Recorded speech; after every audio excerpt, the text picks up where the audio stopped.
the statues up while we were gone. Good to be back. And it's good to have. And maybe I don't know. Maybe for some of you prefer the stats. I don't know. But we do not have those up today. Although if you want, Cody can hold his up. Yeah, well. I can go grab it, and if you'd rather, I'll just move out of the way. Yeah. I'll point the camera at it.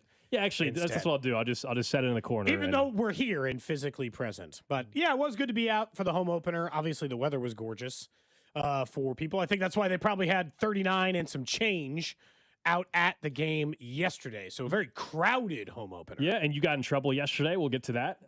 Minor trouble. I did get in some trouble, even though I have been claiming that this needs to be an above-board show. Yep, you got in trouble. We found out more details later, and maybe you don't feel it's bad now, but at the time, Dusty and I enjoyed the moment that it happened. The person walking over to me was walking with some purpose. Yeah, initially they came my direction, and immediately I said, nope, that was Cody. And then they proceeded to look at Dusty as if he was Cody. And I said, nope, that's Dusty. And then we pointed, that Cody guy, he's all the way over there. Go talk to him. So I'll explain the details a little bit later. But yeah, a little slap on the wrist maybe yesterday for one Cody tap. I'm trying to stay out of trouble. Yeah. This is the first game at home. You guys are already out here screwing around? Immediately. I didn't get in any other kind of trouble, I don't think. So that's good. The broadcast held up other than the wind. So, let's take our wins. Look, the Royals home opener, and I think the biggest storyline out of it, other than we'll talk about some of the home runs and some of the, people who helped get the Royals a win in the early going, and some of the players I think people are already concerned about that I think is a little ridiculous. The initial thought is, okay, we're 4 games into this, and I like the rotation again. Great news. Reagan's obviously had the worst start to open the season. One outing. Yeah. He gave up multiple home runs. But Chris Bubich and Waka and Lugo all absolutely gave them a chance to win. We understand the one that ended up getting lost on Friday because of the eventual bullpen meltdown from Carlos Estevez. Saturday. Yeah. The eventual bullpen meltdown from Carlos Estevez.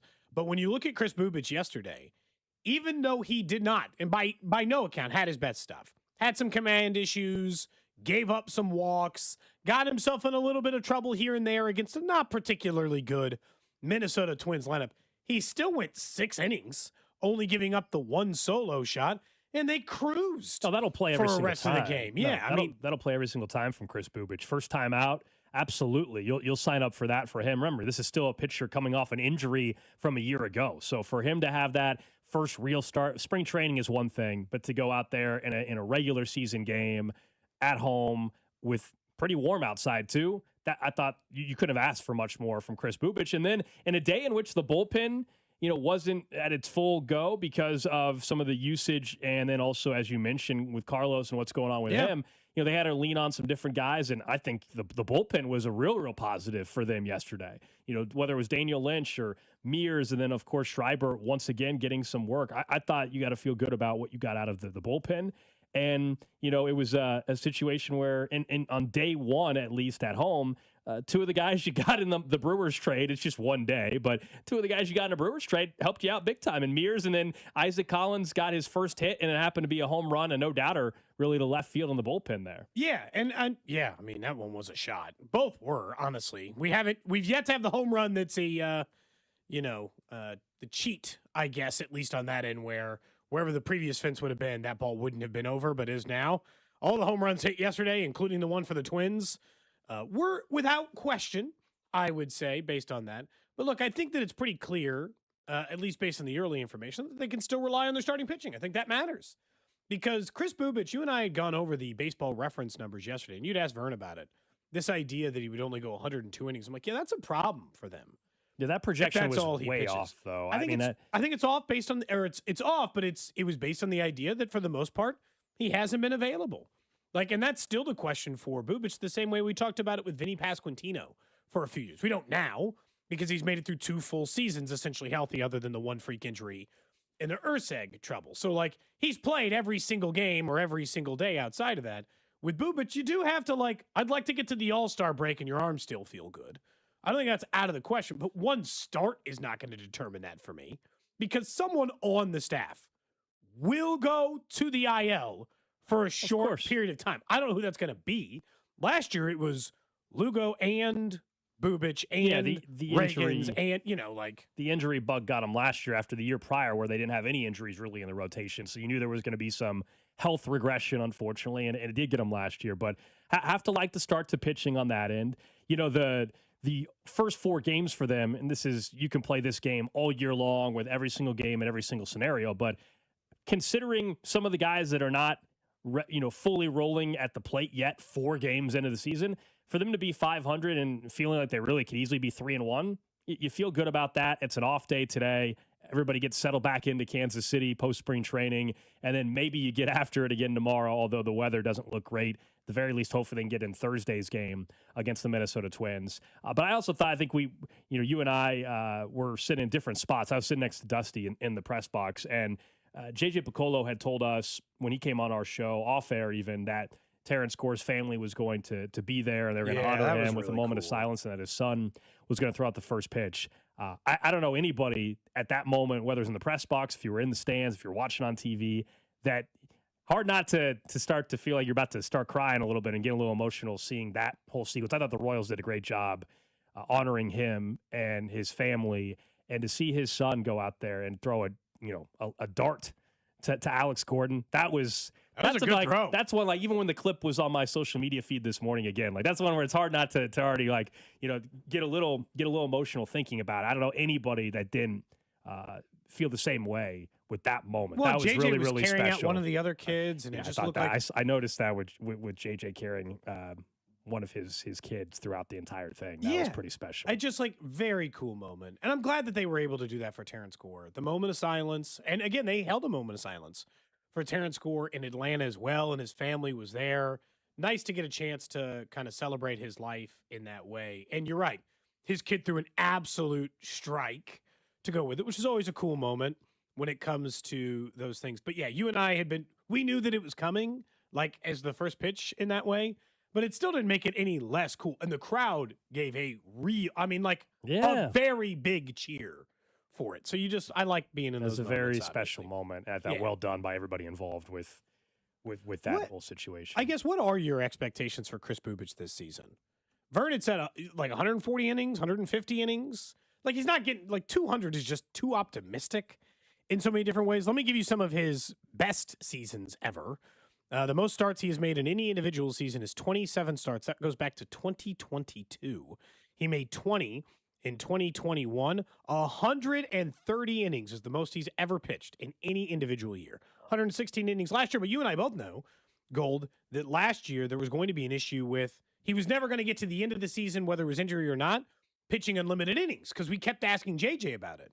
He's pitching so well, at what point do you have to shelve him in order to make sure you have him if you get into a playoff run or change into that scenario? And so I'd take 140.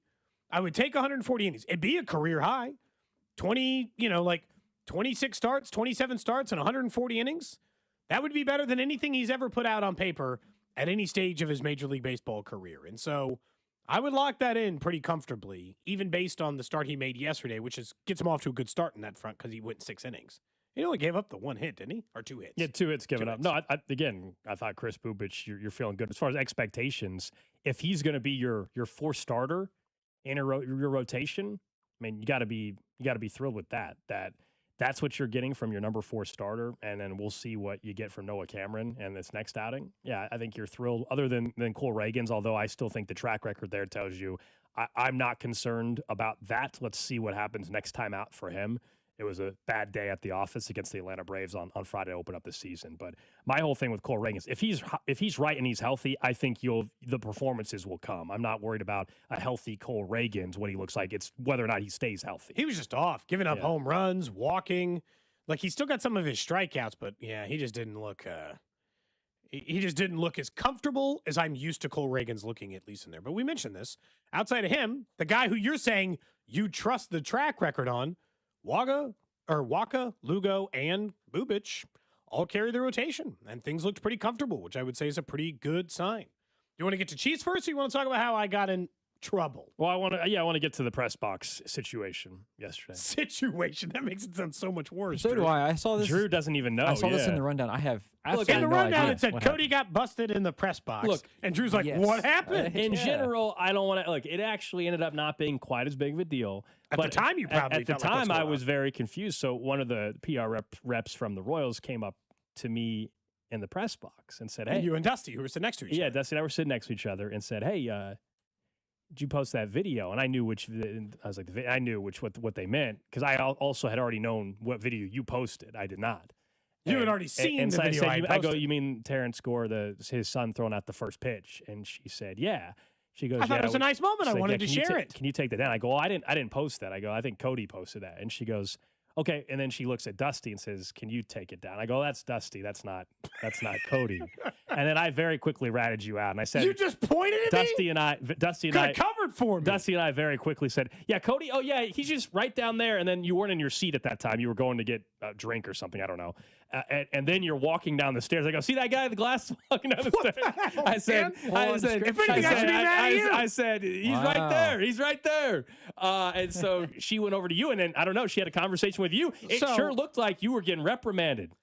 Yeah. Okay, so I don't think there was finger pointing. I don't think you have to. I don't think there was like I don't think there was chastising. She said, "Did you post a video of Terrance Gore's first pitch?" I said, "Yes, I Or did." his son's first. Or his son's pitch, first pitch. I said, "Yes, I did." I said, and she said, "The Royals TV has exclusive broadcast rights 30 minutes before the game starts. That's right, and Cody. 30 minutes after the broadcast starts. Mm-hmm. And you got to take that down." And What'd you say? I said, "Okay." I was like, "Okay." In fairness, I did say, I was like, I've covered the team a long time.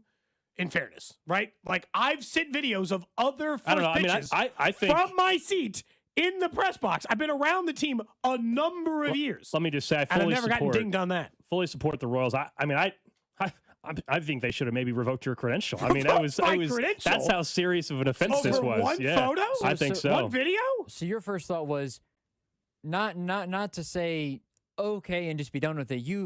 I asked a question. Yeah. You said I've done this before many times and there's been Well, nothing said to you. I don't think I said that. That's just asking for trouble. I violated your rules all the time. Why now? Is what he I said. wanted to be Yeah, sure that you essentially, didn't say that. I was asking for clarification about because, like, I understand. I think the 1 year that I was the Royals insider, I posted the first pitch Bobby Wood Jr. ever faced, like, as part of Major League Camp, and the then PR person was like, even though it wasn't televised or broadcast anywhere, said, "Nah, you can't do that."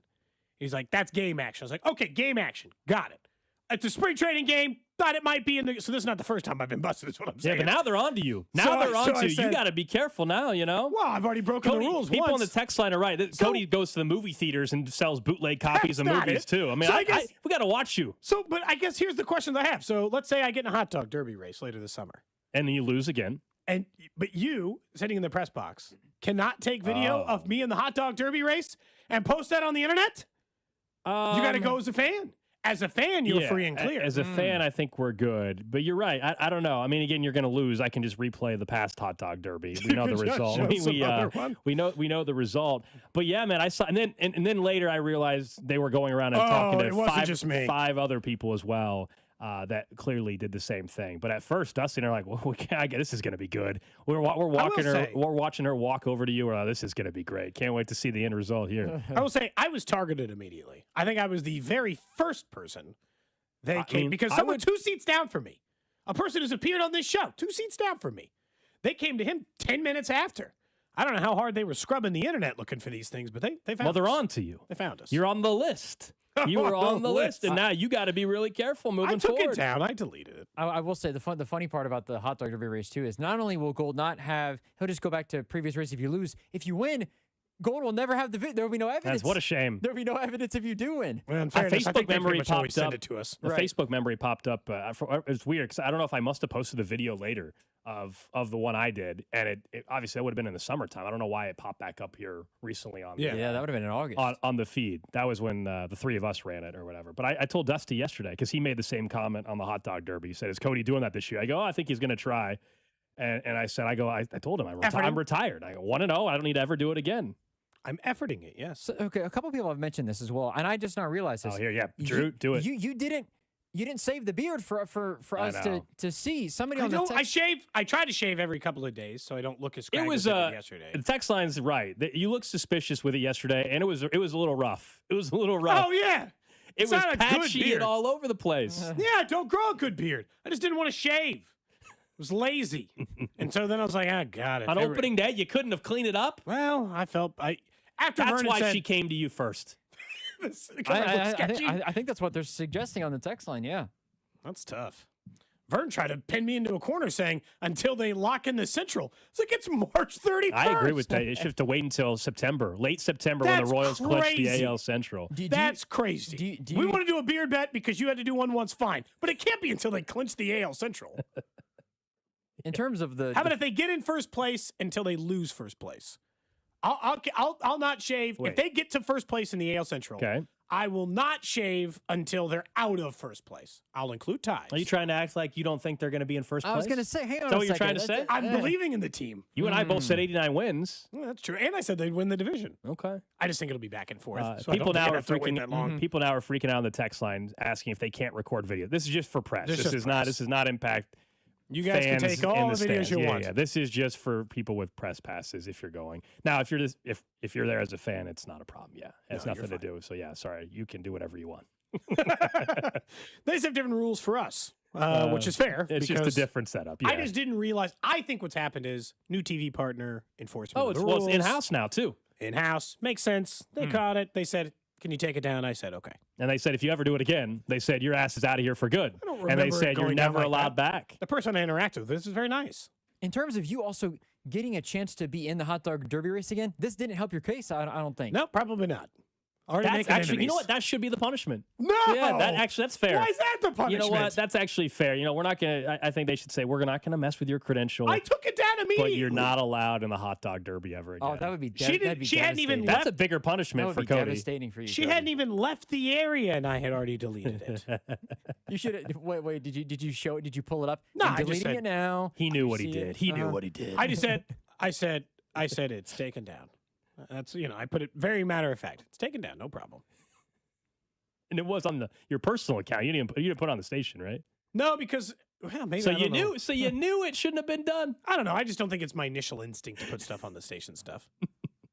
There you go. So yeah, that was funny for a little bit yesterday. Not trying to break the rules. Dusty and I enjoyed that moment. It's funny that she went to go bother both of you first. I don't know if she thought I was you or just that assumed I also posted it. I don't know, but it was funny for a little bit. Sometimes people get us mixed up because there's two and they're not always watching like the video stream. Yeah. You can see our faces on YouTube, you and I Twitter, look so Twitch, similar. and Facebook. So similar. I just think sometimes they don't put it together. They just see two names and just assume you're one of the two.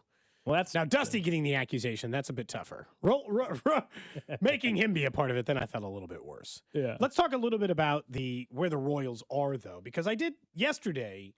Vernon said something to us in pregame that at least stuck with me a little bit, which is, how do we view this in particular team, and how do we see this team as described? And he described it as the beginning of a 5-year run because of who's under contract of what should be nothing but competitive baseball. And I was trying to, I was looking for the holes in the argument, right? In the sense that, what's the argument on the other side of that? Because my initial instinct is to agree. Yeah, that sounds right, the way you're putting it. And the only thing I have an argument against is they don't have pitching lined up for 5 years. And I've seen this team fail plenty of times without starting pitching. So, while I agree that the hitting is lined up for that, the guys that we've mentioned on this show, the 17, 18, 19, 20-year-olds in the minors, those guys are going to have to work for it to actually be a 5-year window of successful Royals baseball. But outside of that, everything's lined up.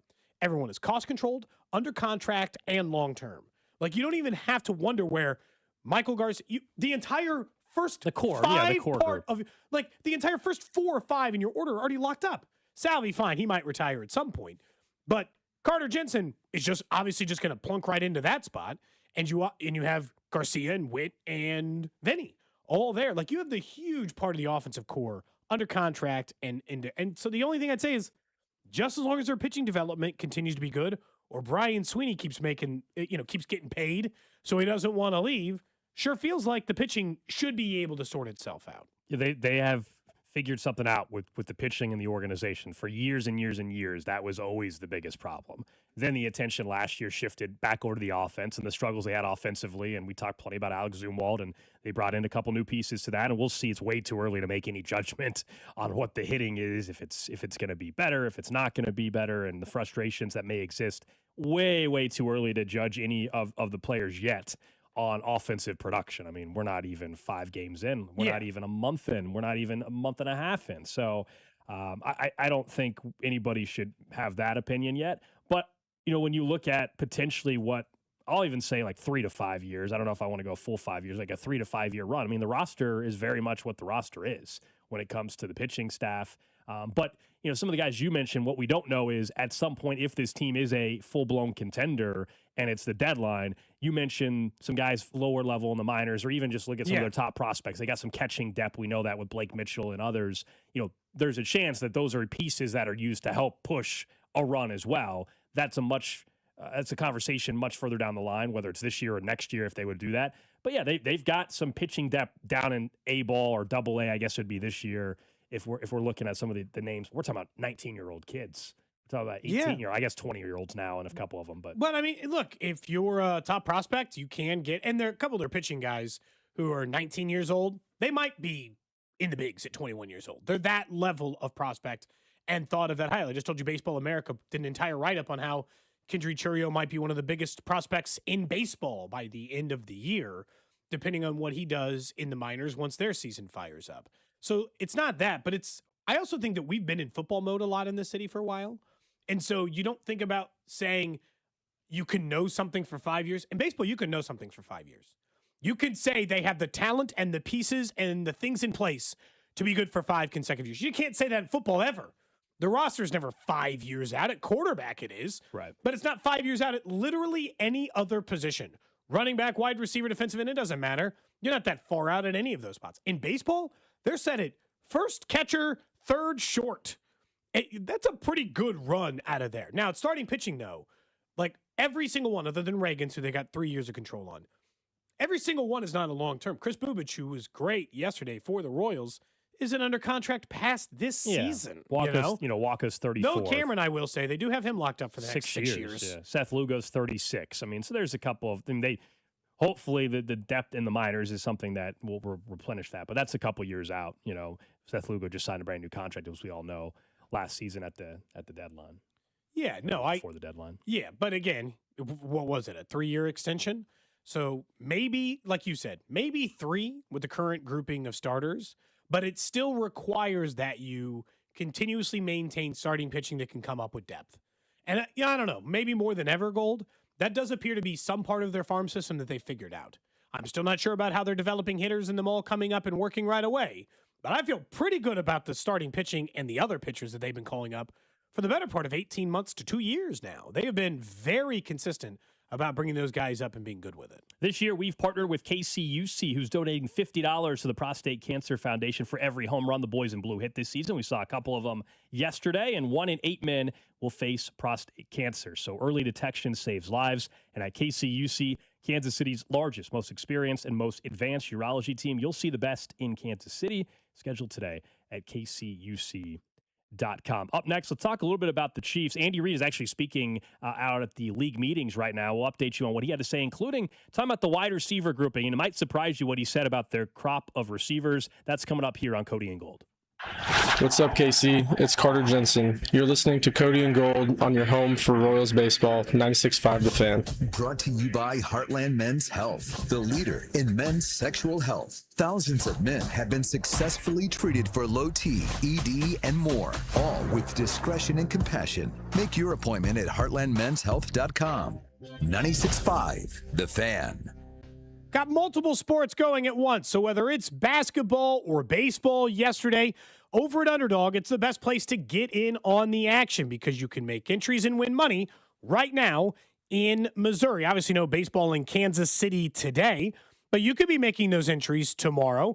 as they get back underway, or you can mix and match sports. So whether you're waiting for the last 4 teams this weekend to play in basketball or over on the, like the professional end, you have all those options available to you and so many different ways to play. Why not try streaks, where each streak starts by making 2 picks. Both picks are correct. The next pick of the streak becomes available. Get 11 correct, and the prize, it's yours.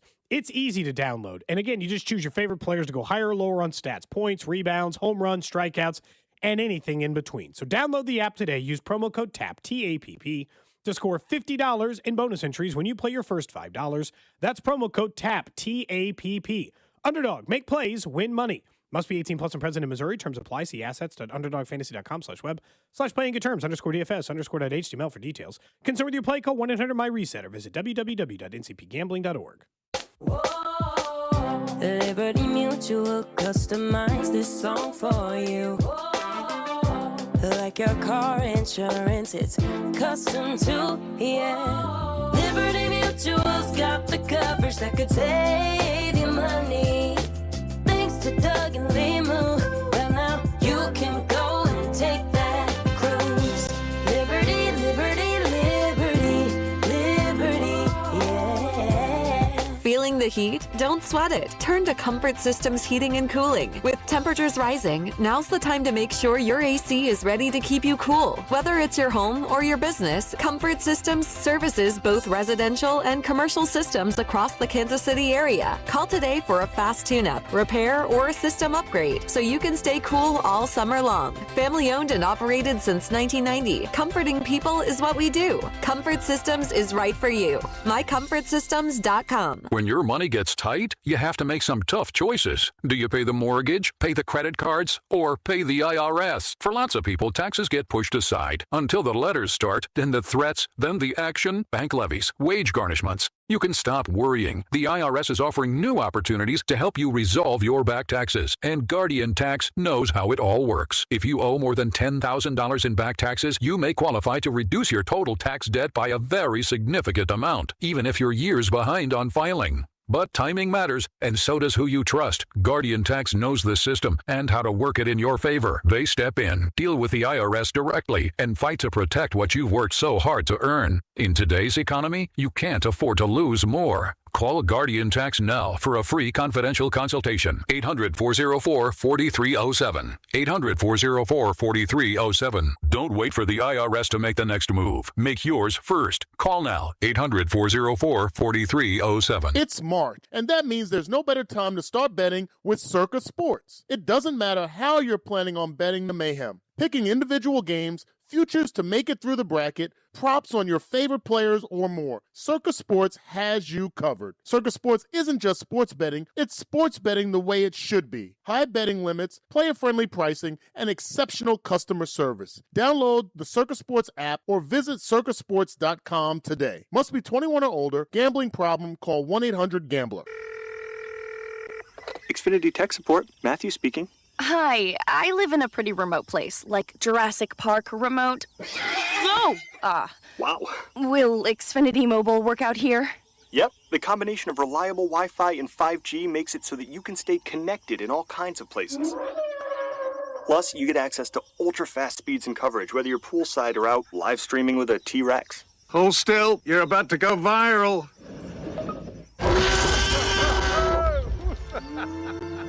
Welcome to a new era of Wi-Fi boosted mobile. Cut your mobile bill in half with 2 lines of unlimited. Learn more at xfinitymobile.com. Xfinity, imagine that. Watch Jurassic Park with Xfinity. Restrictions apply. Xfinity Internet required. Savings comparison based on promotional rate for 2 lines of Xfinity Mobile Unlimited versus 2 lines of T-Mobile Experience More, Verizon Unlimited Plus, and AT&T Starter as of February 10th, 2026. Taxes, fees, extra. There's a difference between liking a house and actually getting it. Redfin is built to make up that difference and close the gap between finding and owning the home for you. Redfin agents close twice as many deals as other agents, so when you find a home you love, you're not a step behind when it's time to make an offer. That means less watching great homes disappear and more focus on the ones you'll actually move into and call home. Redfin helps turn saved listings into real addresses. Get started at redfin.com. Own the dream. DQ presents the Blizzard Double Flip Deal. For a limited time, when you buy one Blizzard treat, you get a second for just 99 cents. That's 2 Blizzards, 2 spoons, 2 flavors, and 2 flips.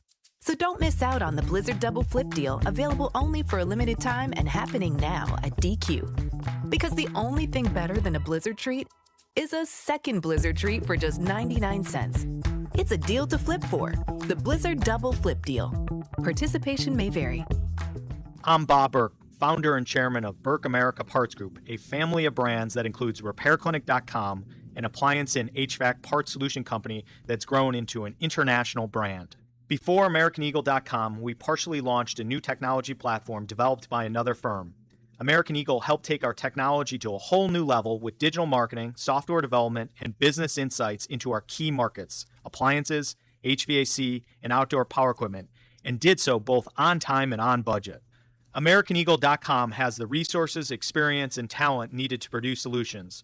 Our new technology platform, developed by AmericanEagle.com, has produced tremendous results with higher traffic, conversion, engagement, and online revenue. If you have any home repairs you need to take care of, check us out at RepairClinic.com. If you need a world-class website or technology project, then I would highly recommend AmericanEagle.com. Call AmericanEagle.com at 773-NETWORK. That's AmericanEagle.com, 773-NETWORK. You're listening to 96.5 The Fan from the DM Injury Law Studios. Mike's got this. Car, truck, or motorcycle wreck? Remember, Mike's got this. 816-888-7500. Mike's got this. Hey, it's Scott Parks, and we've launched Beyond the Pitch KC, a podcast on how Kansas City landed the world's largest sporting event, presented by Commerce Bank. Visit commercebank.com/soccer26. Subscribe on the Odyssey app or wherever you get your podcasts.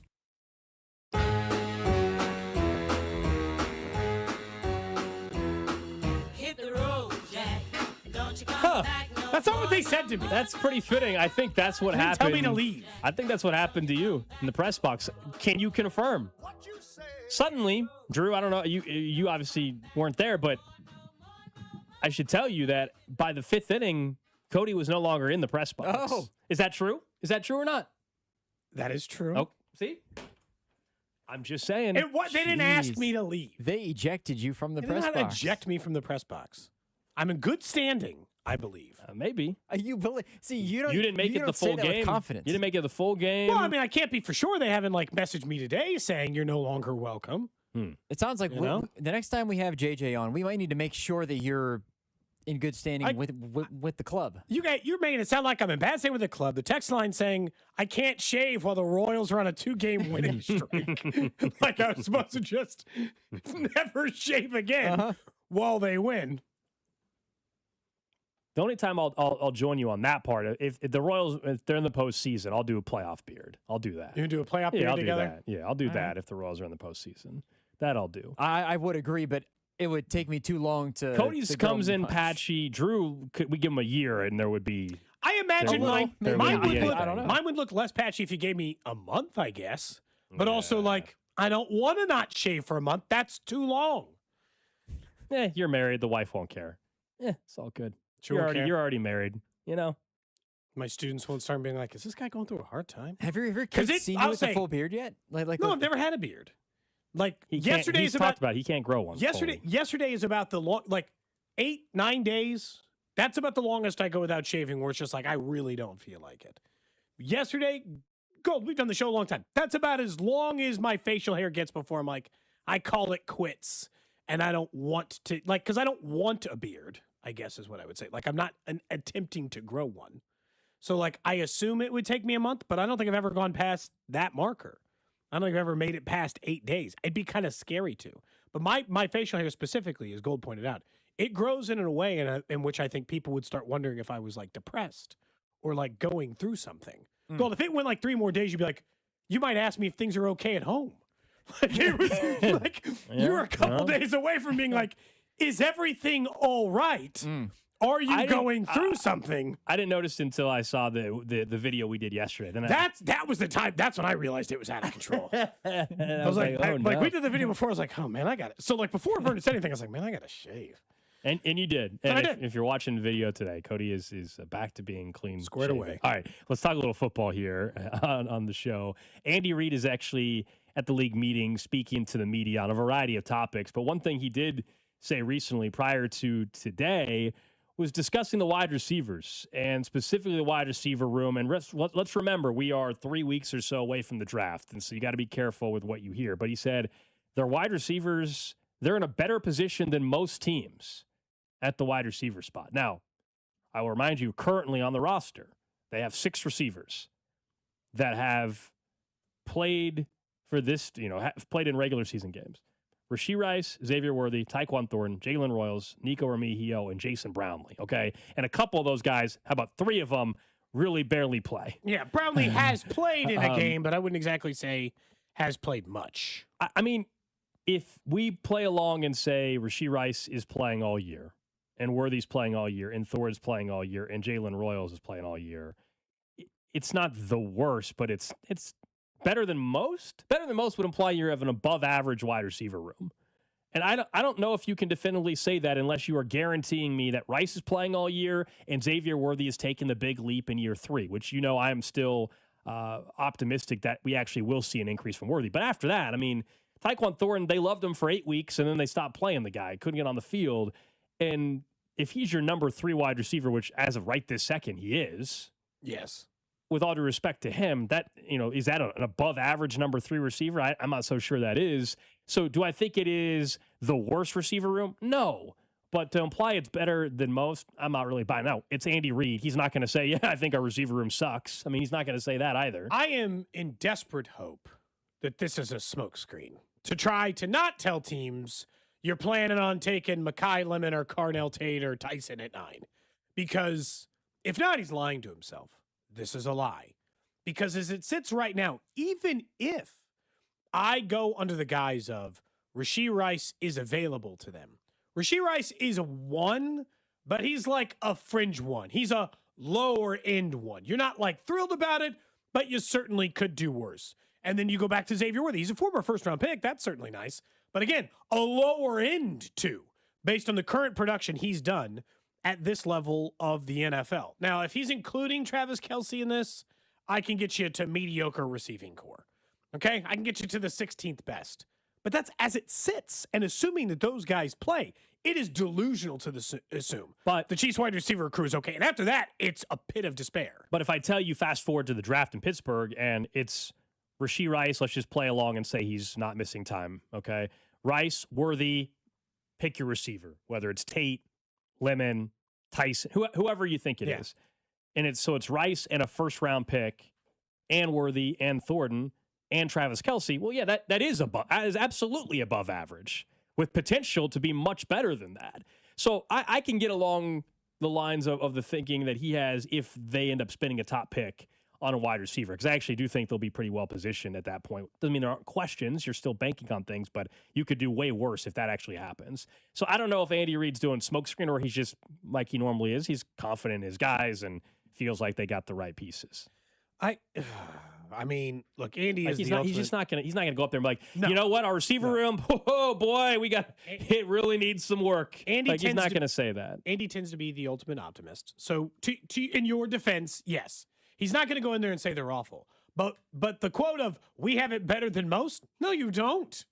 You decidedly don't. They have no depth. That's just, that's problem 1. Unless they saw something in Jalen Royals and they just decided, despite the fact we got nothing on offense, let's just keep him stashed for the entire year, which to me never makes any sense. If you already, and now I still think that there was like a missing element of the offense last year in the sense that I don't think that they thought they were that far off.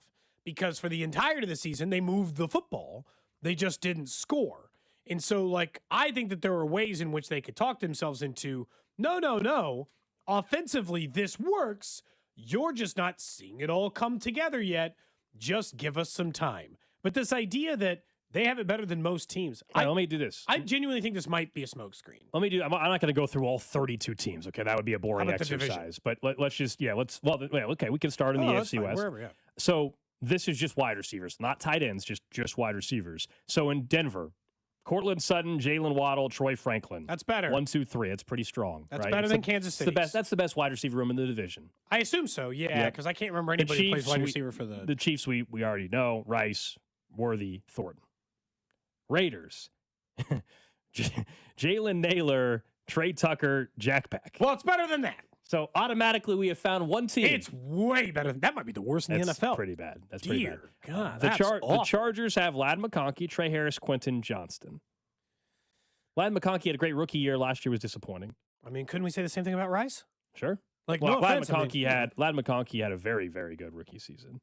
Yeah. So that's the AFC West. You put him second, or you tied for second as the second best wide receiver room? They're not probably first. tied. Go to the Again, assuming health. I'll just stay in the AFC, I guess. We'll go to AFC South. The Texans. Nico Collins, Jaden Higgins, Tank Dell. Tank Dell can't. He's not even healthy. Available. That's better. Jaden Higgins has had as good of a season as Rashee Rice ever had, and Nico Collins at his peak has been better than Rashee Rice. So, like, even if he's slightly worse, I don't know how that's not better. The Colts, Josh Downs, Alec Pierce, and then Akino Westbrook or whatever. I would take the Chiefs over that one. I would as well. Chargers, the Jags, Brian Thomas Jr. I know you would like him to be in the Chiefs receiver. Jacoby Myers, Parker Washington. This one's better. The production was very, very good last year. The Titans, you better be better than this. Wandale Robinson, Calvin Ridley, and Elick Ioman or whatever. But what's crazy is, like, is that one way worse than the Chiefs? Yes. Yes. Yeah. yes, it is. Come Wandale on. Robinson's a 1,000-yard wide receiver. He is. Calvin Ridley's been a 1,000-yard wide receiver. Cody, he's not been the same receiver in 3 years, though. Calvin Ridley 3 years ago, different conversation. He just hasn't been. And then I just think, like, it's not even 3 years ago. He had 1,000 yards a year ago and 1,000 yards the year before that. Like, I just think so that'll be 2 years, though. I know, but, like, I guess some of this is just it really is a belief of where you are with Rashee Rice. Rashee Rice has never had 1,000 yards in any years. It doesn't matter how many we go back. All three of them, he's never gotten there. He almost got there his rookie year. He then had 200 yards because he got hurt, and then he had like 600 yards last year. Now, maybe it's just because we're in Kansas City, and so you can tell me if I got my red blinders on, but and we can't, but take the suspension possibility out of it or what we already saw. Yeah. Would I rather have Rashee Rice for one season, no off-the-field problems, or Wandale Robinson next year? I personally would still answer Rashee Rice. You can call me biased, but that would still be my answer. It would be, but like I guess this is where the combination is. If I add up the previous 2 years combined between Xavier Worthy and Rashee Rice, they are 1,000 yards short of the last 2 years combined of Calvin Ridley and Wandale Robinson. A full 1,000. So, like, I don't think that, and I understand that comes with an injured year of Rashee Rice. I can't add up 3 years in a row because then I only get 2 Worthy, so I can't really do the math in that way. Yeah. But, like, over the last 3 years of production, Wandale and Calvin Ridley have been more productive too. And so it's like, it's difficult. Some of this is like, it's not blind faith, but it is a belief of, will Xavier Worthy take the leap this year, and will Rashee Rice stay on a football field? That's the problem they have with their receiver unit. All right, real quick, then how about the AFC North? I think you'll know what's going to happen here. But starting with Baltimore, Zay Flowers, Devontae Walker, Rashad Bateman. The Chiefs are not far behind. Zay Flowers is good, but Devontae Walker, Rashad Bateman. They are right there. It's neck and neck. I don't disagree with Drew. I would take close. I would take the Chiefs' room slightly above that. Zay Flowers has been more consistently on the field and more consistent. But then but I'd rather have Worthy than Bateman. They're 2 and 3 are pretty weak. The Bengals, okay, take them out of it. Chase Higgins, Yosef that's a win. Browns. Jerry Jeudy has not been the same player recently. Cedric Tillman, Isaiah Bond. No, that's not that great. Chiefs, yeah. And then the Steelers.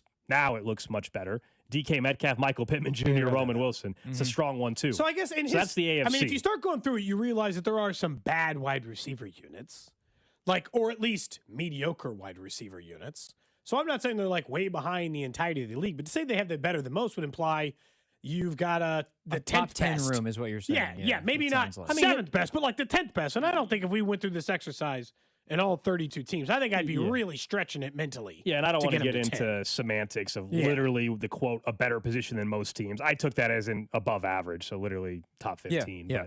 But, so I don't think it had to be top 10. I mean, I think he's just saying, by saying that, I would say, okay, are they better than half the league? And I actually think we just did the AFC, but based on how the AFC went, the answer is yes, they are. And which is where if they draft Carnell Tate, McKylum, and whoever, then you catapult yourself into that top 10 conversation and maybe even be better. Yeah, I think so. Now, one comment from Andy today out of the league meetings. This was a quote. I'll give Jesse Newell from The Athletic credit for tweeting this one out. He's there at the league meetings. Andy Reid said Ken Walker, who joined us last Friday, by the way, worked a lot 2 years ago out of shotgun and last year primarily under center. Said his stats were good in both. Reid says Chiefs feel like they have a running back who can be effective in either setting. Now, I don't want to panic off of that. Might just be trying to compliment Ken Walker, saying, hey, he can play both under center or shotgun. I also took that quote as an, oh no, he's going to say, oh, we can just go out of shotgun. We don't need to go under center. We'll make it work that way. That scares me a little bit. We're not going to know until we get to the season. Ultimately, he might just be truly trying to compliment him, saying, hey, he can play either way. I will say, and this goes back maybe to the bigger conversation we've had about front office and coaching staff not always agreeing.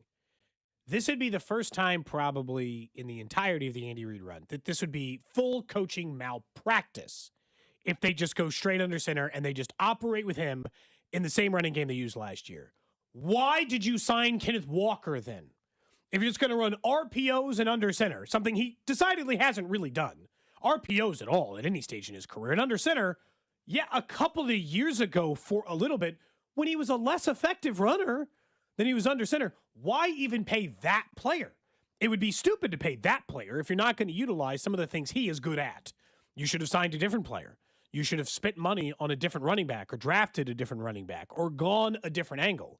If you're going to pay Kenneth Walker to be one of the highest paid running backs in the NFL, you should utilize the things that have made him successful. And I'm not saying they're going that route yet, but you're right in saying, oh, we can use him under center. It better be less. I'm not saying you can't have any RPOs. You can't have any shotgun runs. But it better be significantly less than the amount you used those things last year. There's got to be a dive into the things that make him successful. Otherwise, there's no point in paying that player specifically. There are running backs who more fit the model of the system you have been operating, I guess. Yeah, I got a little nervous when I saw that quote come across the timeline. I'm hoping that I'm reading into it too much. It's definitely a possibility, but I saw that and I said, oh no. We got a situation where you're talking about under center runs already, Andy. Can we? Oh, he was asked about it. Yeah, I know. He's also been really complimentary of Justin Fields for whatever it's worth. He keeps saying he can win him games. He hasn't won a lot of games in his NFL career. He says they view him more than just a gadget player. Did not rule out having design packages for him. Again, we're not going to know. It would scare me just from the standpoint of you like you said, Cody, you're getting a player, and instead of utilizing what they did well, you're taking that player and adjusting and putting him in your system. And that would be the thing that would scare me is, let's say they don't go under center more. He's an upgrade, but you're not getting what you paid for necessarily from that player that you're bringing in. I admittedly would be less worried about it had I not watched an entire off season's worth of signings and draft picks not be used, even though the front office is like, hey, this guy could fit. They didn't even try with Elijah Mitchell. They just shut down Tyquan Thornton, even though he had a good start to the season. Damian Pierce. Yeah. Though, and not even him. Like some of the... Yeah, he was late. Some of like the out of position, reportedly, the way they were using like Omar Norman Lott. Like Gold and I have been talking about this for more than a year. They have seemingly been trying to square peg, round hole the entire offense and defense from what the signings have been from the front office to the utilization has been with the coaching staff. Andy already being like, oh, I know he's been good at all this other stuff and we just paid him $45 million. I'd like to use him differently. It doesn't like make you feel great, right? Like it is cause for a little bit of concern just based on recent history. Yeah. Look, I again, something to watch. I understand it's also March 31st. And so Andy essentially is overall just kind of playing neutral on everything with a lot of the answers that he's giving. Again, the exact answer was he feels like they have a running back who can be effective in either setting. So technically he's not committing either way. He's being very neutral when it comes to a lot of the answers. I guess maybe it's because it's March and maybe the answer is different in August. I would have liked to have heard him say, hey, we know we got a running back that was really, really effective under center. And that's something we're going to really look at. I think that would have been like the answer that I would have liked more. That's all. Yeah. But he technically hasn't committed either way, and it's not even April yet. That's tomorrow, which is crazy to think about as well. Was that throwing you off a Masters little are next week? Yeah, I know. Jason Kelsey is going to be doing Masters coverage. Well, par three Masters coverage. I thought Drew and Dusty almost had a heart attack when they saw Jason Kelsey was going to be part of the Masters coverage. You should have seen they both were freaking out. I was like, in the tournament you said par three. I was like, oh, okay, that makes sense. He's perfect for the par three contest. I agree. That's supposed to be laid back. These golfers have their kids out there with them. That feels like the perfect setting for Jason Kelce to be part of. But I guess Dusty was more, he better not be on the Thursday through Sunday broadcast. some of this goes back to the general media issue, which is, and you and we talked about this with like Herbstreit and others. The overexposure problem is like, you don't have to put Jason Kelce on every broadcast. I know he's working, and but they liked him on the TGL. Like Pat McAfee. I don't right. need Pat McAfee in everything I watch. Yeah. I've got enough. I'm good. Oversaturation. Yeah, the oversaturation issue would be more my question with Jason. It's not that he's not been good at everything he's been doing. It's just, at what point do I need him on every single broadcast for every single sport I watch in perpetuity? Mm-hmm. And the answer is, I don't. I like Jason. We've had him on the show. He's actually come on the show a couple times, I think. Been probably about 4 years now, but yeah. He got a little famous. And then, middays in Kansas City wasn't exactly scratching the itch as he's getting ready to go do the par 3 contest at the Masters. He's probably not really looking to slum it with this group. but there is like a level of like saturation point where you're like, no, I'm good. Like we're at a point that it's at. But I also think that the Masters is probably, in my opinion, the least likely broadcast to ever mess with Thursday through Sunday, because they are very serious about, and the Masters is very serious about, its representation. Like they force media members to say patrons, like they go out of their way to respect like the heritage and the tradition. Could you imagine Cody trying to follow the press rules there? He can't even get them under control at Kaufman. Man. Can you imagine at Augusta? I'd have to be... I really dot my I's, cross my T's. They would get security and drag your ass out of there at Augusta. They don't mess around there. I will say, you post one video there, you're not supposed to have your phone on the ground. The one time I went as a fan, I will say, because like they're so strict about the rules. And what did you do there? You snuck into something that you weren't supposed to be in. I did do that. Yeah, I did do that. I did break that rule. Come on, but that was small. I mean, probably not in their eyes. But when I went there, because they're so strict about the rules, people don't know them all.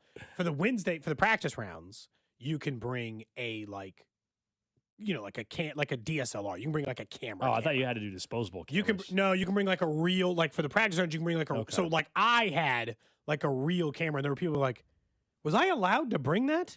And they were asking, I was like, yeah. So like I took some pictures for people and sent them emails because nobody had their phones. Cody Tap Photography. Because people wanted photos on the grounds, but they had either like the cheapy disposable, but like I had like a real camera that you could take photos with. And I was like, I looked very serious at the rules, and I was very careful to make sure I wasn't breaking them up until the time I broke them. Drew, I still like Drew's. The crazy things to me is that Drew's never been. You've told us. It sound like his brother could get him in anytime he wants, essentially, to like actually go watch it. Yeah. I was like, and I can't believe, as the biggest one of the bigger golf fans I know, I can't believe you've never been. I think my brother just walk the course for a day. So I think he also has to, he can get in, but I think it's more of it's not a sure thing as much for every year for him to be able to go, I guess is the way that, like, he has an easier chance than anybody else does because he's a certified PGA pro, but it's not he's not just able to go every year, I guess. When's the last time he went? He's never been. Oh, has he tried?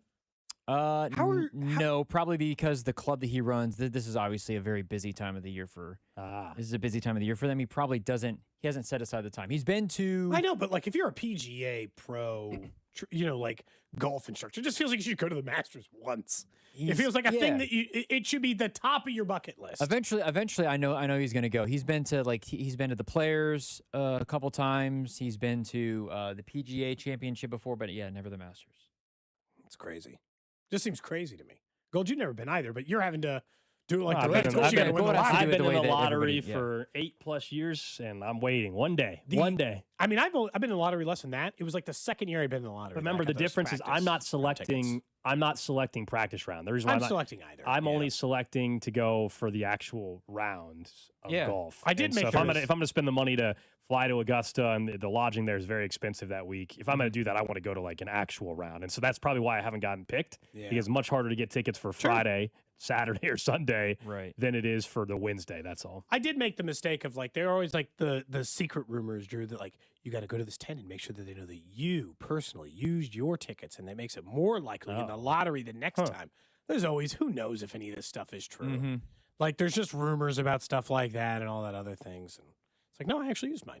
All right, coming up next here in the 11 o'clock hour on Cody and Gold, what Clark Hunt had to say about opening up the season and where they likely will not be opening the season. And it's been over a week since the noise was pretty loud around Bill Self's future. Where are we at now? We'll address that next.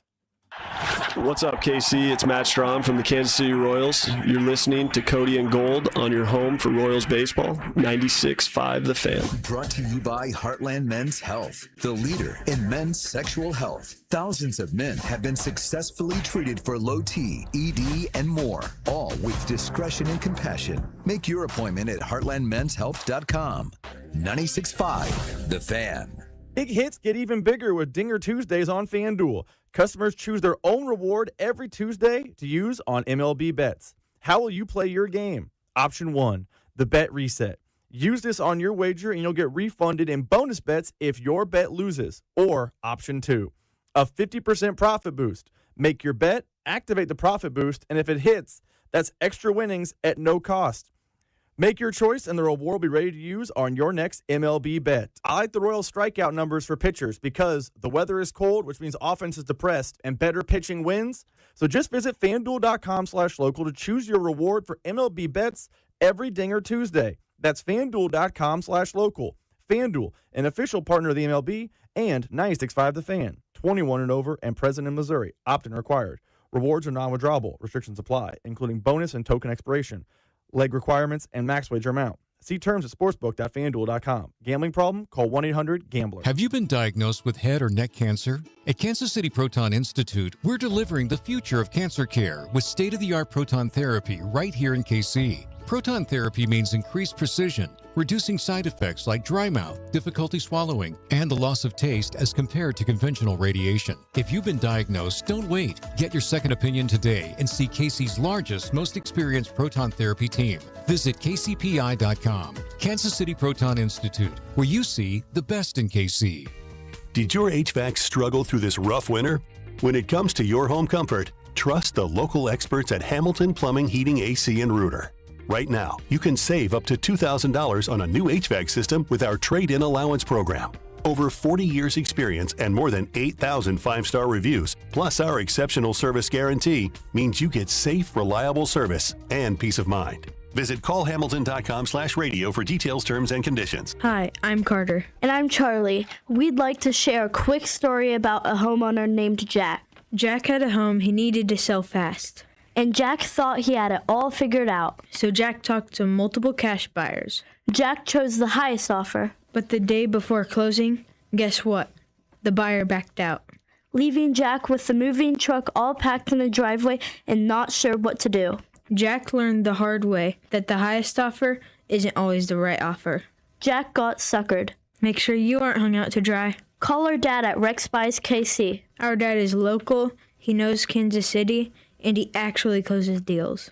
No repairs, no fees, no showings, no surprises. Just a fair cash offer and a smooth process. Now, don't be like Jack. Call 816-330-6000 or visit rexbuyskc.com. Rex Buys KC, helping people make smart choices one home at a time. Just hearing the word IRS can make people break out in a cold sweat. No one wants to deal with the IRS, and now you don't have to. The good news is Legal Tax Defense has been successfully negotiating with the IRS for more than 15 years. It doesn't matter how much you owe, whether it's $5,000 or $5 million. You deserve the best in the business on your side, and that is Legal Tax Defense. Even if you're working with someone else and just want a second opinion, there is no cost or obligation to call. They can prevent levies, liens, wage garnishments, even file back tax returns. And the best news about Legal Tax Defense is they won't take your case unless they know they will reduce or eliminate your tax debt. Call Legal Tax Defense right now for a free no-risk consultation. 800-284-1238.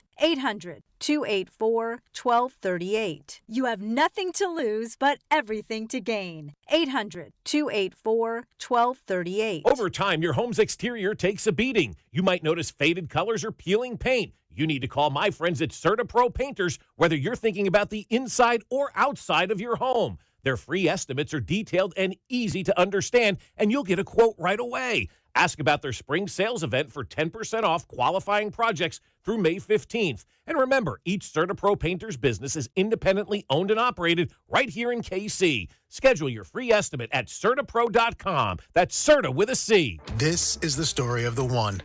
As a maintenance tech at a university, he knows ordering from multiple suppliers takes time away from keeping their arena up and running. That's why he counts on Grainger to get everything he needs, from lighting and HVAC parts to plumbing supplies, all in one place. And with fast, dependable delivery, he's stocked and ready for the next tip-off. Call 1-800-GRAINGER, click Grainger.com, or just stop by. Grainger, for the ones who get it done. There's a difference between liking a house and actually getting it. Redfin is built to make up that difference and close the gap between finding and owning the home for you. Redfin agents close twice as many deals as other agents, so when you find a home you love, you're not a step behind when it's time to make an offer. That means less watching great homes disappear and more focus on the ones you'll actually move into and call home. Redfin helps turn saved listings into real addresses. Get started at redfin.com. Own the dream. This is the story of the one. As a maintenance tech at a university, he knows ordering from multiple suppliers takes time away from keeping their arena up and running. That's why he counts on Grainger to get everything he needs, from lighting and HVAC parts to plumbing supplies, all in one place. And with fast, dependable delivery, he's stocked and ready for the next tip-off. Call 1-800-GRAINGER, click Grainger.com, or just stop by. Grainger, for the ones who get it done. I'm Boomer Esiason. My mom died from cancer. She was only 37 years old. She didn't have life insurance, and that was devastating for my family. That's why having life insurance is so important to me. Ethos makes it fast and easy. Get a quote in seconds, apply in minutes, and get same-day coverage. You can get up to $3 million in coverage with no medical exam. Get your free quote at ethos.com/play. That's ethos.com/play. Paid spokesperson. Time spent on application may vary. Online health questions required. Hey, Kansas City. This is Cole Reagans. On your way home from the K, tune into Vern's postgame show right here on your home for Royals baseball. 96.5 The Fan. KFNC FM and AM. HD1 and HD2 Kansas City. An Odyssey Sports Station. 11 o'clock hour here on Cody and Gold. Alex Gold, Cody Tapp, Drew Nixon with you. Coming up in 20 minutes, we'll get to the trash of the day. It's local. It's a local trash. It is local. Okay. And little did I know, it's something I briefly filed away in my mind Sunday night that I saw. It was like, keep in mind. And I was like, oh, that was kind of the trash of the day in a way. I didn't know what was going on, but I guess I saw some part of it without really knowing. I'll explain that in 20 minutes. That's called a tease. We'll get to that. Yeah. So you got to stay for 20 minutes or this doesn't count. That's right. We need you to listen to this show. Yeah, please listen. You know? Yeah, please listen. Please watch. For at least, what's the 3.5 minutes? Like if you turn on this show, you're not allowed legally, I think now, based on this show, you're not legally allowed to turn it off for at least 3.5 minutes or whatever gives us credit. Do you know the numbers, Drew? 3 minutes, 5 minutes? It used to be 5, but I think it's 3 now. I think that's correct. You guys can interact on the J Southland Tow Service text line 913-586-7965. Video stream is up and running on YouTube, Twitch, X, and Facebook if you want to watch the show. All right. The owners, league meetings, all that, as we mentioned, are going on. That's why we talked about what Andy Reid had to say. Clark Hunt spoke yesterday at the NFL owners meetings. Nate Taylor from ESPN is out there as well. And it was just a news item, but two things I thought were interesting. One, on the surface, the Chiefs are not expected to start the season in Seattle. We did not think that was the case, but Clark Hunt essentially confirmed that Seattle game on Wednesday night, not going to be the Chiefs. Quote, I don't think that's on the table anymore. I think from a league standpoint, there would be some concern whether Mahomes would be ready to go. So, for starters, A, Patrick Mahomes, the Chiefs opening up in Seattle, not happening. Okay, cool.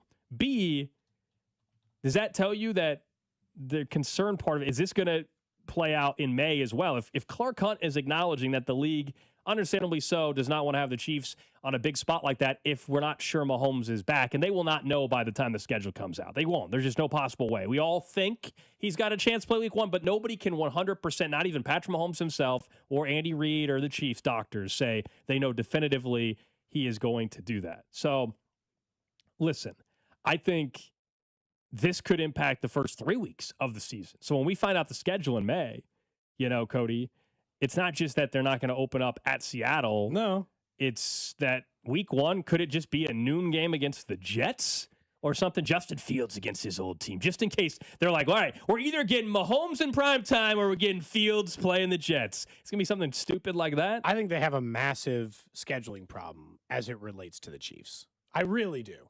I think the issue that they have is that because they don't know when Patrick Mahomes is going to play, they're all terrified to be the first team to schedule it, but also desperately want to be the first team to schedule it. So for all the people who think they're not going to have any primetime games, let's say till the first week of October or the second week of October, I think you're wrong. I think the Chiefs will be in primetime week 2 because I think every single market is going to take every single streaming partner, Sunday Night Football, Monday Night Football, Thursday Night Football. I think they're all going to take a bite at the apple and pray that they get the return. You think? I don't know, think man. so. I think that they'll find it too valuable and that they'll take the swing at being like, we want to be the... In week 2? I think by week... once you get to week 3 or 4... everything's on the table. Yeah. All of them will be lining up for those. Nobody will be questioning by week 3 or 4. But I think by week 2, someone will take a shot. Maybe it'll be a protected late window CBS. Maybe it won't be quite as strong as I think it is, right? Maybe it'll be the 325 CBS or the 325 Fox or some version of that. And so, maybe it's slightly different, but I do think that they'll be taking chances because they want the, it is, you've been posting clock emojis for the better part of 2 months. They're going to want the return because anytime a quarterback gets hurt and they have the opportunity to be like ooh, look, here he is, they'll do it. My question is, when are they playing? Will they be scheduling bad teams still at the whatever? Like, well, it's a throwaway. Maybe we don't waste our Josh Allen and Patrick Mahomes game. First game in the Bills' new stadium for Mahomes and the Chiefs. Is that going to be the first month of the season, or do they want to risk that Mahomes is not there for the first game in Buffalo in their new place, or Mahomes versus Burrow again? Are they going to risk that in the first month of the season? Is that the one that they roll the dice on? I mean, look, if you look at their schedule, there's going to be some opponent in the first month that is what we consider maybe a playoff team or something like that. But there are a couple. I mean, the Cardinals are on the schedule, aren't they, next year? Yep. So, I mean, could the Cardinals very easily, I could see being the week 1 or week 2 game as the NFL tries to manipulate the TV schedule a little bit. I could see them putting Dolphins early in the season, too, maybe. Sure, they're another bad team. For that same reason. Potentially. Again, the schedule, I think we'll know fully. They haven't announced the date, but typically by May 15th-ish usually is kind of like the Schedule cutoff. release day. And we know it trickles out even before there. There's leaks. We already know some of the international games. So I would say by middle of May, we'll have our answer. So we're a month and a half away. It's always post-draft. So the draft comes out, then they want to know what rookie quarterback can match up with who or whatever it might be. The only one that's interesting, though, this year is Fernando Mendoza, because even if Ty Simpson gets drafted in the first round, and that's a question, we don't know if he'll be starting by week 2 or 3.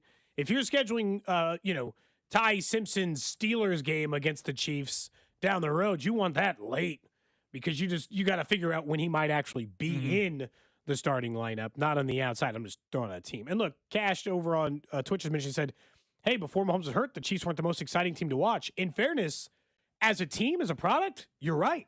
But from the viewership numbers, that didn't matter. Yeah. The Chiefs possessed 4 of the 5 most watched regular season games last year. And look, a couple of those are because they were on prime time.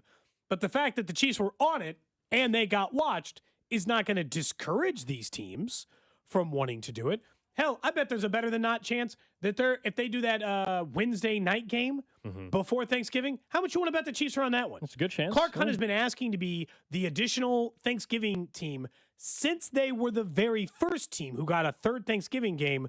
In its inception, they said, we'll do it every year. Every year, we'll do it. And they've been the Black Friday game every year pretty much since that thing started. Wow, they've been the Black Friday game one time, and then they've been on Thanksgiving. Yeah, Thanksgiving night and Black Friday. So, they'll probably be the Wednesday night Thanksgiving game. There's a good chance, But that late in the season, no one's going to care. I mean, all of them would be vying for those games by then. The on paper, lesser opponents for the Chiefs in 2026 that could come into play early on in the schedule. So in your own division, the Raiders, we all acknowledge that.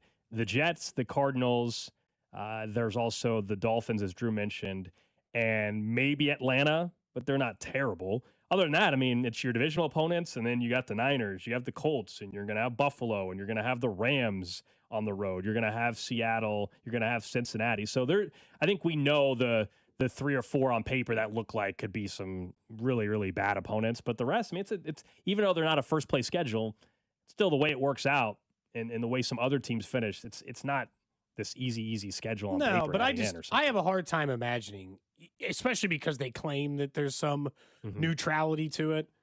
I just have a really hard time imagining it's just going to be like Jets, Cardinals, Raiders, week 1, 2, 3, you know? Like, I don't think they're going to do it like that. I think there's this like thought internally that maybe they're going to somehow schedule in a way that they're like, let's get all the rummies out of the way when it might be Justin Fields. Look, for the Chiefs' sake, it actually would be fine. Like, you'd actually sign up for that, wouldn't you? Sure. If Justin Fields is going to have to play 3 games next year, I sure hope it's against the 3 worst teams on their schedule, but I just don't see that coming. Is there any concern for you? We know the television part is a huge element, but as much as we're acknowledging that the schedule could be with some lesser opponents, maybe we're way off. Knowing, watch this, they open up week 1 in Buffalo. We're like, what the hell? That'd be crazy. But you don't want it super backloaded either. I mean, no. Either that. As that you fight for a screws it playoff up. spot in your division? No, I don't. I don't mind if they go 1-1 and Justin Fields beats the Jets but loses to the Bills. Like, okay, well, you know what? So be it. They got the rest of the schedule in hand outside of that. Obviously, your hope is that they're NFC opponents, I guess, that they go in there. The more I look at the Chiefs' schedule, though, admittedly, the more I like it. I understand that they've got a difficult division and, of course, tough teams on their schedule, right? Like the defending AFC champion New England Patriots or whatever. But, I mean, think about how many games you've already listed as not being the Raiders twice, Cardinals and Jets, Dolphins. Like, these aren't exactly murderers row. I even think, like, the Bills, for their sake, this is a better year to catch the Bills. And I'm not sure that the Colts, you want to talk about, they started their bad year halfway through last season. I think they're just going to turn it back on and be a difficult team. Highly unlikely. And so, like, there are some, like, facets of it that you just got to like. Who did the Falcons end up signing? They hired Stefanski. They got Tua as a quarterback. Oh, Tua, that's right. They're going to be better. They're going to be better than they were last year. I think they'll be about the same. But they'll be, division. They'll 500 team 9 or to whatever. 10 wins. Yeah. They were 8 wins, weren't they, last year? Something like that. So we'll see. The reason why we were talking schedule, Clark Hunt yesterday acknowledging that he thinks it's unlikely that the Chiefs don't think that's on the table, playing in Seattle to open up the season on that Wednesday night. So I don't think the Chiefs will be playing until Sunday, opening week of the season. I guess they could play Monday, but most likely Sunday. I would say tomorrow would be a worse day for this announcement to take place, but I kind of expected to have heard something on Bill Self by now. Tomorrow would be a worse day. Why? It's April Fool's Day. Oh, that could be a mess on social media. So if he were to actually announce his retirement, how the hell will I know if it's true? If it comes from his account or Kansas's the basketball account, that's it's actually a great time to warn Dusty, who just got burned by a fake account. Tomorrow, Dusty. Wow, just throw him under the bus. Do not trust anyone. Run him over. Just run him over. He owned it. Dusty owned it. We all have been burned by a fake account before. He's not alone in that. Plus I got in trouble yesterday, so it's not like I bear any weight. So it's I would say tomorrow would be a difficult day. Didn't you, when we originally talked about this? I said by today. I don't think it's happening. It's 1 week from today, right? Or 1 week from tomorrow that the transfer portal will officially open up. And you can actually sign some of these guys. But the kid from Florida, the 7'9" kid, Oliver Rue, is already announced that he is going to be Purdue is already going to be in the transfer. Why them? Purdue is notorious for getting 7-footers. They've had a 7-footer all the time. Okay, Zach Edey, Matt Harms. That's just like Oscar Clough.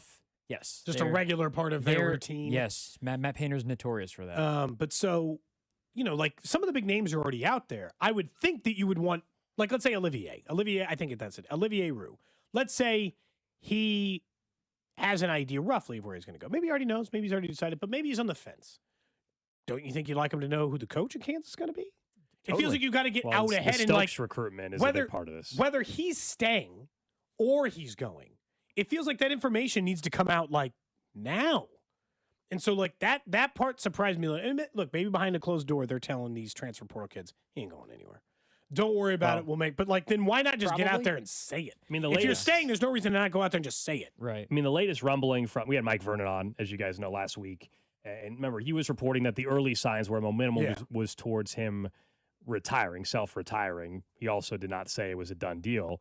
he had some new information over the weekend too, and said basically that Bill Self has been involved still with recruiting Stokes, who's the number one recruit in the 2026 class, even this past week. And at that point, he's hearing that Bill Self still has not made a decision. He also said in his latest reporting that the expectation that Self will retire has shifted some in the last 36 hours. Now, this was 3 days ago, so keep that in mind, okay? And here we are. We still don't have clarity.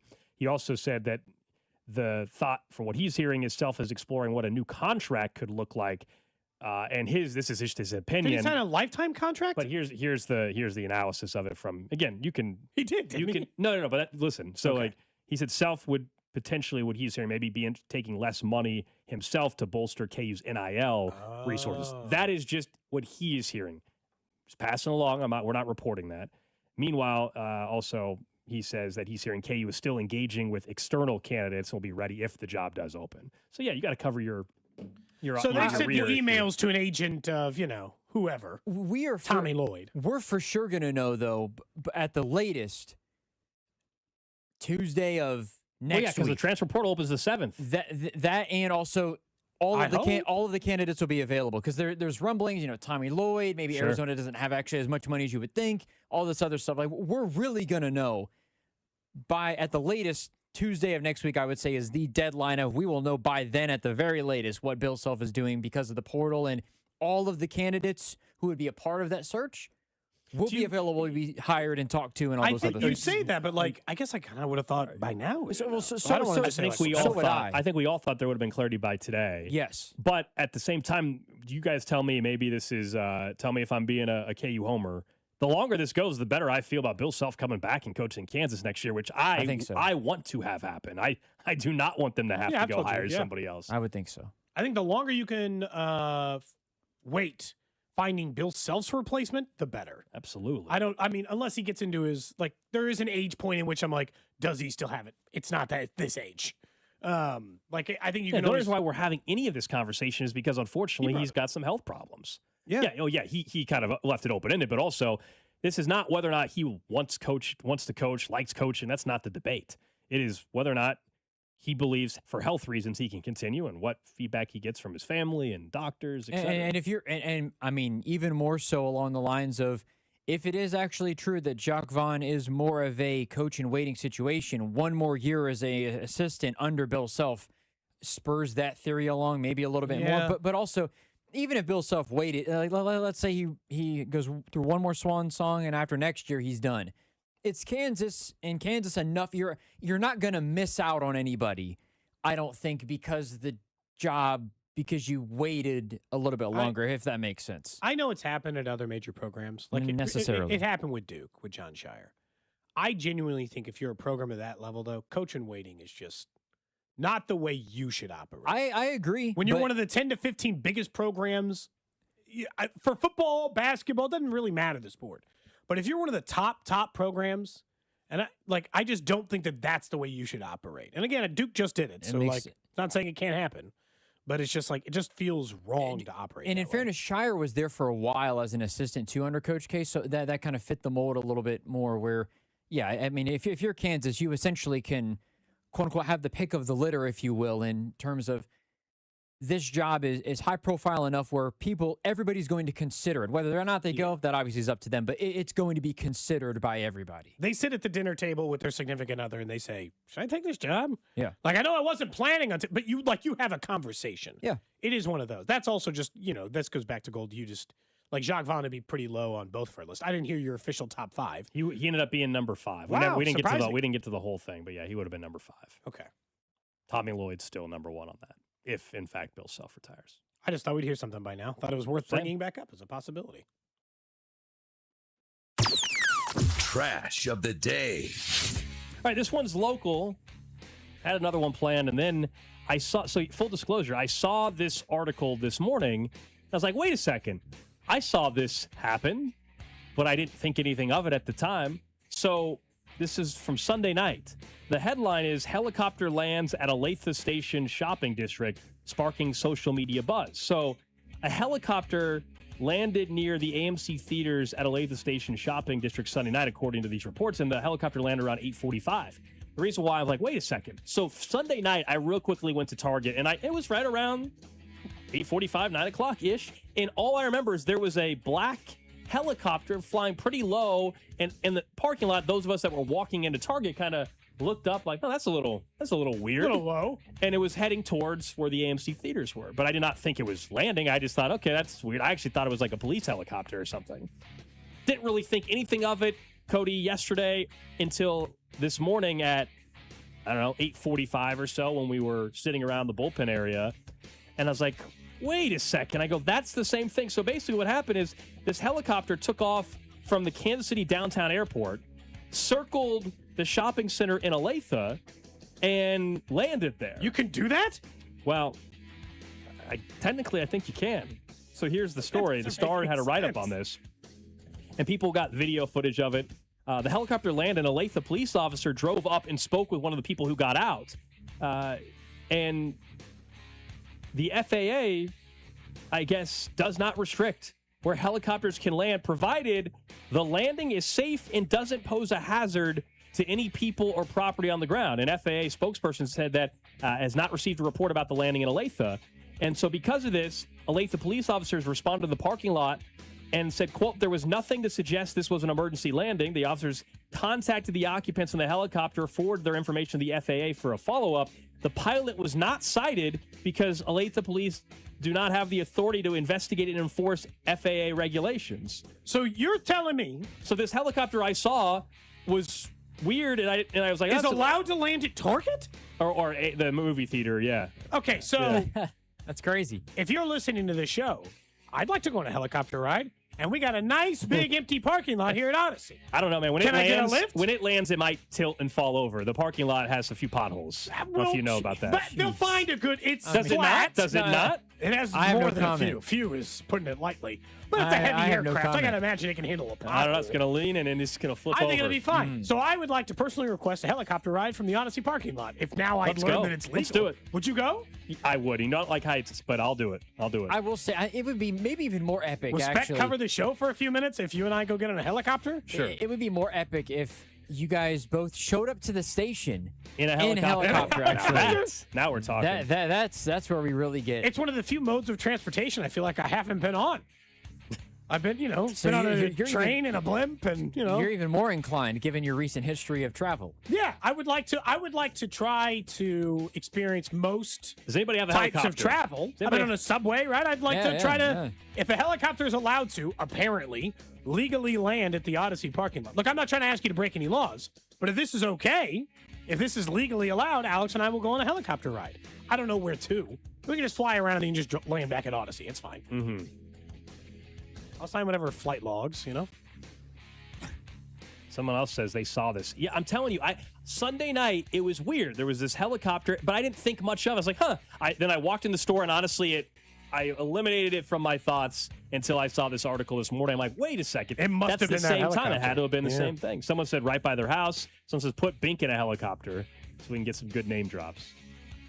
It would be funny to have. Someone said Drinkowitz from Mizzou flies a helicopter going to high school games. I think that's a thing. Lands right over by the football field. Yeah, I For think that's real? a thing with college coaches. They just they're in these College little coaches did that in four-person Indiana, too. helicopters. College coaches did that. Well, then maybe this is possible. Do we have to get this cleared with the big boss? If somebody on the text line's like, I own a helicopter, I'll land in the parking lot. We are above Do we need board, to warn so somebody that helicopter might land in the Odyssey because parking lot? deep down, you and I know the truth here. If we were having a listener join us in a helicopter, then it's a problem. If you and I go expendable. crashing and burning, it's okay. Yeah. I even that's once the rode philosophy in a normally. giant. Drew, I once in this parking lot. You talk about all the modes of transportation. I once in this parking lot drove around what was a giant, 25-foot tall grocery cart. I like this That idea. was like a go-kart. This person nailed it. They say, you know what? Helicopter to training camp. Perfect. Just one day we take a helicopter ride to camp? That'd Perfect. be fun. Land right there on the, can't land on the practice field. Just up the... we'll figure it out. The parking lot at the top of the hill. Sure. Yeah, just drop We us can't off. get approval for that? Right there, Someone says, why were you at the Target in Olathe? Aren't you a ways from that one? Without giving away exactly where I'm. No, it's like 8 minutes from me. 7 minutes from me. Is it the closest It is the closest Target to where I live. If it were Cody and I, then yes, that is a haul. I'd have to take a helicopter to go there. I'm all in on the helicopter. But yeah, somebody decided to just land there randomly, go have dinner. Cody, this is actually when you use the helicopter ride. You get in the hot dog derby race, and a helicopter lands on the field in the K. Oh, that'll be a big problem. That's a big problem. Again, I imagine that would be a big issue. I'll remind you, it says the FAA. But there's plenty of blank parking lot space near the stadium. Any businesses near can there. land wherever, provided the landing is safe and doesn't pose a hazard to any people or property on the ground. So yeah, you can't just land anywhere. You can land at the little K then. Can't do that. That's even worse. That would be there's nobody on the field though during the game. Yes, there are. Well, you just got to make sure that it's cleared off. I don't know. Someone says, isn't anywhere a helicopter lands hazardous to the public? Well, not if it's in the middle of nowhere. I mean, we got space in this side lot in the Odyssey parking lot. If it's in a I'll move parking my lot, car.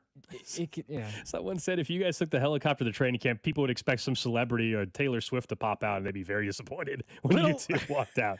Little disappointed in the lack of people who are offering their helicopter on the show so Give far. it time. Give it time. They got to get everything in order, 913-586-7965. If you own a helicopter or know someone, please let us know.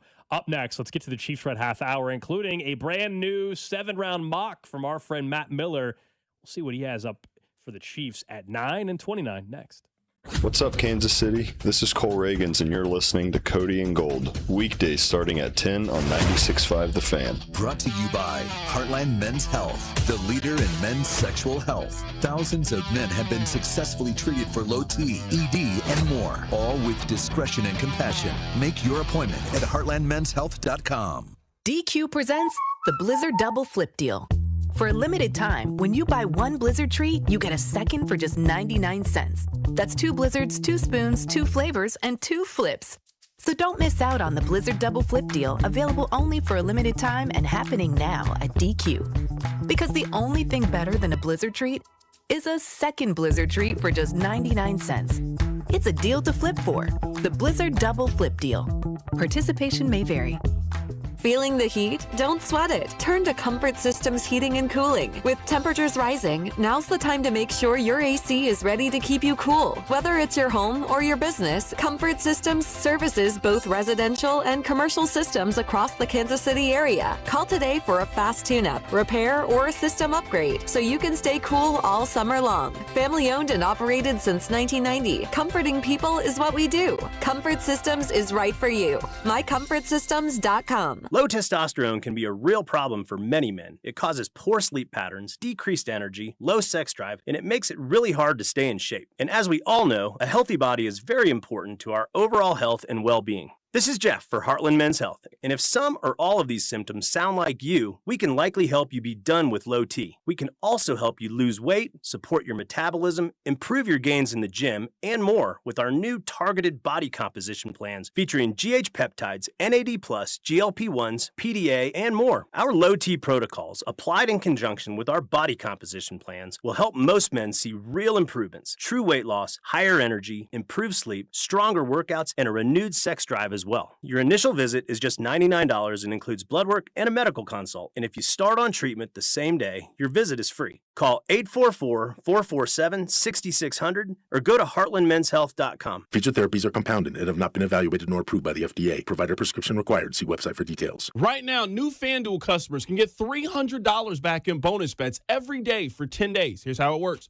Place any bet with FanDuel using a bet reset token. And if it doesn't win, you'll get $300 back in bonus bets every single day for 10 straight days. So whether you're into basketball, baseball, hockey, or any other sport, you can use your bet reset token to place any bet on any sport. And if it doesn't win, you'll get up to $300 back in bonus bets every single day for 10 straight days. So with the college basketball season winding down, baseball getting going, and the NBA playoffs are right around the corner, you want to be ready with FanDuel. All you need to do is visit FanDuel.com/local to sign up today. That's FanDuel.com/local. And remember, FanDuel, play your game. America's #1 sportsbook app and the official sportsbook of 96.5 The Fan. 21 and over in President, Missouri. Bonus bets are non-withdrawable and expire 7 days on the street. Tokens are received in increments of 1 per day. Restrictions apply. See terms at sportsbook.fanduel.com. Gambling problem? Call 1-800-GAMBLER. What if you could have the most reliable Wi-Fi? And get this. What if you could keep it at the same price for 5 years? That's the Xfinity 5-year price guarantee. Just 5 years of fiber-powered Wi-Fi that boosts speeds to the devices that need them most. That finds and fixes problems before you even notice them. Like super intelligent Wi-Fi with a sixth sense. And that keeps you gaming in the fast lane, even when the whole family's banking on bandwidth. And here's the best part. No annual contracts, no hidden fees, and our best equipment included. Plus, get online in minutes with same-day Wi-Fi. Hey, let's face it, a lot can change in 5 years. Kids grow taller, dreams grow bigger, but your Wi-Fi? It would stay reliable and the price would stay put. The Xfinity 5-year price guarantee. Lock in your price and unlock the possibilities. Xfinity, imagine that. Select plans only. Restrictions apply. Powered by fiber. Connected to the premises by coaxial cable. Actual speeds vary. Some things just go together, like peanut butter and jelly, or a Casey's spicy chicken sandwich and a 49-cent medium fountain drink, or a Casey's breakfast sandwich and a 49-cent fountain drink, or even Casey's limited time hot ham and Swiss sliders and a 49-cent fountain drink. You get the idea. It's not crazy. It's Casey's. See store for details. Forget what you think being a cop is. In Leavenworth, we're not robotic, no egos, just real people doing real work and loving it. You'll have a front row seat to action you can't script, and you'll do it with the latest high-tech tools in modern policing and technology that helps you do the job smarter and safer. It's real. It's not for everyone, but if you want in, come apply. Leavenworth PD. We're different on purpose. Got questions? Give Sergeant Flynn a call and apply now at leavenworthks.gov/police. That's leavenworthks.gov/police. My name is Whitney Allen, and I'm a widow. My husband, Ryan, died. We never thought we'd ever have to use life insurance, but the unexpected happened. With Ethos, signing up was fast and 100% online. You can get a quote in seconds, apply in minutes, and get same-day coverage. No medical exams, and you can get up to $3 million worth of coverage. I'm grateful we were prepared. Get your free quote at ethos.com/radio. That's ethos.com/radio. Paid spokesperson. Time spent on application may vary. Online health questions required. This is the story of the one. As a procurement manager for a hospital system, she keeps every facility in her network stocked and ready. That's why she counts on Grainger to be her single source for thousands of products, from disinfectants to lighting, air filters, and more. And with fast, dependable delivery, Grainger helps her keep every facility stocked, safe, and running smoothly. Call 1-800-GRAINGER, click Grainger.com, or just stop by. Grainger, for the ones who get it done. There's a difference between liking a house and actually getting it. Redfin is built to make up that difference and close the gap between finding and owning the home for you. Redfin agents close twice as many deals as other agents, so when you find a home you love, you're not a step behind when it's time to make an offer. That means less watching great homes disappear and more focus on the ones you'll actually move into and call home. Redfin helps turn saved listings into real addresses. Get started at redfin.com. Own the dream. Royals coverage brought to you by Metal by the Foot, your metal project superstore. Whether you're a DIY enthusiast, a contractor, or business owner, Metal by the Foot has the perfect solution for you. Located in KC and Topeka, online at metalbythefoot.com. When you need a piece of metal, remember, metal doesn't have to cost an arm or a leg, just the foot. You're listening to 96.5 The Fan from the DM Injury Law Studios. Mike's got this. Car, truck, or motorcycle wreck? Remember, Mike's got this. 816-888-7500. Mike's got this. Hey, it's Scott Parks, and we've launched Beyond the Pitch KC, a podcast on how Kansas City landed the world's largest sporting event, presented by Commerce Bank. Visit commercebank.com/soccer26. Subscribe on the Odyssey app or wherever you get your podcasts. Welcome in to the Chiefs Red Half Hour. Every day at 11:30 with Cody and Gold on your new home for Chiefs football. 96.5 The Fan. Chiefs Red Half Hour brought to you by Leavenworth PD. Be a cop, be yourself, build your career at Leavenworth PD. Apply today at leavenworthks.gov/police. We'll read the text here in just a bit. A lot of people with some thoughts on the helicopter. Some people just telling us not to get on it at all. Yep. Somebody else said they're a fixed wing pilot. Maybe I'll get my helicopter certification just for you guys. I don't want to be your first flight. Well, I imagine he has to take a lot of flights to get the certification. I don't think they're just going to like. I don't want to be the first flight post certification though. No, I need a little more experience there for us to hop into the somebody the over helicopter. On Twitch sent us a video of Eli Drinkwitz arriving at like a Raytown. Absolutely. So I know that there's someone in this town that will put us in a helicopter. Someone suggested, why don't you just have law enforcement fly you around? I'm sure they just want to use government resources to have us chilling in their police helicopter. I don't think that's going to fly. No pun I feel like intended. we're going to need one of you who just, own a helicopter or fly it sometimes, or know your buddy who owns a helicopter. Anyway, let's talk a little Chiefs football, and let's get to the draft in Pittsburgh. We will be flying to Pittsburgh at some point via an airplane, obviously, and we will find out who the Chiefs are taking at 9 and 29 and 40 and so forth on Thursday and Friday and Saturday of the NFL draft. And we had Matt Miller from ESPN on the show. I don't know, guys, what was that, 3 weeks ago? Time kind of my judgment on time in the last month has been awful. It's only 3 weeks and 2 days or whatever until the draft. Yeah. So he had his latest, 7-round mock draft. I guess, Drew, you can hit the sounder if you want and let us know why not? where this thing went. But Matt Miller told us at the time, he's like, yeah, I got another one coming out right at the end of March, and I felt like that was forever ago, and here we are. So sure enough. What surprises, if any, does he have? Well, he did a full 7-rounder. I don't know if you want to get through all 7. Let's start with the first 3 rounds. Of course, let's go ahead and start that way. Of course, the Chiefs have 4 picks in the first 74 in this year's draft. At pick 9, he has him taking Ruben Bain, edge rusher out of Miami. Interesting part of this, though, he has David Bailey going 8, so 1 pick ahead of Ruben Bain. That'd be frustrating. I wonder if you're obviously, I don't know what it would take to move up 1 spot with New Orleans, but I mean, to take David Bailey over Ruben Bain, I mean, that's something that I think a lot of people would sign up for. I would prefer Bailey, but also the Saints, now that they address running back already with Travis Etienne as a running back, why would they trade with the Chiefs? You know what I mean? Like, why would the Saints, if that's who they want, then why would they? So I think you're in a tough spot. It would be frustrating as a fan, though, to see that the Chiefs clearly were targeting edge, and then 1 pick before was Bailey. It's one thing. I guess it doesn't matter, but it's just the optics. If you tell me Bailey went 5, because then it's believable. You're like, you can get your hopes up. Yeah, for sure. Like if we're sitting there and you guys, are sitting at the draft party and we're in Pittsburgh, wherever you're watching the draft, and it's pick 8 and both Bailey and Bain are available, we're all getting excited, I think, in Kansas City. The only problem is do we try to stay off of, you and I will be live at the draft, we think, so like it'll be a little bit different, but like a lot of times it's like you got to be careful on social media because Jordan Schultz is 17 picks ahead. We won't be spoiling.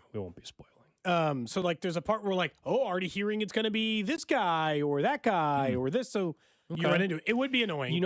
Also on this one, Drew, Cardell Tate. So Tate was off the board at 6. Yep, to the Browns. Bailey goes off the board at 8, and the Chiefs get Bain at 9. Okay. Yep, Sonny Styles still and on the Caleb board. Downs already would have been off the board on top of that. Correct. Higher than I would have thought. Yeah, and they didn't take a tackle, so at least that. Yeah, some of the names still on the board. Sonny Styles, Mekhi Lemon, Jermon McCoy, Sadiq still on the board, and of course from there, 29, the Matt Miller's got the Chiefs taking Avion Terrell, corner. This seems to be a real popular pick right from now. Clemson. He just had a private workout, didn't he? Was that him or was that the other guy? I can't remember now. There's 2. I am not sure if Terrell had a private with the... Not the Chiefs. I just meant like he had or whatever, like the scout workout. Jermon McCoy's pro day, I believe, is today, which is it's maybe the most anticipated pro day out of any of them because he didn't work out at the Combine. Of course, he didn't play at all last year due to the torn ACL. If he does well, he ain't going to be there at 29. A lot of people think that he could be taken as high as maybe even 9 or 10, where the Bengals are in the teens somewhere. But one of the things Matt does mention is that Avion Terrell has the capability of playing inside and outside like Trent McDuffie. There you go. Only allowed 4 yards per attempt. Very, very good. Round 2, that's where he has him taking wide receiver Jeremy Bernard from Alabama at pick 40. And then to round out the 3rd round, Dominique Orange, a 6'2", 320-pound defensive tackle. One of, I think, a lot of people's favorite players. He was mentioned a lot over the course of the Combine and pro days and stuff like that. Senior Bowl as well. Dominique Orange out of Iowa State. Bernard is interesting. He's probably he probably would be your wide receiver 3 week 1 of the season. And the part that Matt Miller mentioned also is the versatility. Look, Bernard... Size feels a bit more gadgety. He's not a small receiver. He's 6'1", 204. It's not a 5'10" guy or anything.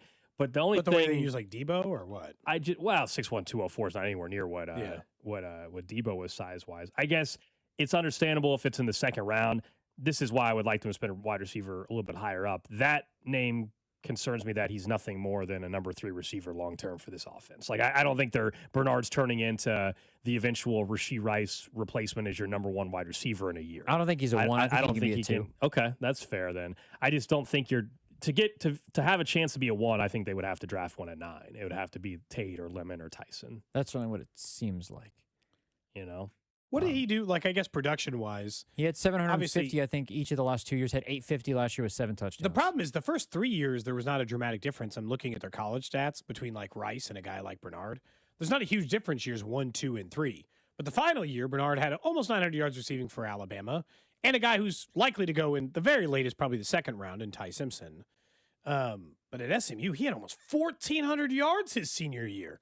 Rashee Rice, he took a huge leap forward in production. So, like, I don't know. It's like sometimes college production doesn't always lead to it in wide receiver. But at some point, if you're a senior, a 4-year senior, you do like him to have, like, the year, I guess, at some point. The Dominique Orange pick, he's the local kid, right?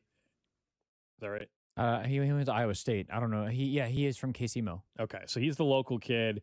We already know Nose tackle, big guy. So he's someone that, is just going to learn from Tonga, and then eventually he's that guy next to Chris Jones. You know it is. Tonga's only going to play 50% of the snaps. Why can't he play the other 50? Mm-hmm.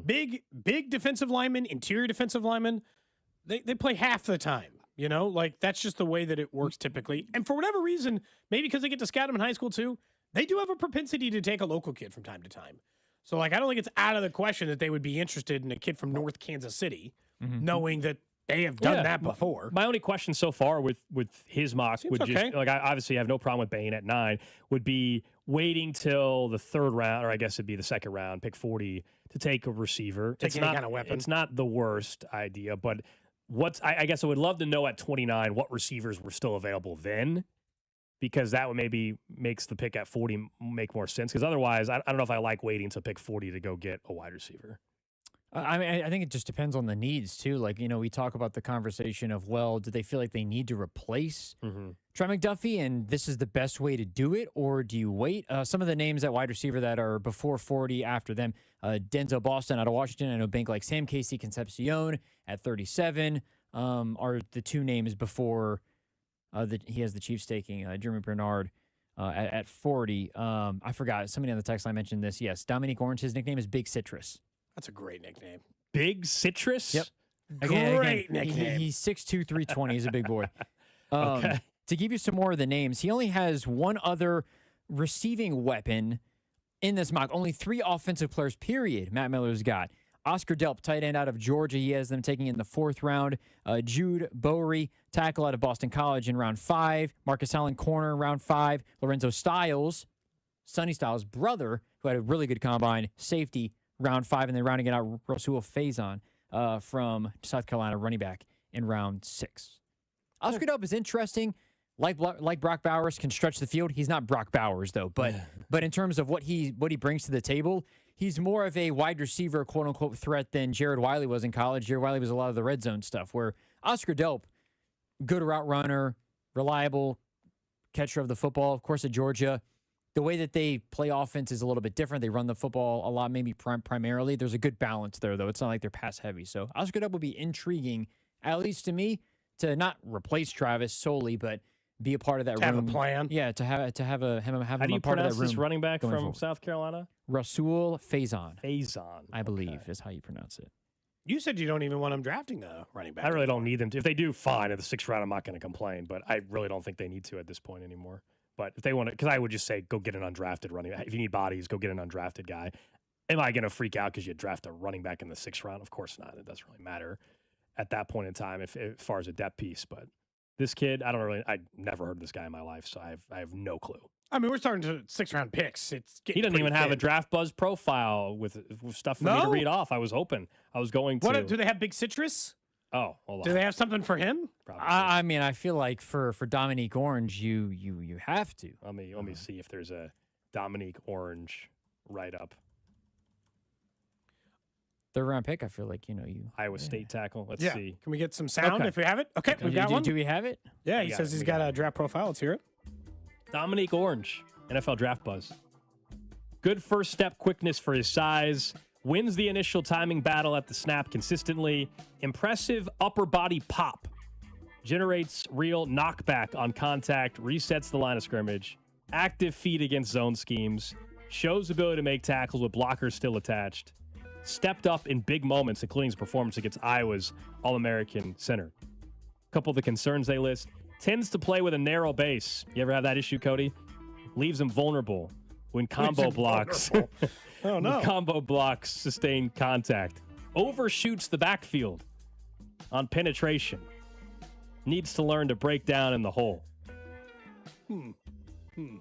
Okay. Big citrus. And lastly, below average lateral agility, body control when asked to redirect or slide with moving targets. That seems bad. I feel like it's got to be tough, though, when you're 320 I would pounds. say so. Tackling consistency, real concern. Missed tackle rate climbed sharply as a senior. That's weird. You get that deep into college and all of a sudden you start missing tackles. That just feels like a technique problem, doesn't it? But, I mean, the one thing, got to be careful. You overshoot the backfield on penetration, man. You got to learn to break down in the hole a lot better. Yeah. Yeah, that's what I always step say. one. That's what I always say. Honestly, that'll be the defensive line's responsibility. That's They're right. going to have to teach him how to do that. Yeah. People now are questioning He did how use, I looked it up. The text line's right. The Chiefs have used a top 30 visit on Delp. Okay. So they've at least met with Big Citrus. A lot of people asking why we mentioned Travis Etienne. It's not Etienne anymore. It's Achane. It's Achane. Travis Achane. Oscar Delp is not Big Citrus. That's Dominique Orange. Oh, Dominique Orange. I'm sorry. Oscar Delp, Big Citrus. Get them all confused. That would be I did look up because I was curious. What was Rasul Faison's? What is his stat line looking like? Okay. Down year last year, didn't carry had 100 less carries last year than he did in 24. Was he hurt? It looked like he played in all the games, but I think they might have had just a transition at running back, maybe somebody in the portal they brought in. I can't remember. I didn't follow North Carolina or South Carolina. He's 26 years old. He is older. Oh. He had over 1,000 yards in 24. He's already 26. Pass. I don't know if he's that old. That's but I know That's what I was saying. I just found it. right I just now. found it. Yeah, he's 26. 26 years old is undraftable at any position. I'm sorry. That doesn't make any sense. He had 2 seasons at Utah State and 1 season at South Carolina, unless he was JUCO prior to going to Utah Is he State. Mormon or something? Did he go on a mission trip or something? I feel like when you're 26, a lot of times it's that. I don't know why. He's a grad student at South Carolina, was born in 2000, so he's 26. He went to Marshall in 2019, Lackawanna 2020, Snow College in 2021, 2020, Utah State, JUCOs. and South Carolina last year. He did not play. He gray-shirted in 2019, DNP 2 years, then played at Snow, Utah State, South Carolina. 7-year college career. Okay. Is he a doctor? 26 years old. I hope he has like 2 master's Here we go. degrees. And okay, as a senior in college or in high school, he had 42 touchdowns, 3,000 yards, committed to play college football at Stony Brook. Due to academic issues, he enrolled at Salisbury School in Connecticut, began his collegiate career with Marshall, taking a gray shirt. And he took online classes at Lackawanna College. Stony Brook, I believe, are the Seawolves, I think. It's a good poll, Drew. I don't know. His profile, according to, again, part of the, just is the AI overview. Experienced runner, known for physical style, bigger guy, pass protection. Anyways. All right. Well, there you go. As a running back, hopefully we won't really be talking 26-year-old, I would be, man, that's tough. That's up there, man. Yep. I will say Big Citrus now on the list, Gotta know more about That the name is local an kid, Dominic all-timer, man. Orange. That name is an all-timer. Just for that, it would be an intriguing pick. Yeah, I'm like interested just because, why not want to talk about a player that has that kind of background?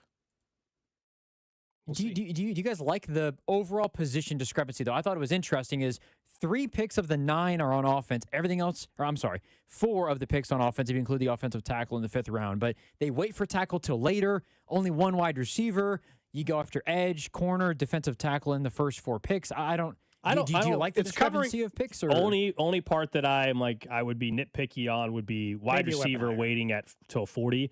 But Bain at 9 works. The corner pick is one that I get why he has a mocking a corner. He is mocking a corner there with the versatility. My question, as I said, is what wide receiver is still on the board at 29? Did he feel like, hey, the gap between waiting to get to 40 and 29 wasn't worth it? Go ahead and take one at 40 instead. I don't know.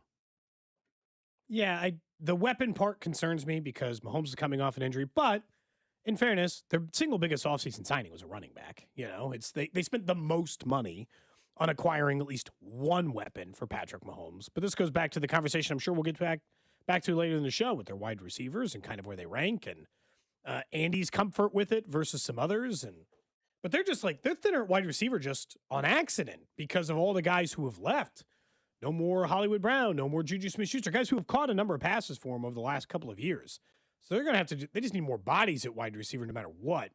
So, which is why them only taking one is interesting compared to where like Bink and Chris did 3 wide receivers in the mock. Look, I don't think they're taking 3 either. That feels high, but like one in the earlier part of the draft and one in the later part of the draft. And then I guess I'm supposed to be banking on the fact that Jalen Royals is going to have any kind of impact this season. I'm not optimistic about that. We talk about the players that we're hopeful for in year 2. He's lower on my list, unfortunately, just because he had 2 catches for 7 yards in an entire rookie season campaign. So it's hard to just think all of a sudden that's going to ramp up to a significant number. But yeah, the split's not, I don't have a big problem with the split from Matt Miller. And I know he does these mock drafts with quite a bit of emphasis from some of the organizations he talks to. He's obviously pretty well dialed in to a lot of these teams, and he's local-ish. He doesn't live in Kansas City, but he's a Royals and Chiefs fan and lives close. So like I assume he's paying close attention to what the Chiefs' needs are. 913-586-7965. Someone was asking, how old is that quarterback from Miami that went against Mendoza in the college? Carson Beck was in college for a while. 25 is my guess. He might be 26. My guess is 24, 25. Quarterback, it's even worse waiting to draft somebody at 26 or 27. He's actually only 23. Carson Beck will be 24 in November. And that's not bad. I don't think his NFL career would be interesting to follow just because. Chambliss is the old one. No, Chambliss is the young one. Oh, is he young? Trinidad Chambliss? Well, he's more experienced, but he's 23 as well. Yeah, he's same but age. He turns be, 24 in August. Yeah, he'll be old when he gets drafted. Like he'll be old. He'll be 25 when he starts his NFL older career. than Carson Beck. Yeah, Dante Moore doesn't turn 21 till May. He's more of who I was thinking of than He doesn't Chambliss. turn 21 till May? Yeah. Oh, so End of May. Yeah, coming up. A couple years. And then Fernando is, I believe, 23 as well, 24. Like he's right in there. And a lot more experience. He's 22. Okay. Still though, a lot like 22 is about the regular amount, but I think Brett Veach even talked about it. There's players who the Chiefs are going to draft who are older than players who are on their current roster. It's crazy. Because of name, image, and likeness and all those other things. That's where we're at. Yeah, sports change, but still 26. I mean, that's 26 is the idea is like old. By the time you get to a second contract with them, they're 30. He's like Brandon Whedon, essentially. Yeah, you just at running back maybe it matters. In fairness, Gold at running back maybe it matters less because at 26 years old, I don't really care to give you a second contract if I draft you in the 5th or 6th round anyway. Odds of you getting a second contract with me are nothing. I don't really care if you're 30. The question is, do I run out of your prime before I even get to the rookie contract? 30 years old, you're an old running back. We talked about Kareem Hunt like he was father time and he was 30 years old. We talk about him like he's ancient and like that's the case. And I'd be getting through the end of the contract. Like it's just, we just talk about that position quite a bit different. I was looking it up. Yeah, Kareem Hunt's 30. Think about the way we talk about him at running back. And that would be the end of that running back's rookie contract. I mean, borderline undraftable. Undrafted free agent, come on in, get a workout, break a sweat, sure. But like even a 6th round, it's like the only argument, I guess, not that it matters, but if taking a running back in the 6th round, whatever. But you're not that running back though. You're probably not. You only are trying to get 2 or 3 years out of running backs to begin with, for the most part, unless you think you found the next Barkley or whoever. And yes, if you draft Jeremiah Love in the top 10 or something, but in general, most of the running backs you acquire, you're trying to get a hell of a 3-year stretch out of, and that's probably all you're realistically getting anyway. And if anything, you're also not banking on him being the guy. Like if let's say they take him in the 6th round, if anything, he's in there as a pass blocker in 3rd down situation, and that's it. Can I make the other argument for why, specifically with Brett Veach, I don't discuss 6th rounders as who cares, throw it away as much. He is better than any general manager in the league at finding starters late. I kind of want him taking corners. I want him taking corners. I want him taking safeties. I want him taking flyer wide receivers, linebackers. I want him taking guards. He found Trey Smith in the 6th. I kind of don't want him. Throwaways are not the 6th rounder for Brett Veach. Like 5th, 6th, 7th. That man's been doing work there for years. I kind of don't want it's a 26-year-old running back in the 6th. Meh. Like I kind of get what you're saying, Gold, because like generally that's not the worst philosophy by any means. Brett Veach is just better. Now, in fairness, he's finding running backs in those rounds too, right? Isaiah Pacheco was the 7th. So it's not a throwaway as much as maybe he's just good at identifying those guys in those rounds. But it's like at 26 years old, I'd almost rather him just taking a shot at some 22-year-old coming out that maybe he's got a beat on that he likes just the same. That's all. Brandon Whedon was also like 28. He was old. I couldn't believe a team spent a 1st round pick on him.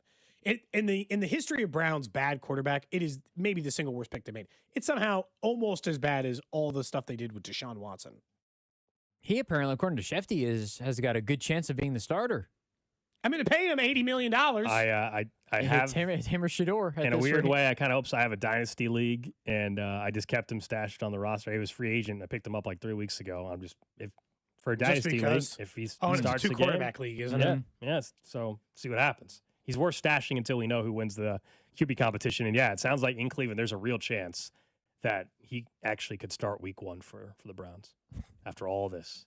By the way, Chiefs Red Half Hour brought to you by Leavenworth PD. Be a cop, be yourself. Build your career at Leavenworth PD. Apply today at leavenworthks.gov/police. Up next, we will get to what's trending and also back into the Royals, who are at 500 after a home opening win. A couple things stood out to us. We'll get to that next.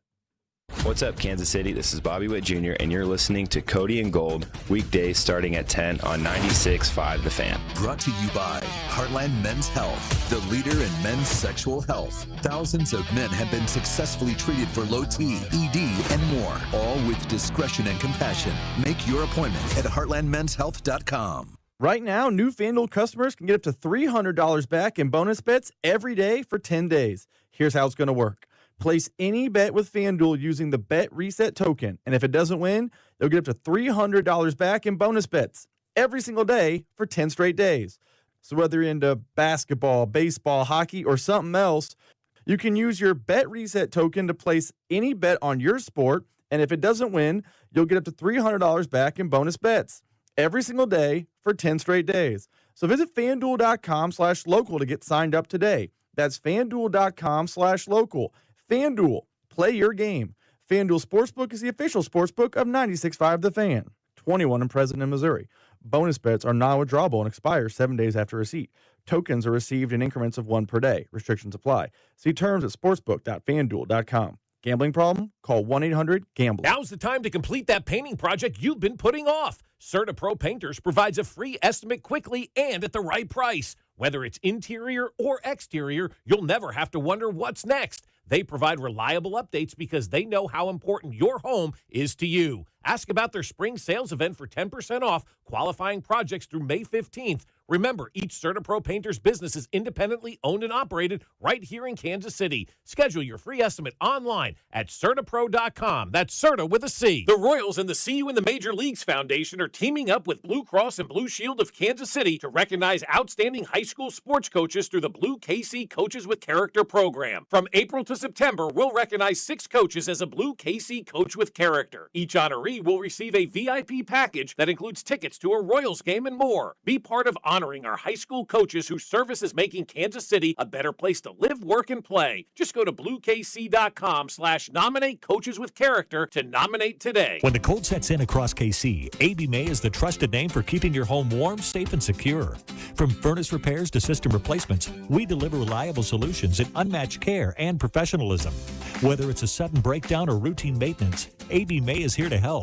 Trusted by generations of Kansas City homeowners, we're committed to doing things the right way every time. Call AB May at 913-732-9993 or visit us at abmay.com. Call your serviceman from AB May. Easter's here, and this Easter Sunday, we're going out for brunch, and we're doing that at Hy-Vee. We're skipping the hassle of reservations for an overpriced restaurant brunch, and we're going to the family-friendly buffet brunch at Hy-Vee. $19.99 for adults, $6.99 for kids 6 to 12, and kids 5 and under eat free. And they've got all-you-can-eat favorites like scrambled eggs, biscuits and gravy, sausage, bacon, hash browns, fresh fruit, and so much more. No reservation required. We'll see you from 8 to 1 this Easter at Hy-Vee Market Grill. Hop into Hy-Vee for all your Easter needs, like baskets, candy, chocolate bunnies, and more. Treat your family to Easter brunch at the Market Grill. Just $19.99 for adults, $6.99 for children 12 and under, and kids 5 and under eat free. Staying home? Make Easter easy with Hy-Vee's pre-made meals. Choose from your favorites, like honey glazed ham, green bean casserole, and au gratin potatoes. Just heat and eat. Make this your most excellent Easter ever, only at Hy-Vee. It is out of here. Man, if your stream isn't as strong as it used to be, or you're taking more breaks to the bathroom than the 7th-inning stretch of a televised baseball game, We'll be back after this. it's time to get checked.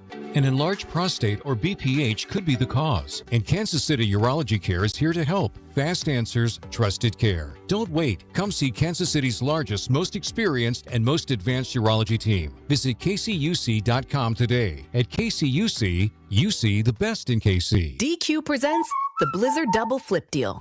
For a limited time, when you buy one Blizzard treat, you get a second for just 99 cents. That's 2 Blizzards, 2 spoons, 2 flavors, and 2 flips. So don't miss out on the Blizzard Double Flip Deal, available only for a limited time and happening now at DQ. Because the only thing better than a Blizzard treat is a second Blizzard treat for just 99 cents. It's a deal to flip for. The Blizzard Double Flip Deal. Participation may vary.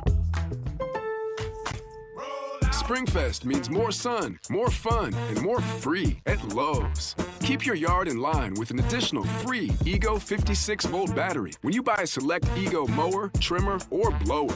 Plus, keep landscaping fresh with Stay Green 1 cubic foot garden soil, 5 bags for $10. Our best lineup is here at Lowe's. Valid through 4/8 while supplies last. Selection varies by location. Soil offer excludes Alaska and Hawaii. I built this business the old-fashioned way. Hard work and a whole lot of spreadsheets. Yeah, about that, I upgraded us to Odoo. Odoo puts everything we need, sales, inventory, accounting, on one connected platform. No more juggling systems, no more headaches. So it all works together? Exactly. Odoo is the all-in-one business software that makes running and passing on a business easier than ever. Take your business into the next generation. Try Odoo free at odoo.com. That's ODOO.com. Springfest is happening now at Lowe's. Keep the spotlight on your yard with Stay Green Premium 2 cubic foot mulch, 5 bags for $10. Plus, when you want more help indoors, get up to 40% off select major appliances that help you supercharge your chores. Our best lineup is here at Lowe's. Valid through 4/22 while supplies last. Selection varies by location. See Lowe's.com for details. Mulch offer excludes Alaska and Hawaii.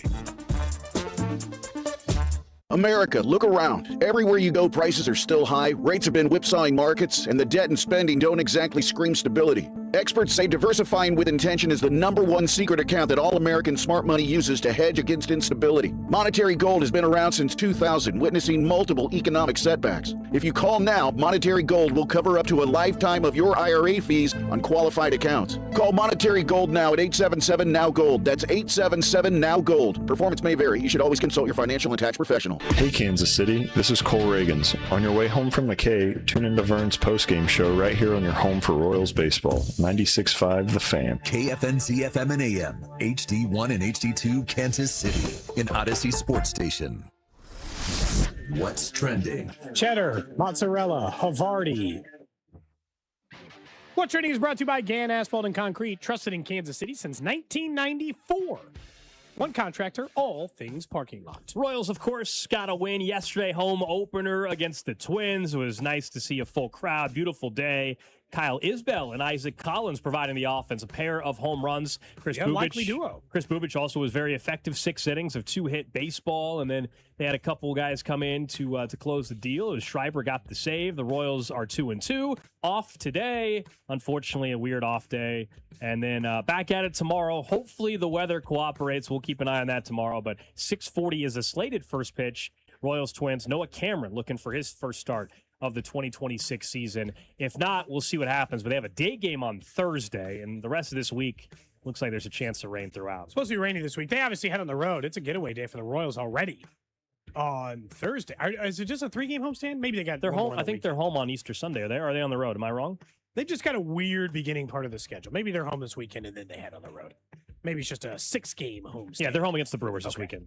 And then head out. Once again, for another short road trip, a 3-game road trip. It makes no sense their schedule. Next up on What's Trending, 7'9" Florida center Olivier Roux is entered the transfer portal, leaving Florida, according to Field of 68 and a bunch of other people now reporting that as well. He's expected, as you can imagine, to be coveted in the transfer portal. That's not surprising, as he's the tallest college basketball player to ever exist. You might remember him going viral in the first or second round of the tournament when somebody was standing next to him. He's like, "How tall are you?" Turns out that guy was like 6'10", and he was like, "The hell?" That's crazy. He was like looking up to him, being like, "This is nuts." That's how we feel when we stand next to someone who's 6'10", and instead he was standing next to him. So he's going to enter the transfer portal. Everyone keeps joking about Purdue who I guess is notorious for having 7-footers. Elsewhere on What's Trending, the Seahawks are going to be featured on this summer's Hard Knocks. The Patriots will be featured on next year's Hard Knocks. Normally, they don't announce a year in advance, but Adam Schefter was mentioning how it's very difficult to get teams to commit. A lot of times, a team will say, oh, we'll do it next year, and then they don't. So they kind of like suckered the Patriots into committing a year in advance, I guess is what they're going to try to do. They're going to try to sign up teams 2 years ahead of time, which is interesting. In the case of the Patriots, it won't be a problem, but you might have a coach and a regime that agrees to it, and then there's a new regime that comes in. That, like, the Patriots aren't firing Mike Vrabel, no matter what happens this year, but that would be the only thing. But Seattle, as you and I have talked about for years now, and I think a lot of people feel this way with Hard Knocks, there was a time where it was awesome. I couldn't wait. I loved it. Don't watch it at all. I haven't watched it in 2 years. It's probably been longer than that for me, but I do think it's funny. The report was all these teams kept saying, oh, no, we'll do it next year. We'll do and that's like that idea of like pressuring them into it is very funny to me. But also, that means they got good teams this year at least, so that should be interesting. And if you're a fan of a team who made it that far, you're probably really locked in. Next up on What's Trending, the NFL announced a partnership with TMRW Sports, the company behind golf's TGL. You might have been watching that. They just had their championship last week to develop a professional flag football league for men's and women. They'll be backed by all 32 NFL teams. So the idea being each team will probably have a flag football team attached to them, and maybe even some of the logo and partnering ship to go with it. But obviously, they're going to take a big swing all in the gear up for the 2028 Olympics, where flag football will be a gold medal sport. That's where maybe on Thursday we get the official Chiefs announcement. We'll see. That was the whole teaser flag thing last week, and now it kind of makes sense if this is what's happening, that maybe that'll be the announcement.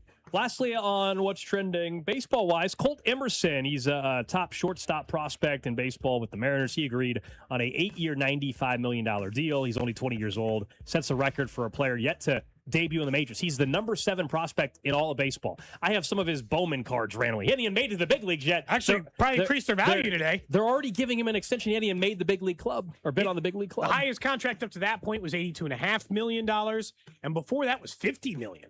So, like, paying a guy $95 million, he's in Tacoma. The man's in AAA.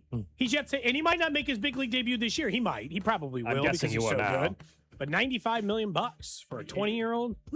I lied. One more What's Trending. The Yankees have announced a mini dessert, Cody. Okay. A dessert chicken bucket at home games. It's not actually chicken, though. It's a drumstick-shaped ice cream with a chocolate-covered cookie bone center, a coating of white chocolate and candied cornflakes served in a souvenir mini chicken bucket. It does look like... This is a ripoff. Is it the one from Gold Belly?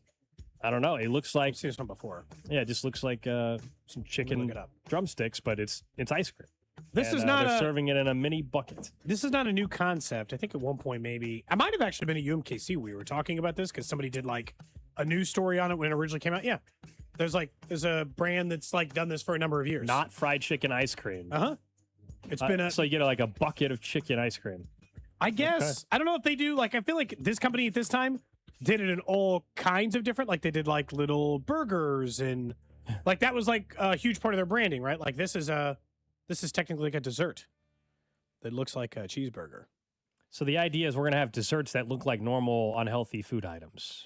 People like that, they got a whole Netflix show. It's like Is those it cakes. cake? Yeah, exactly. But this is edible though. Like these are all edible. The is it cake thing is like. Problem is, I would say we could try this on the show, like the many other things we've had to try. This 9-piece ice cream bucket that they'll ship to you is $100.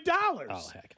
And I was like, this show's not spending $100 on some chicken ice cream. We haven't even bought our Mountain Dew seltzer. And that'd cost me nothing. We were supposed to try 8 months ago. Oh, and also the Bob Evans mashed potatoes. I still say it's trash until you guys bring some in. Yeah.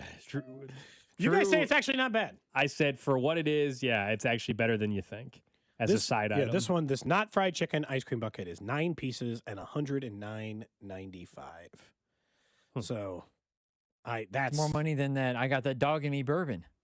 Yeah, you're right. We could have the whole, Costco bourbon before then. I do like trying random stuff on this show. It always makes for good radio, I think. Despite the fact you're like, radio and eating doesn't make sense. Just hear me out. We have video now. We've had it for some time. The video stream is up and running on YouTube, Twitter, Twitch, and Facebook. That's exactly right, Cody. But $109. Plus shipping, right? It's going to cost you $150 because it's going to probably have to be ship with dry ice. Yeah, $150 for a couple fake ice cream chicken. I need someone local to do it. I want to support the local economy. Get on it. I don't know. whatever. I didn't want to single a single one out, but just whatever great local ice cream establishment that you enjoy going to, get on this chicken ice cream. So Alex and I can go get a drumstick, try it on the air. Uh-huh. Okay. Yesterday, we were out at Kaufman. Gorgeous day. It was perfect. It really was. I think we all had a great time hanging out there. The Royals get the win. Got to see a lot of you before the game. Yeah, got to see some listeners. We were hanging out. It was good to be out there. And as I said during What's Trending, Kyle Isbell, Isaac Collins hit a home run each. Of course, too bad we didn't have a parlay for that. That would have been really nice. Could have got some amazing odds, Cody, for that to be the case. But I knew it was going to be a lefty. The biggest storyline out of it was on the pitching side. One, Chris Bubic in his first start post-injury from last year gives you 6 solid innings, 2 hit baseball. First outing, you'll take that. I don't care if it's against the Twins lineup. You'll take that every single time. That was a nice showing considering at first it wasn't the sharpest. And then the bullpen, which was down to some of their, I don't want to, they pretty much openly admitted they weren't going to use their two They were best down to relievers. their C options, if you're being fair. And Daniel Lynch, Mears, Schreiber. Lynch was really good. All were really, really good out of the bullpen, and Schreiber ended up getting the save for the Royals while they're trying to figure out what they're going to do there. And as you said, Urseg was not available based on how he had pitched, or how much he had pitched, I should say, in the series prior. So now they have an off day. They'll be ready to roll whenever they play again, whether it's tomorrow or Thursday if they have to wait because of the rain. But I thought pitching was the bigger storyline. Yes, it's cool to see Isaac Collins get his first hit, which was a home run. Kyle Isbell gets a home run. But more importantly, I thought it was a great sign seeing Bubic pitch the way he did. And some of those guys that are going to need to step up in the pen when other guys are not available, especially right now with Estevez, that was a big step. You're not going to get a lot of wins when Bobby, Vinny, Salvi, Carter Jensen, Jack Caglione, and Lane Thomas get one hit between them. You're not going to win a lot of baseball games that way. So to get late inning contributions from Isaac Collins was late inning, and to get the 2-run shot from Kyle Isbell on Simeon Woods Richardson, who you might remember had a different Kyle Isbell home run hit off him. Nobody remembers this except for now. It's circled a little bit, but nobody at the time. I think I sent it to you immediately because I was like, oh, yeah, there's something going on here, and I got to look it up. If you don't remember, Simeon Woods Richardson is the one who blew a kiss at a Royals player, and then Kyle Isbell hit a bunt, and then he bobbled it, and he gave him some runs. And then later in the game, Richardson made fun of him. Woods Richardson said, oh, are you going to bunt again this time? And gave Isbell a hard time as he stepped to the dish and then plunked a homer off of him. So clearly, Isbell's got a read on Simeon Woods Richardson, or at the very least, likes to hit homers off of him. So that was important. But the story of the season so far has been the pitching. It's very early. It is only 4 games. They are 4-4. Story of the season, yes. 4 games in. But in the early stages, if you eliminate the Carlos Estevez outing, which was obviously very bad, the team to this point posted a 2.31 ERA. They're essentially just not giving up runs. The bullpen's not giving up runs, except for Estevez, I know. The starting pitching, their worst outing was 4 earned runs. Other than that, they're giving up 0 or 1. They have, as a unit, really held it down. And in a couple times, I didn't even think Chris Bubic looked all that sharp. This is not the best version of Chris Bubic. He had command issues. He had some walk trouble. He got himself in a little bit. He wasn't striking out a lot of guys. I didn't think that was as sharp as I've seen Chris Bubic look. He fed a meatball to Wallner, who put the ball over the fence. And still, he went 6 innings and allowed 1 run. But the bullpen was the most impressive part. The fact that if you got to go to Mears, Lynch, and Schreiber, who are the guys who, in an ideal situation, would be pitching in, the 6th in a game in which the previous guy had gone 2 days in a row, or the 7th in a game where a guy had gone 3 days in a row. They really are options 4, 5, and 6 going into the season, probably. Maybe 4, 5, and 7 going into the season. For them to give you 3 scoreless innings, I like the looks of that. The bullpen, I told you, could be a secret strength of this team. Still got to figure out, over the next couple of weeks what ultimately is going to happen with that closer role. Right now, it's appears to be Urseg, but we'll find out an update tomorrow on Estevez and whether or not he does end up on an IL, whether or not he's still in a boot. What ultimately happens there, because it's the foot problem, but it's more importantly, honestly, it's the velocity and it's the command. And so do they let him work through that as what you just described, as a guy randomly that comes in a game in which the Royals are up by 4 or down by 4 and in the 6th or 7th inning and they let him work through in lower leverage, or does he go to the IL route? Is he willing to go the IL route? That might Vern be the mentioned more that important yesterday. thing. The Players Association's really finicky about this. If Carlos Estevez says, I'm fine, I will not go to the IL, because he doesn't want people thinking that starting slow with his velocity is somehow a sign that he can't pitch. The Royals forcing him, not good. Baseball doesn't really allow that. The Players Association fights it adamantly. Velocity alone is not a reason to send somebody to the injured list. It's a reason to send someone down to the minors But or this to foot- not pitch This is them. where the foot thing opens the door, though. Yeah, like it Or left ankle, whatever it yes. is. Or if he said, my arm's not, I got dead arm. I'd like to go down to the minors to pitch in the IL. Like I'd like to ramp myself up for the next 2 weeks. I think in the longest case, that is the best case scenario. But if not, they're going to pitch him all the time. But in the 5th, it's still 6th. It's still a risk. And also, how many garbage time pitching opportunities will there be for Estevez? Let's say they're not going to have him close. Yeah, you don't know. When They're the not starting guaranteed. rotation Yeah. zooming. Like if they got the rotation going for the first month and everybody's going 5-6 innings, well, how many opportunities are there going to pitch in the 7th if the offense is also quiet, But yeah, like no, you do run 100%. into some situations where there might not be a lot of good opportunities for him to pitch. And then can he get his velocity up if he's not pitching every day? There's a problem there. Offensively, it's way too early to try to even judge anything from anyone. Again, it's still a situation where a batting average could be 100 and by Kyle the end of Bell's the game. hitting 400. I don't think he's going to hit that for the year. And No.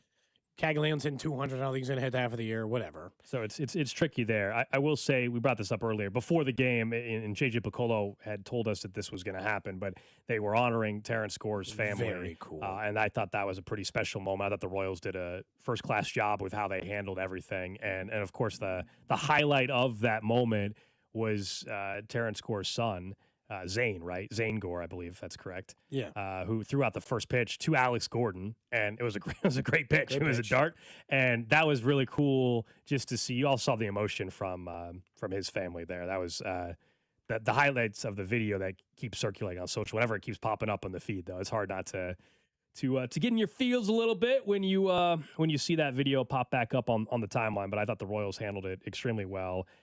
And that's what prompted Cody, if you missed it, Okay, Cody relax. to get in trouble. Yeah, I did share a video of that moment because I thought it was really cool. And more importantly, I knew that there was going to be a pretty good crowd roar because just when they got announced, there was a roar. So I was like, I want to catch him getting his first pitch because it was a very cool moment. And glad that they had a chance to do a moment of silence and honor this moment. But I did take a video of the first pitch, and then I sent it out. Mm-hmm. And then the Royals PR staff said, you cannot do that. Yeah, they came to They me came to you first. first, They said, and did you Dusty. post a video? I'm sitting next to Dusty. I said, what video? And they said the first pitch. I go, I think Cody posted that. And then she said, Cody, and she looked to my right. That was Dusty. She said, can you take And it I said, down? that's Dusty. I go, Cody's over there. And Dusty and I quickly pointed you out. I can't believe that you wouldn't even... She was going to find you. Like she would never have found you. Like I you know, have a but press you don't have pass. to. That's like saying, like, You I want me didn't to be commit like- the crime. You don't have to point the cops in my direction. It's a You could different... just, like, play it cool. It's a different... Let them figure it out on their own. It's a different scenario, though. This is somebody that, you have a press pass on, I'm going to be like, I didn't even know I was breaking a rule. You want to know I'm going to the be truth. like, Cody, I thought I was okay. He's here somewhere. Good luck finding him. Haven't seen him in a while. Yeah. Haven't seen him in a while. Good luck. And then that's what a real friend would do, Drew. So a real friend wouldn't just turn snitch immediately. Dusty and I were just pointing you out real quickly. You guys couldn't have. That guy, the guy in the glasses, him over there.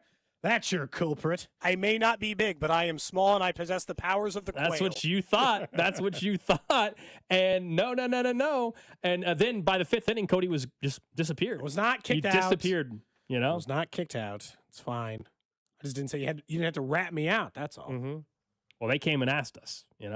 Dusty and I were trying to keep our credentials for the In season. fairness, if you are in the stands, if you're a regular fan, you can do it. Yeah, if you're a fan, someone is. Yeah, that doesn't matter. This is a. Nothing If you're in the justifies press it. box, This is somebody different. says, "Why can't you share it?" It's a rights. It makes sense. if you think Video about it. rights. The Royals TV is a multi-million-dollar machine, and they like to protect the visuals that exist inside of their broadcast. It's not surprising news. I just didn't realize that was one of the protected pieces of media content that I was not allowed to share. Someone Cody. says Royals don't like free advertising.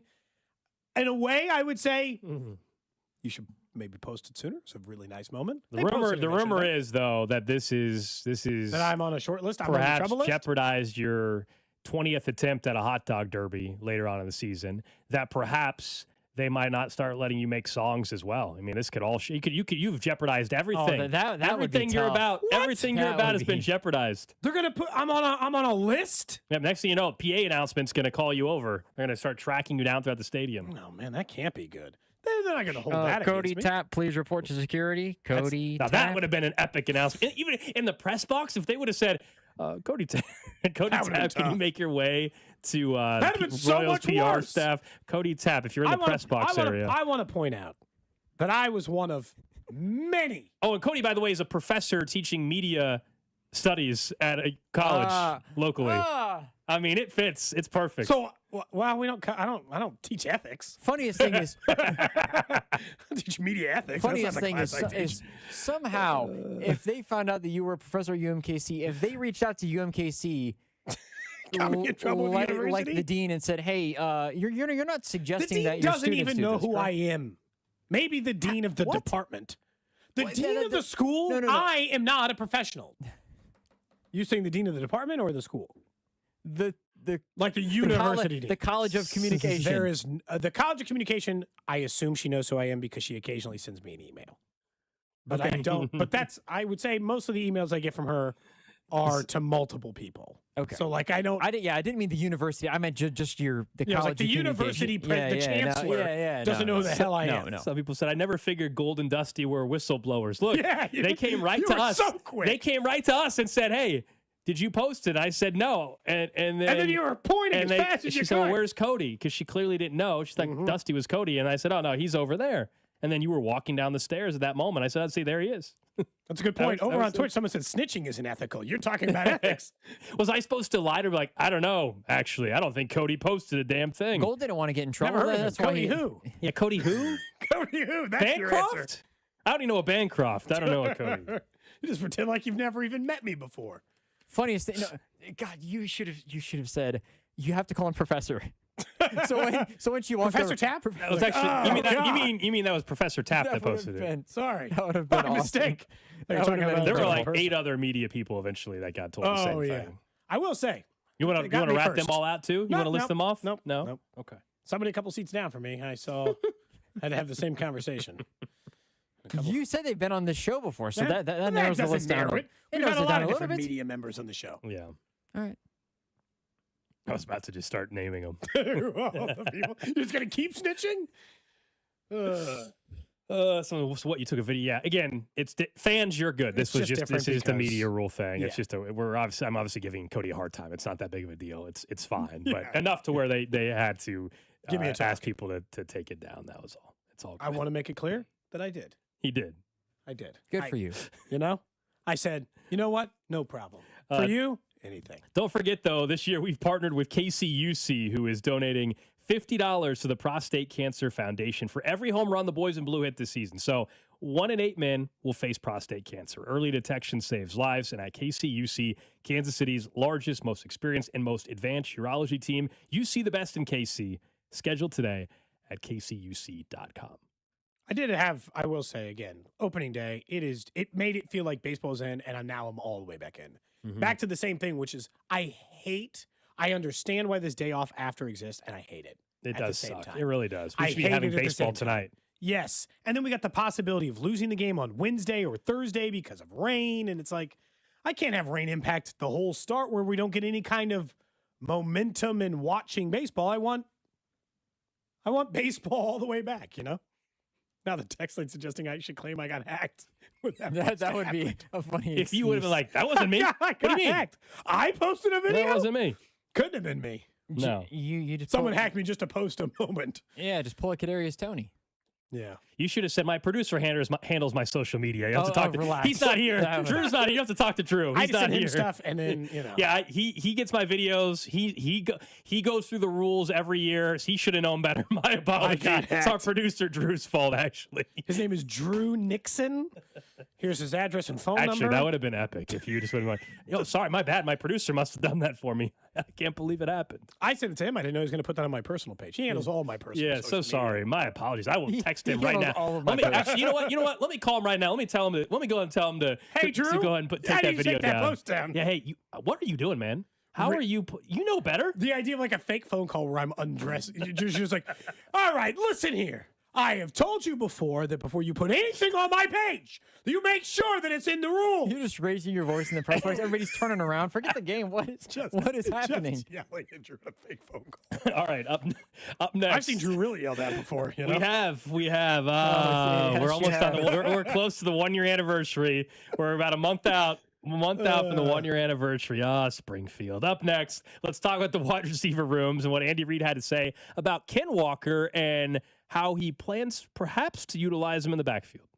What's up, Kansas City? This is Vinny Pasquantino, and you're listening to Cody and Gold, weekdays starting at 10 on 96.5 The Fan. Brought to you by Heartland Men's Health, the leader in men's sexual health. Thousands of men have been successfully treated for low T, ED, and more, all with discretion and compassion. Make your appointment at heartlandmenshealth.com. Big hits get even bigger with Dinger Tuesdays on FanDuel. Customers choose their own reward every Tuesday to use on MLB bets. How will you play your game? So option 1, the bet reset. Use this on your wager and you'll get refunded in bonus bets if your bet loses. Or option 2, a 50% profit boost. You make your bet, activate the profit boost, and if it hits, that's extra winnings at no extra cost. So you can make your choice, and the reward will be ready to use on your next MLB bet. Just visit FanDuel.com/local to choose your reward for MLB bets every Dinger Tuesday. That's FanDuel.com/local. FanDuel, an official partner of the MLB and 96.5 The Fan.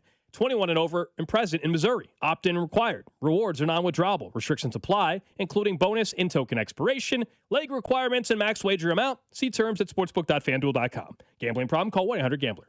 Feeling the heat? Don't sweat it. Turn to Comfort Systems Heating and Cooling. With temperatures rising, now's the time to make sure your AC is ready to keep you cool. Whether it's your home or your business, Comfort Systems services both residential and commercial systems across the Kansas City area. Call today for a fast tune-up, repair, or a system upgrade so you can stay cool all summer long. Family owned and operated since 1990, comforting people is what we do. Comfort Systems is right for you. MyComfortSystems.com. DQ presents the Blizzard Double Flip Deal.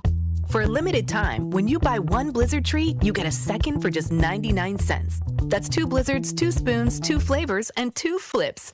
So don't miss out on the Blizzard Double Flip Deal, available only for a limited time and happening now at DQ. Because the only thing better than a Blizzard treat is a second Blizzard treat for just 99 cents. It's a deal to flip for.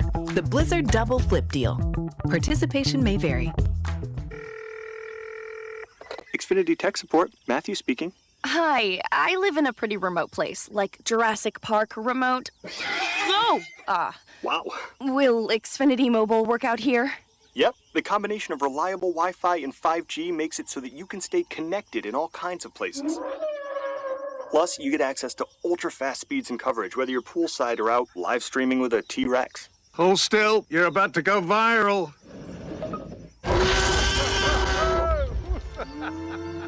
Welcome to a new era of Wi-Fi boosted mobile. Cut your mobile bill in half with 2 lines of unlimited. Learn more at xfinitymobile.com.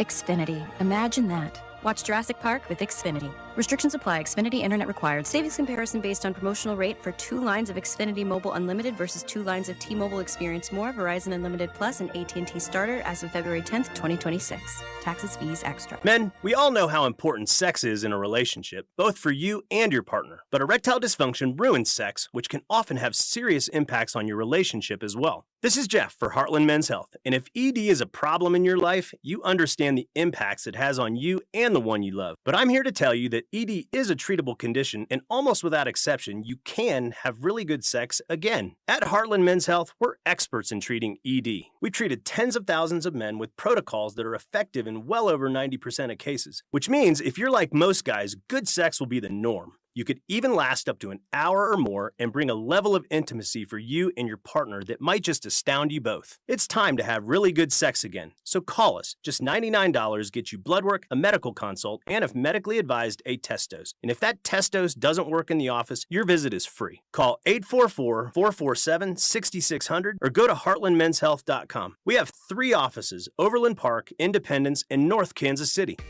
As the seasons change, it's time to prep your HVAC system with a $49 seasonal tune-up from Hamilton Plumbing, Heating, AC, and Rooter. A tune-up can help save money on your energy bill and help prevent expensive breakdowns. As your local home service experts, everything we do is backed by our exceptional service guarantee. Over 40 years experience and more than 8,000 five-star reviews adds up to dependable service from neighbors you trust. Visit callhamilton.com/radio for details, terms, and conditions. Come on. No! It's just a golf lesson, champ. Loosen up. I can't. See that Hyundai Santa Fe? Yeah. I only paid. Finish up on your own. I gotta run. Deal's so right, it almost feels wrong. The Hyundai Getaway Sales Event. Get 0% APR for 60 months, plus 0 payments for 90 days on the Hyundai Tucson, Tucson Hybrid, Santa Fe, or Santa Fe Hybrid. Now, during the Hyundai Getaway Sales Event. Hurry, offer ends March 31st. Call 562-314-4603 for details. The problem with radio is we can't show you our new box packed with a KFC snacker, 5 nuggets, fries, and a drink for just $7. So you'll just have to trust us when we say the crispy golden fried breading will make your mouth water. You'll have to trust us when we say this is a ridiculous amount of chicken for such a small price. And you'll have to really trust us when we insist that, yes, it really is only $7. $7 box feast from KFC. Trust us, it's finger-licking good. Prices and participation may vary. Tax, tips, and fees extra. T-Mobile has an exclusive bundle for customers 55 and up. I'm Sarah Bowl. Yeah, I'm Frank Bowl. A reliable network is key for us. And with T-Mobile, it's been wonderful. And going to the 55 plus plan saved us so much money. A lot. And that's important. Trying to keep costs down. The home internet's been perfect. It's fast, it's quick. The setup was so easy, it took less than 15 minutes. It was like, ah! If you want simplicity, coverage, reliability, you want the whole package, T-Mobile has it. Right now, T-Mobile customers 55 and up can get 2 phone lines on America's best network, plus America's fastest 5G home internet for just $30 each. $30 per month each line with autopay plus taxes and fees. Minimum age 55. Pricing for home internet rely on 2 lines of Essentials Choice 55. $35 connection charge per line required. Best mobile network and fastest 5G home internet based on analysis by Oak Cliff Speed Test Intelligence Data 2H 2025. All rights reserved. For 75 years, Kansas City families have trusted Anthony for comfort, safety, and dependable service. Thank you for trusting us with your house keys. Anthony, in your home for 75 years. You're listening to 96.5 The Fan from the DM Injury Law Studios. Mike's got this. Car, truck, or motorcycle wreck? Remember, Mike's got this. 816-888-7500. Mike's got this. Hey, it's Scott Parks, and we've launched Beyond the Pitch KC, a podcast on how Kansas City landed the world's largest sporting event. Presented by Commerce Bank. Visit commercebank.com/soccer26. Subscribe on the Odyssey app or wherever you get your podcasts.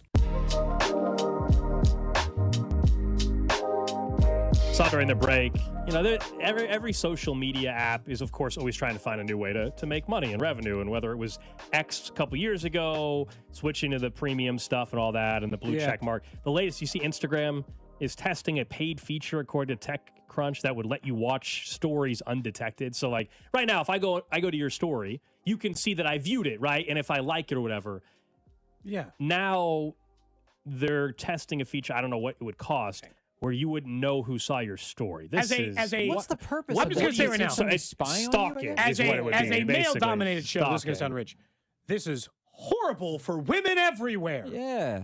Like, stalking is what it would lead to. It is genuinely like, hey, would you like to quietly find out where someone is or location? Yeah, stalk them, cyber stalk them, but they don't have any concept or way of preventing or blocking you from doing it. Good news. You can be a creep online and nobody has to know. Surely they thought about that, though, before they came out with this. Didn't they? I mean, basically, it's a pay-to-stock feature for $4.99. I don't know what the price is. For $4.99 a month or whatever. Just saw that come across the timeline, if that's actually true. Instagram, again, testing a paid feature letting you watch stories undetected, according to TechCrunch. Okay. I mean, all right. Let's just make it less safe for women. That sounds great. I mean, because again, Drew, it's I not mean, like women can be stalkers as well. I mean, yes, but like, I just don't understand why you're. I mean, statistically, yes. Just what made you think that would be a good idea? Is it like I guess to make more money, I suppose. But there's no because there's no there are rhyme or creeps who reason. want There's ways to no be a rhyme or creep. reason that they should be doing this or providing that access, that feature. Do you keep read receipts on your texts? No, hell no. No. No. Do you? I don't think so. I mean, maybe I do. Why? No, absolutely I've never not. cared to like put it on there. I don't want someone to know that I read their text immediately and then fully expect a response right that second. There's sometimes where you also don't want to respond right that second. No, there's times you got to know? take your. I'm like mixed bag on either fast or slow response. It depends on. But the read receipts, I don't need you to know that I saw your text right that second.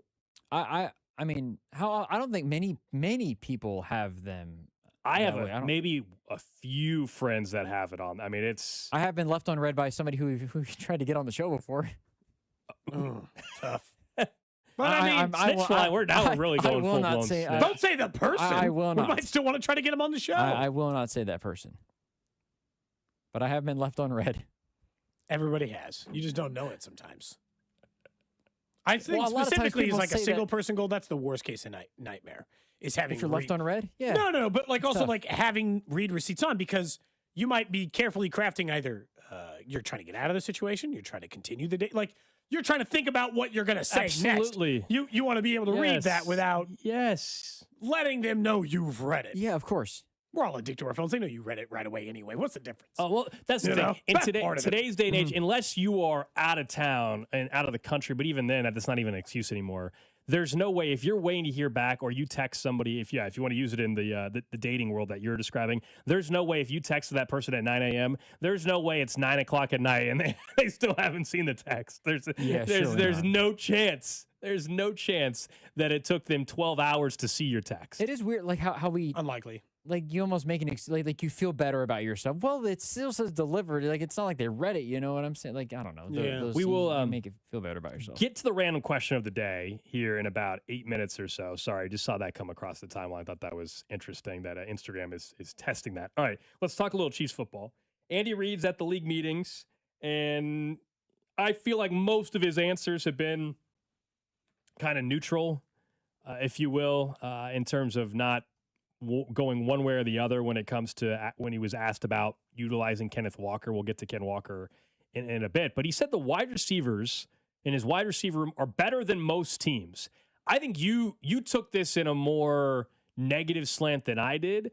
I actually think by taking him at his word there, better than most teams tells me, okay, so their wide receiver room is at least the 15th best or 16th best in football. And we went through this exercise earlier, and at least in the AFC, there's a lot of worse wide receiver rooms. Doesn't mean that I don't want them to draft one. In fact, if they draft Carnell Tate or somebody at 9, and then it's Rice, Tate, and Worthy, you can do way worse than that. We went through it even right now with Rice, Worthy, Thornton. You can do way worse. They are probably the 16th best wide receiver room in football right now. The problem is that the initial gut instinct is, how can you say that when you don't know if Rice ever plays another snap for you? Sure. I'm not saying he won't, but there's at least a possibility that Rashee Rice never even plays for the Chiefs again. It's gotten so and then quiet. Where's their wide receiver unit? So quiet on that, though. I don't think right now anything's happening. I don't know. It went quiet the last time, and then eventually he got the suspension. So, like, I don't want to say that it can't happen. I understand your thought that is, like, we're not hearing anything on it now, so maybe they're just kind of stuck in no man's land on it. Look, in the Chiefs case, it'd always be nice to know. You'd rather know he's suspended for 10 games today than before the draft, after, than after the draft, right? You'd rather just know so you could be ahead of it and figure out which version of it you're getting. My problem is that any version of me saying, where is the wide receiver unit? The only way to get them anywhere close to like, we're better than most teams have it is Rashee Rice is playing and Worthy's taking a step forward. And it's not like a horribly, horribly long list of things that have to happen in order to do it. But in that case, Worthy's got to be an 800-yard receiver and Rashee Rice has got to be on the football field the entire time. Or we're lumping in Travis Kelce with it too, which maybe Andy is in this situation. Look, as far as units go, it's not the worst in the NFL. We learned that by going through a couple of the teams. I understand that. But it is closer to the worst than it is the best. Like, it'd be easy. It's easier to, like, sow the story of, are they a bottom 7 or 8 unit in the NFL than top 7 or 8 unit? It is for me, it's an easier story to tell by simply just being like, well, Rice gets suspended and Worthy doesn't take a step forward. Then what's left? Half a season of decent Tyquan Thornton and Jalen Royals? Like, then there's no one. And that's, I guess, part of the issue I have is they have to have those things go right at the top right now because they have the biggest problem with their wide receiver unit is it has zero depth. None. It is thin. We're talking about one single decent stretch from Tyquan Thornton. It's a low variable. And this is why I think they should spend one of their top picks on a wide receiver. And all of a sudden, your room, if you want to expand it to tight ends as well, if I tell you that it's Rice, first-round pick, Worthy, Kelsey, Thornton, that works. That is definitely a top half wide receiver or receiver room. Someone says, what did I miss? Why is Rice getting suspended again? Well, we don't know if he's getting suspended. We don't know if he is, but there was a lawsuit filed against him for domestic violence claims. And the NFL, because he'd been previously suspended under the personal conduct policy, would be at risk of being suspended again under that policy again based on this most recent lawsuit. Now, as Gold has said, there's been crickets on the lawsuit since it was filed. There was an original Instagram post with all the allegations. It was about a month after that. Then the lawsuit was filed, and since then we haven't really heard an update on where that's at. I told you, though, that the comment that Andy made that I guess concerns me the most, well, I think maybe you could argue he was trying to just acknowledge that Ken Walker can do both. I took it as, oh, man, they're going to be convinced that they can still go out of shotgun. So Andy Reid, this is from Jesse Newell, talked about Kenneth Walker working a lot 2 years ago out of shotgun, last year primarily under center, said his stats were good in both. Reid says the Chiefs feel like they have a running back who could be effective in either setting. On one hand, as I said, you can just say, oh, he's just making the comment that, hey, we know we did it well in shotgun. We know we did it well under center. I took it, knowing that it's March 31st, though, as, oh, no, they're convinced that, oh, we can just go under center a bunch. It works there, too. We don't have to go under center. That's how I took it. Maybe that's a negative spin on it. But I took it as, oh, no, Andy Reid's convinced that they can just go under center, or go out of shotgun, and it'll be just fine with Kenneth Walker. They can go out of shotgun sometimes, but I would just say... And they should. They should. But if they don't go under center way more, then why did they sign Kenneth Walker? Why Kenneth Walker? Mm-hmm. ETN, a bunch of other running backs were available, ones who fit the in shotgun run style. Why pay the guy who's had his most success running in a traditional rushing offense under center if you weren't planning on doing that more? That, to me, would go back to this, what seemingly has been over the last couple of years, a little bit of a disconnect between Brett Veach and Andy Reid and personnel and player type, which is, we love Kenneth Walker in the front office, please use him the right way. And then he gets there and they're like, what if we used him in the way that's not been the case the last couple of years? I think that'd be a real oversight. My hope is this means that they're like, because I never expect them to get rid of RPOs. It's been a part of Patrick Mahomes' offense. And they shouldn't. But they should significantly reduce them. And they need to reduce the amount they run in shotgun. And they got to learn to pass under center to go with the running under center. And they got to change their numbers and how often they use each. And so just as long as it's that, and they think Kenneth Walker can work under both, cool. If their plan is, let's just see if our offense from last year will work, but Kenneth Walker's running it instead of Isaiah Pacheco, well, I don't like that plan. It might work, but it certainly comes with significantly more risk than the one we laid out ahead. This all goes back to, like, how much change is Andy Reid willing to make this offseason? You and I don't know that. He claims he's taken a good, hard look in the mirror. They're a 6-win team. I imagine, Gold, as we've said before, it'd be a pretty good time to reflect on what happened and what went wrong. And I think they operated with the same offensive plan 2 years in a row. How could you not make changes? Same personnel, same players, same system. 2 years in a row. They moved the ball both those years. Offense fell apart later in the years. Couldn't score enough points. I don't know why that wouldn't be a chance to reflect. That's all. Which way do you actually think they're going to go? You think they'll run more? I think they will go under center more than we're used to. But that comment from Andy made me a little nervous, is that they think that, oh, well, he was really good under shotgun 2 years ago, so we can just keep doing it the way we were doing it. Ultimately, the offense is still going to be the offense. The question is, how much do they tweak it? It's an Andy Reid offense. So as long as he is calling plays, there is only so much change that is going to occur. And they got to get it right this year. Otherwise, we're having a very serious conversation at the end of the season about the offense and ability to adapt. Yeah, that's at least part of it. Random question. For you, Gold. For you, Drew. Text line 913-586-7965. And, of course, over on YouTube, Twitter, Twitch, and Facebook, where we live stream the show 4 hours every single day. If you're interested, you can like and subscribe us over there. Pop to the top of your feed, plus, get a look at the show on video instead. Take the show with you. Maybe you watch on video at work. A couple people told us out there at they said they keep it up on their desktop when they're at work sometimes when they're there. That way you're on video as well. The question I have for you guys today, actually, I had a different one planned, but our boss, Steven Spector, was in, and he had one of his kids with him, which happens sometimes at work. And it made me wonder, and so I want to ask the question for people in the city, maybe they do in different parts. One, it's 2 parts. Did you ever do Take Your Kid to Work Day? Question 1. 2, does Take Your Kid to Work Day still exist?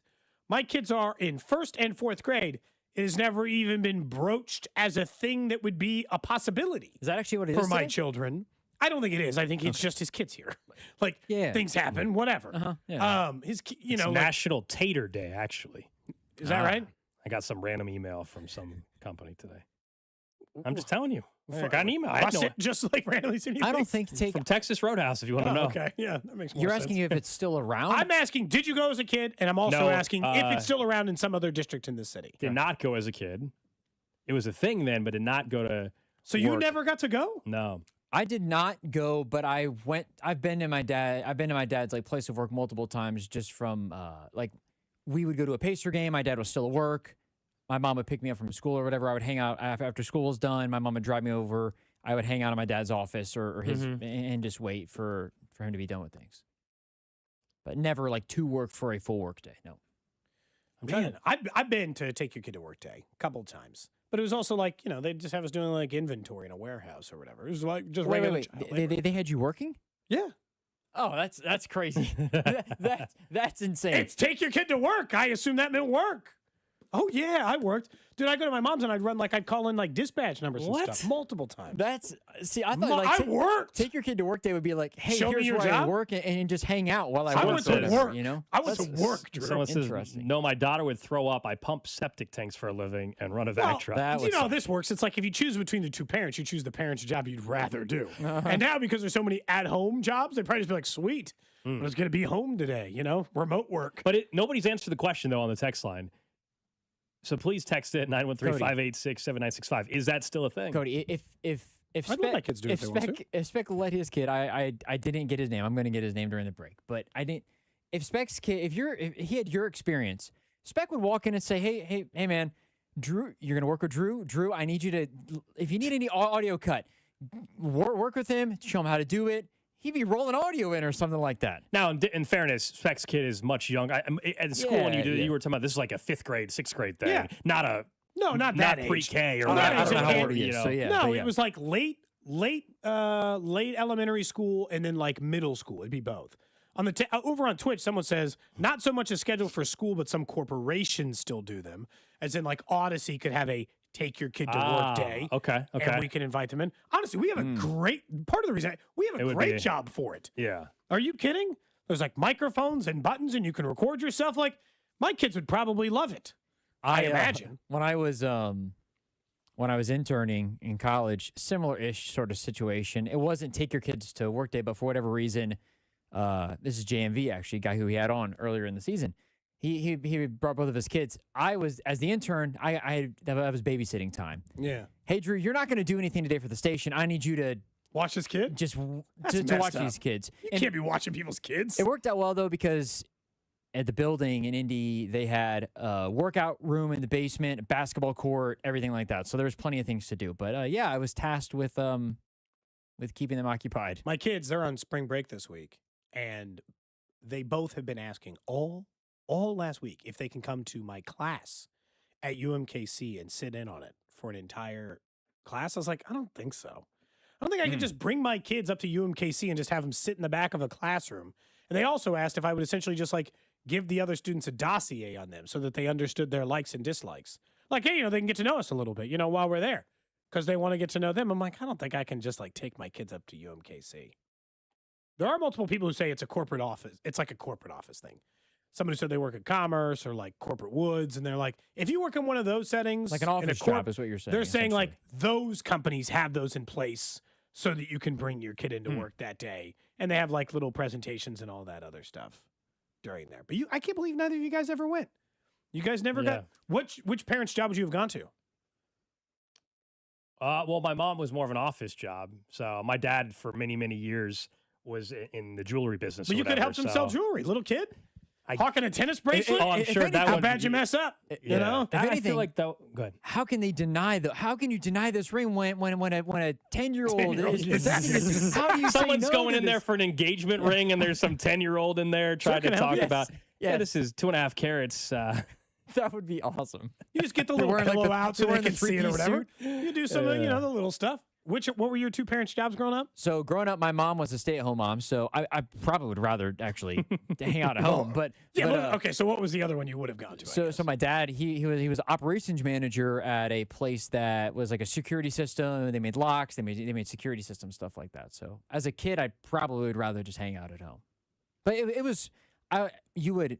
To get to my dad's office, you had to walk through like the warehouse essentially. You put on a helmet, which was kind of cool. You got to put the safety goggles on to get there because it's protocol, even though there's not anybody really doing anything in there. I'll say right now, that's kind of cool. The warehouse I worked in for a number of years for a company my dad worked for most of my younger youth. If OSHA existed, they never came by. I didn't wear a set of goggles. I didn't wear a hard hat. I operated pallet jacks and giant ladders. I climbed to the top of them with no safety rail. Is the I was craziest part counting about box numbers in the middle of summer sometimes because I'd work there sometimes in the summer. Oh yeah, man! I started working early. I liked having my own cash in my pocket. It's take your kid to work day. It's not make your kid. I don't know what to call it, but it wasn't. I guess I assumed that was part of the deal, is that they showed you kind of what their job was. So you got a sense of what your parents did for a living. Job shadowing is what some people are saying on the text line. I didn't realize it was quite the same. Text line. We all do it a little bit different. 913-586-7965. A lot of people said they just didn't do that when they were in school. So I guess, I don't know. It sounds like it's more of a corporation thing. You should ask your mom if she does it at their company. Someone says, I think Cody having his kids around Golden Drew is fine, but if they had kids, I don't think it'd be a good idea to bring their kids around Cody. Always stealing and getting in trouble. Dang.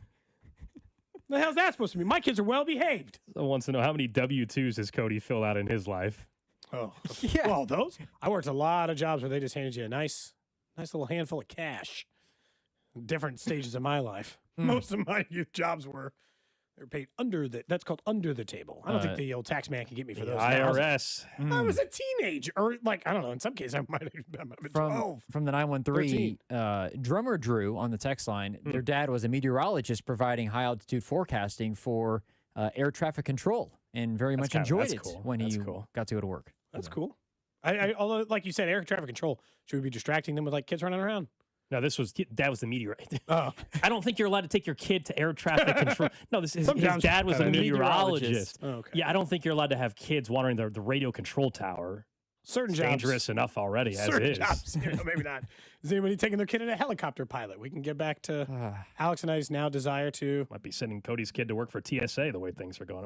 I'm sorry. Am I allowed to say that? Is that too far? Is that joke too far? My apologies. Privately contracted at this airport. Okay, that's true. Yeah, that's true. We don't have an issue in Kansas City with that. That's good. You and I are flying out not that long, so we'll see. We'll be fine. A lot of people have done it, so it wasn't just me, at least that. Someone says, my dad was a police officer who said you just sit in the office and play computer games while dad did paperwork. See, exactly. There you go. That's what I would think it would be. I'm telling you, my mom did dispatching. I'd be in there on the walkie being like, what do I got to say to this person? I'd be like. You'd be doing her job for her, essentially, is what you're. I was probably making her job harder, you probably were distracting the hell out of her. She's trying to get work done. Uh-huh. Man, trying to actually get some work done. A warehouse. That's a random question. Spent a lot of hours in that warehouse doing inventory. A lot of hours, some summers doing that. It's tough work. Now he's in a chair. Good times. Yep.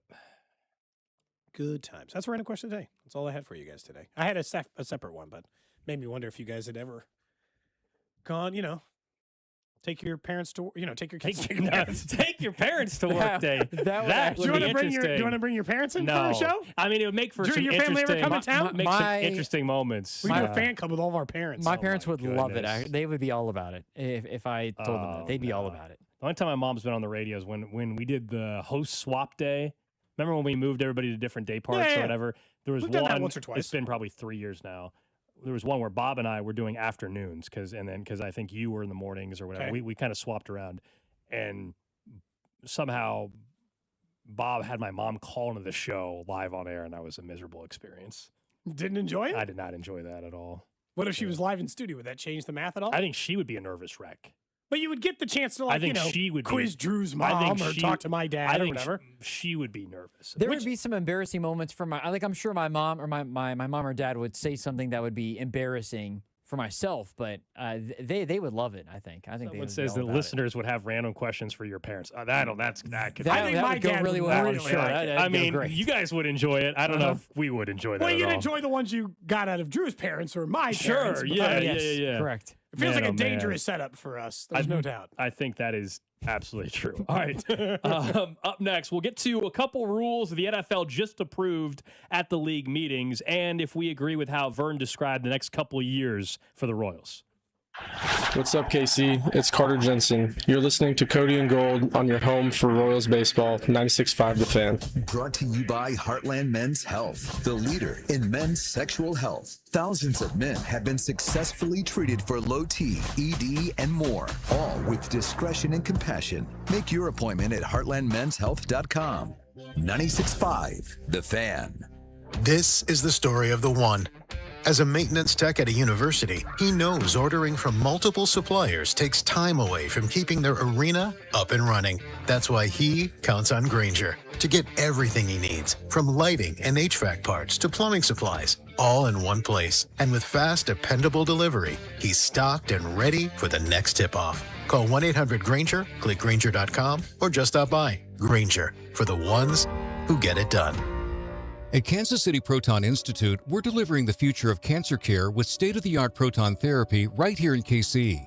If you have breast, head and neck, or brain cancer, proton therapy may be a better treatment than conventional radiation. Don't wait. Get your second opinion at Kansas City Proton Institute. Come see Kansas City's largest, most experienced, and most advanced proton therapy team. Learn more at kcpi.com. Kansas City Proton Institute, where you see the best in KC. Ever wonder why Fanatics Sportsbook is America's fastest online growing sportsbook? Other sportsbooks? Well, their rewards are just the same old, same old. But Fan Cash is the ultimate sports currency, and betting with Fanatics lets you stack Fan Cash. With Fanatics Sportsbook, you can get up to 10% Fan Cash back on your wagers, win or lose. Use your Fan Cash to unlock the world of Fanatics with unlimited profit boosts, exclusive merch, collectibles, and so much more. If you want value for bets, Fanatics will always have your back. And don't forget about Fan Cash draws. It's simple. Choose your draw and enter with Fan Cash for a shot at no sweat bets, casino credit, premium sports experiences, tickets, and more. Extraordinary prizes await. Did I also mention they are giving away millions in Fan Cash this year with games like Fan Cash Drop? Tap in every Friday and see what the fuss is all about. Switch to a sportsbook that will always give you more to play with. Download the Fanatics Sportsbook app today. Winning hits different here. Must be 21 plus. Gambling problem? Call 1-800-MY-RESET. When the cold sets in across KC, AB May is the trusted name for keeping your home warm, safe, and secure. From furnace repairs to system replacements, we deliver reliable solutions and unmatched care and professionalism. Whether it's a sudden breakdown or routine maintenance, AB May is here to help. Trusted by generations of Kansas City homeowners, we're committed to doing things the right way every time. Call AB May at 913-732-9993 or visit us at abmay.com. Call your serviceman from AB May. Easter's here, and this Easter Sunday, we're going out for brunch, and we're doing that at Hy-Vee. We're skipping the hassle of reservations for an overpriced restaurant brunch, and we're going to the family-friendly buffet brunch at Hy-Vee. $19.99 for adults, $6.99 for kids 6 to 12, and kids 5 and under eat free. And they've got all-you-can-eat favorites like scrambled eggs, biscuits and gravy, sausage, bacon, hash browns, fresh fruit, and so much more. No reservation required. We'll see you from 8 to 1 this Easter at Hy-Vee Market Grill. Hop into Hy-Vee for all your Easter needs, like baskets, candy, chocolate bunnies, and more. Treat your family to Easter brunch at the Market Grill. Just $19.99 for adults, $6.99 for children 12 and under, and kids 5 and under eat free. Staying home? Make Easter easy with Hy-Vee's pre-made meals. Choose from your favorites, like honey glazed ham, green bean casserole, and au gratin potatoes. Just heat and eat. Make this your most excellent Easter ever, only at Hy-Vee. Bring the flavor home with Gates. Gates seasonings are perfect for everything: meat, chicken, fish, and veggies. Sprinkle it on or mix it in to enhance your favorite dips and dressings. Don't forget, Gates sauces and seasonings are available at your local grocery store, so you can enjoy that rich, smoky taste anytime. Visit any of their 5 locations to dine in. Pick up or grab a Gates party tray for your Easter gathering. Celebrating 80 years of serving Kansas City. Gates Barbecue. Thanks with love. At Liberty Mutual, we love helping people with things like Customizing car insurance just like how we customize a song for you. Catered country tune. Liberty Mutual, saving you bucks by protecting your truck. 'Cause 30 told me to only pay for what I need. Thank you, Limu. I'll always trust in Limu with Liberty, Liberty, Liberty, Liberty. I'm Piera Palazzolo, VP of Digital Marketing for the American Management Association, a company focused on the management training skills needed to enhance the careers of business professionals. We did our research when it came to the best companies for website development and chose AmericanEagle.com. And we couldn't be happier. AmericanEagle.com worked closely with us to understand the front and back end requirements needed to launch an e-commerce website that could handle the complexities of running thousands of seminars nationwide. Our robust new website and improved SEO saw immediate increases in site traffic and web revenue. If you're in need of managerial effectiveness and success, visit our website at amanet.org. If you're in need of a website that provides an unparalleled consumer experience, I highly recommend AmericanEagle.com. Transform your business today. Dial 877-WebNow1 for a free digital consultation with AmericanEagle.com. America, look around. Everywhere you go, prices are still high. Rates have been whipsawing markets, and the debt and spending don't exactly scream stability. If your retirement is mostly stocks and bonds, you may be taking a risk, more risk than you think. And when you're near retirement, a sharp drawdown at the wrong time can do real damage. Experts say diversifying with intention is the #1 secret account that all Americans' smart money uses to hedge against instability. Its precious metals, silver, and gold is having a spectacular bull run. Would it not make sense to get in before the rocket takes off? Monetary Gold have been around since 2000, witnessing multiple economic setbacks. They have the experience to help tailor your portfolio to your needs. If you call now, they will cover up to a lifetime of your IRA fees on qualified accounts. Call Monetary Gold now at 877-NOW-GOLD. That's 877-NOW-GOLD. Performance may vary. You should always consult your financial and tax professional. That's 877-NOW-GOLD. Follow the station on Instagram for daily videos like the Royal Decree, Chiefs Take Tuesday, and Would You Rather Wednesday.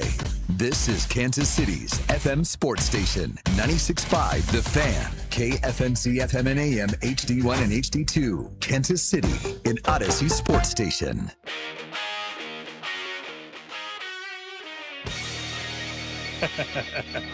One o'clock hour. Well done. 1 o'clock hour here on Cody and Gold. Alex Golden, Cody Tapp, Drew Nixon with you. 913-586-7965. Jay Southland Tow Service text line. We'll get back into some Royals baseball here in about 7 minutes or so, including what Vern said yesterday about looking at more of a 5-year run here for the Royals. What would actually have to take place and the pieces that are currently here and how some of them that we saw yesterday could play a role into that. Do we agree that this is a 5-year chunk right now of time for the Royals or not? That's coming up in just a bit. I do want to pass along a few things from the owner meeting, and the coaches were speaking earlier today as well. Tom Pelissero reporting the league has approved 4 new rule changes. So some of them admittedly are not the end of You're the... not going to care. Yeah, but let me just run through a few of them. The biggest one, though, is the competition committee approving for 1 year only to allow the NFL officiating department to correct clear and obvious misses made by on-field officials that impact the game. But this is only in the event that there is a work stoppage with the game officials represented by the NFL Ref Association. So you guys probably saw the news over the last couple of days that the NFL has given the go-ahead to hire replacement refs or the training of replacement refs in case there is a lockout for the officials and an agreement's not ready by week 1. And so this approval gives them the ability, if in fact we'll have college or high school semi-pro type refs out there to begin the NFL season, if there is such an obvious mistake by an on-field official, it could actually get overturned by New York. Right now, that's not allowed. No. And so that's why that's a pretty big deal. But if there's like a massively missed face mask, or in the case of the last time there were replacement refs and a huge missed pass interference that is egregious and bad, they'll essentially just let them make any call in order to cover over these egregious mistakes. So that one is a pretty big deal. I would say the second biggest deal maybe is the one over the dropped flag proposal, where they're allowed to talk to off-field personnel over disqualifying players for flagrant fouls of non-football acts. So if somebody smacks a guy in the face with his hand, Yeah. or if punches, I guess is the one they've held it, they're allowed to talk to not on-field personnel about whether to do it. The biggest surprise to me is off-field personnel can drop a flag for it. So if, only in this referee stoppage scenario. So that's, again, interesting, at least on that end. Smaller ones, the competition committee approved moments ago to modify the kickoff alignment requirement for the receiving team in the setup zone. I don't think, important for coaches. I don't think fans are going to notice that one. To eliminate the kicking team's, I like this though, eliminates the kicking team's incentive to intentionally kick the ball out of bounds when they kick off from the 50. I think it's just another fine tuning of what was a much better kickoff rule last year than the year prior. This is trying to prompt you to have to actually kick the ball in bounds. So that's action. You just say that? Great. So that one's good. And then this one, it's not as big of a deal because onside kick effectiveness is so bad now with the rule changes. But they also approved to allow the kicking team to declare an onside kick at any time. Prior, you had to wait till the fourth quarter, if I'm not mistaken. Now, if you want to do an onside kick in the third quarter or the second quarter, you could. But again, you still are having to declare it, so there's no element of surprise. Yeah. No, we're never going to see the Saints Super Bowl onside kick that worked ever again, and to that extent. And in fairness, the one that I had mentioned, that's actually not one related to the replacement refs. The flag one? The league about personnel is punching? allowed to consult with on-field officials when considering disqualifications for both flagrant football acts and non-football acts without being called on the field. So an off-field person can say, he punched him, kick him out of the game, and here's a 15-yard flag. That's a pretty big change in the NFL. For disqualifications. Normally. Yes, but they can also throw a flag, right? If they're going to disqualify you, can also say that's a penalty, and we're going to penalize you for it, both by disqualifying the player and by assessing a penalty for such thing. Yeah, because Schefter said the DK Metcalf incident, no flag meant no ejection. Now they're saying they can go back and they can eject you after the fact and have a flag. Yes. Yeah. That's a bit of a shift. Okay. Anytime you see somebody who's not a referee on the field call in down from New York, the only thing is I don't have a problem with it because I understand the league is not rigged. But for the league is rigged people, Gold, if, your favorite, if the Chiefs, something happens in a Chiefs game and a guy does, and then and then it's New York who's kick him out of the game and it's 15 yards and it's in the fourth quarter, someone's going to raise a stink because when it's not the referee on the field doing it, people always assume there's some nefarious set of phone calls that exist from Roger Goodell down to the next guy to the ref on the field, and now they're making decisions. I don't think it goes like that, but it does open the conspiracy door for a number of people. That's all. The referee one in the temporary, that one makes sense. They're trying to cover their ass. They know the replacement refs are going to be worse, and they're going to miss more calls, and you want the ability to do it. I will say, and the reason why I hate it is, it's if you give a mouse a cookie. If it works, we'll never go back. It'll be a part of the new refs agreement when they try to get them to agree to a new deal. When they're forcing their hand, they're going to say, "Yeah, and we get to add flag." Adding flags is the last damn thing I want out of any of these rule changes ever. But this I is don't more, want New York to be able to say it was pass interference. I don't want that. But this kind of closing the blind spot of, hey, something happens on the sideline with a fan, and we really can't do anything about it as it pertains to the game. Yeah.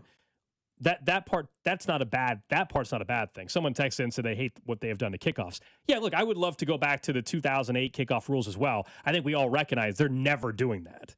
And so they tried to find a way to do kickoffs, air quotes, safely.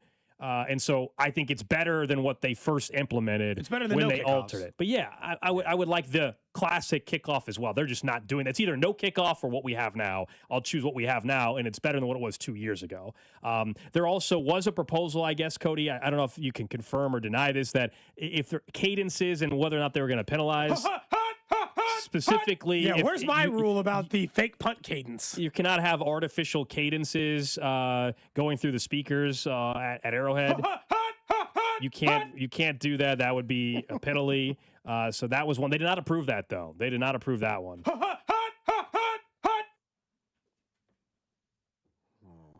I'd still like the rule that I suggested. It's a 50-yard penalty. For that? If you stand up to the line and you do that stupid fake cadence before you punt the ball, it should be a 50-yard penalty. You just have to admit you're not going for it. Take your 5-yard penalty and punt. That's fine. You can get the 5 yards whenever you want, but you don't get to stand up there and pretend like you're going to snap it. You either snap it or you don't. come training camp time, or maybe if it takes this, we need to have Carrington do it when he has Pat on. We need to. Patrick Mahomes does not need to give an opinion on my cadence. He actually just retweeted Adam Schefter as it relates to Jamad McCoy. Am I supposed to assume that means he wants him? Something to pay attention to. Smokescreen. He retweeted an Adam Schefter tweet that said Tennessee cornerback Jamad McCoy, a projected first-round pick, who did not play this past season while recovering from an ACL tear, just ran a 4.38 40 with a 38-inch vertical and a 10-foot 7-inch broad jump at the school's Patrick, we don't need you spoiling any of the Chiefs' draft plans, man. Stop retweeting potential prospects. I'm going to be honest. Unless you don't want the Chiefs to take him, in which case, it's a smoke screen. Not interested, actually. Hey, with this thought, any idea of him being sub 20 or past 20 available? No. You think so? No. Just those numbers are alone are enough to get him in the 20s? I think so. That seems like a stretch. I'm not saying it's crazy, but I mean, he is still coming off a major injury. Not that most guys, aren't. Maybe just retweeting it because he's coming off a major injury, Potentially. One of the like. He's like, I'm also going to run a 4.38 40 in a year. You never know. When was McCoy hurt? 2024, late in 2024 season. He missed the entire 2025 season. And he was hurt in 20. Well, that's not encouraging. He tore his ACL in January of 24, I believe, and missed the entire year? Yep. Which is, technically, that is within the 12-month period for some people.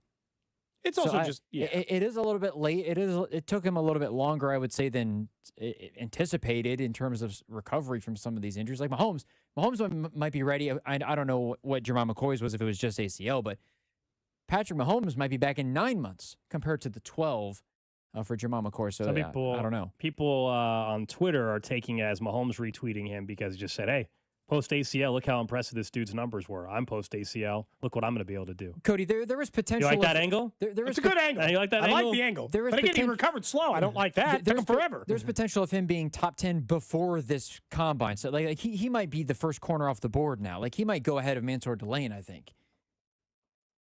I think you can. I don't know if I'd lock him into the top 10, but I would say within the top 12 or 13 picks, I would say he's going to be taken. Okay. Because I think people view him as a guy that can be shut down. I think sometimes we say that, and I don't know, man. Oftentimes these injuries, they just scare enough teams away that there's more shit. Yeah, I don't know. Boom. It's like this guy comes back from the back of the booth, and he comes in there, his belly's all flopping around, and he's sitting there. What is that? That's Jay Binkley. His John Madden impression. John Madden impression. Was that when I was gone? Yes. That's a great one. Yep. Do it and do it. Is that his Drew impression? Yes. Did he just do impressions while I was Start gone? your engines. Find that lady. Let's rock. What happened while I was gone? He was on one for about an hour. He was on one. Doing a lot of different that was impressions while I was gone, apparently. Yeah. I'm full of crap. Give me next leg. I had no idea. We got 4 drops out of pink that day. 4, Cody. Oh, yeah, this was the 4th. I don't think I wore pants this whole winter. We're going to talk a little Royals baseball. Sure. Vern was on the show yesterday as we were sitting outside Gate D waiting for the Royals' eventual win on the home opener. Good time. Obviously had by all out at the K, even though I got in a little bit of trouble. Yeah, you Tiny bit of trouble. Not as much as the guy who got hauled up by the police at 11:45 in the middle of our show. Guy was 3 hours short of first pitch. Yeah. And was getting hauled off by the police. You know how hard you got to work to make that happen? I don't think that made it across the air yesterday in the background, but there was someone just constantly screaming and cursing, and the police took care of that. Yeah. Thank you very much. They did eventually. But he had mentioned specifically that this year in his mind begins a 5-year path of like high-level competitive Royals baseball. And my initial instinct when you're like, do I agree with that? And I kind of felt like I did. I'm like, all right, time to go see if I can poke a hole in it or two because, are there problems with that argument? And what I found is that if you can assume that they can continue to develop pitching and bring pitching up, it's not as crazy as you think. They don't have 5 years of control on Vinny Pasquantino, but they've got 3 years, and every other player that is under roster, they do. Michael Garcia, Bobby Wood Jr., Carter Jensen, even some of the young pitchers, right? Like Noah Cameron, they do as well. I have to assume that they can continue to develop starting pitchers in a way that they can bring them in the system and not just pay for Walkas, pay for Lugos, and solve it that way. Because eventually I think that they'll need to backfill the rest of the position player group. But it is a group that at least for 3 years, and maybe 4 or 5 if things go perfect, that I do expect the Royals to be hunting an AL Central, hunting a playoff spot for at least the next 3 years. And maybe longer. We should be looking at this as a real window of winning for Kansas City. Yeah, I'm not willing to go 5 years out. I just think too much can happen. I understand the years. Never 3, but I understand the years of control. I think still, even with the Royals, I view it as the next 3 years of where they're at, and there's no reason over the next 3 they shouldn't have the same expectation that we have this year, which is to win the division, to compete for a division title. That look at your division and your competition. You've got your young core. You do have some pitchers that are older, right? Yeah, Seth Lugo and Walker are not young pitchers, but both are pitching. And Bubic is a pending free agent. Still at a high level. Bubic is a pending free agent. We're still probably 2 years away at least from having that crop of young pitching that might come up that look like, a Shields and Churio, for example, that could be some big-time talent on the way. It's probably at least 2 years away, though, I would say, if we're being honest about that. Maybe that's what pushes it to 5 down the road. But Bobby and Vinny and Michael, as you brought up, and Salvi for at least another year or 2, I would say, are definitely part of that. So I won't go 5. I'll go 3, just because 5 years is so far out, even in baseball, and so much can change, and injuries and everything else. But I think the next 3 years, what we're feeling this year in terms of expectations, that should absolutely be where we're at next year and the year after and the year after that. Yeah, nothing should change. I think I'm willing to go at least 4. I don't think 5 is that big of a stretch. Just so much of the core is under control. And to the point of like the starting pitching and the issue that you eventually run into with age, their best prospects in their entire system are starting pitchers. They really are. Like the 2 highest upside guys, like ace level potential, and I'm not saying they'll be Paul Skeens, but like guys who have the upper end of ace, like can be a 1. They're all starting pitchers that are like 19 years old and able. So by the time those starting pitchers that they've got on the roster right now start to age out, they should be kind of perfectly aligned with saying that. If you remember, when J.J. Picola was on with us yesterday, he was talking about, he said, prospects in your systems are not about like how good they are at any stage. It's like, do they line up for when you're going to need them the next time? Because the Royals prospect depth are all 19 years old, 20 years old. They're high school kids, or they've been in professional baseball, but since they were teenagers. They're all very young. Kendry Churio, Shields, the guy they just drafted out of high school in the previous year. Like, it's all like relatively young players. And so, but they don't need anybody to come up and replace those guys for a while. Vinny, Cags, Carter, Bobby, Michael. It's like they're all under contract. Salvi's the only one who might age out of this system. And at this point, I don't worry about Salvi aging as a player because he's done a very good job avoiding that. Mm-hmm. And he doesn't feel like the kind of guy who's going to want to walk. I feel like Bill Self's going to retire before Salvador Perez stops playing baseball. I could be wrong there. But like Salvador Perez, don't you still think he's got a couple years, 2-3 years left? I think 2 years. Before we need to actually question it? 2 years. Yeah. Including this year. Yeah. But that's also part of it. That's why I do think that it is kind of doing that. Like in football, we can almost never say this. There is no, this team is set up for the next 5 years in football, other than if you have Patrick Mahomes, you always have a chance for 5 years. But hell, man, look at the Chiefs roster 3 years ago. How those guys are still playing for the Chiefs? They're still in the NFL. Rosters change quick in the NFL. Baseball, when it's a young, controllable core under contract, it doesn't change that much. You just kind of start having those players around all the time. You don't have to question, who's going to be here for a little bit. Even a guy like Isaac Collins, he had a home run yesterday. I don't know if he's going to work out or not. That was his first hit for the Royals. Yeah. He's under control for like 5 years.